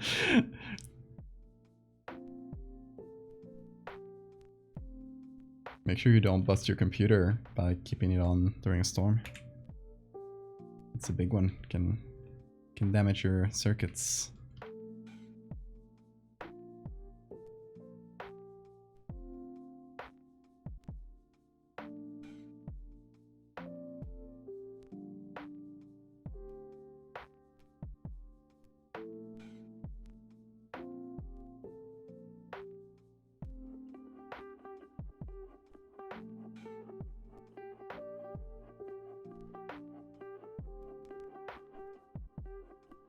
Okay, let's see if just adding a little bit of texture from this helps.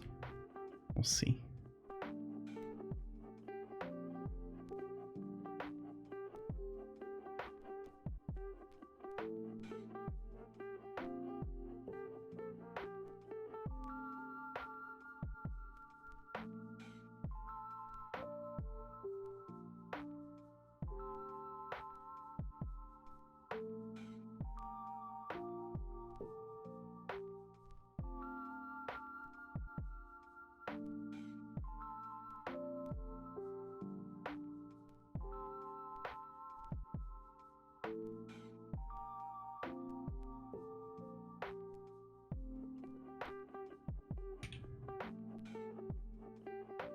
That's your PS4 died. Everything else connected to the same plug survived. Oh no.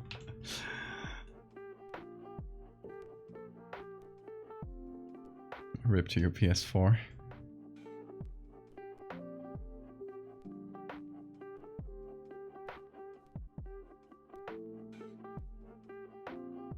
Gone too soon.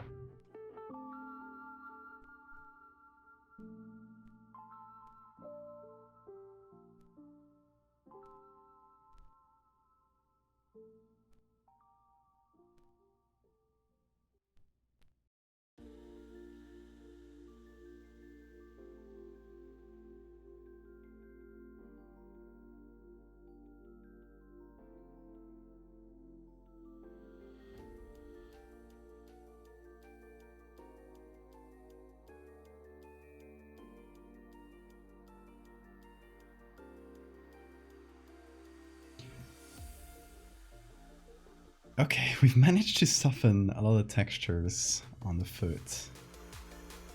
Isn't bad.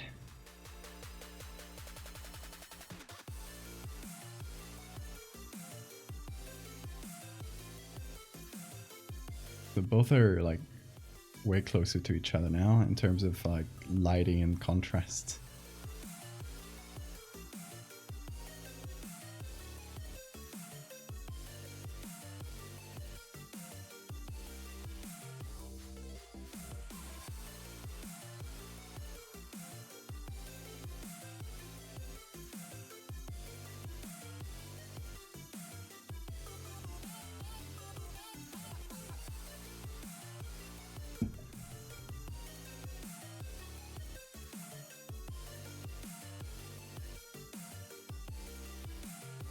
Alright, let's try all of this, all these little changes I've been doing with all the smart filters on top. Let's hope it looks alright.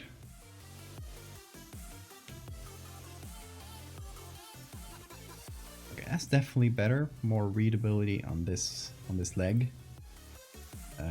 Some nice little sparkly lighting there. Cute. Yeah, just generally better silhouette, which is what I was looking for. And now we get like the dusty part below here. The grimy depths.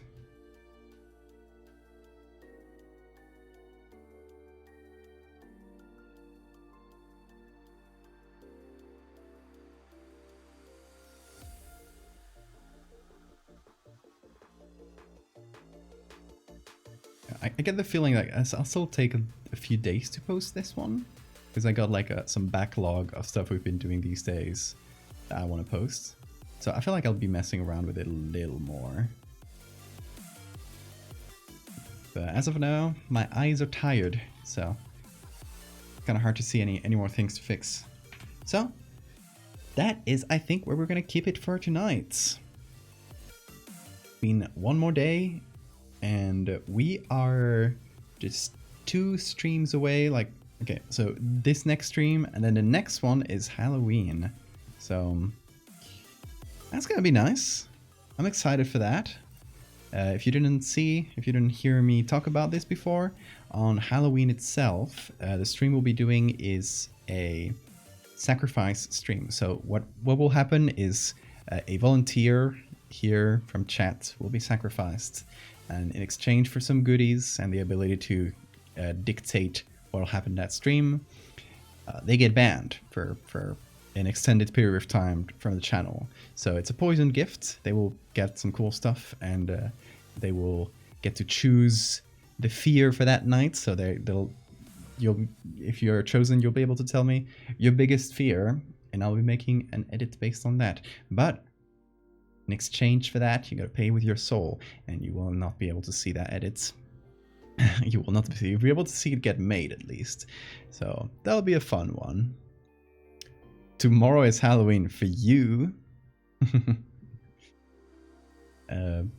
But yeah, it'll be like, technically when I do the stream, it won't be Halloween for me either, because it'll be like on the 1st, but it's fine.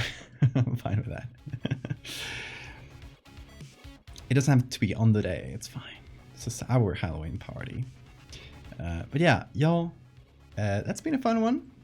I've enjoyed doing this little more conceptual thing where it's not as found footage, it's just a bit more, you know, we're representing a concept. I like that, it's nice. But yeah, hope you'll join me tomorrow around the same hour as today. We'll be doing another fear. Actually, I have a few options for what to do tomorrow, so I won't tell you exactly what we'll do. It'll be a surprise. I hope you like it though, and yeah, y'all take care, have an amazing time zone, and I'll see you tomorrow.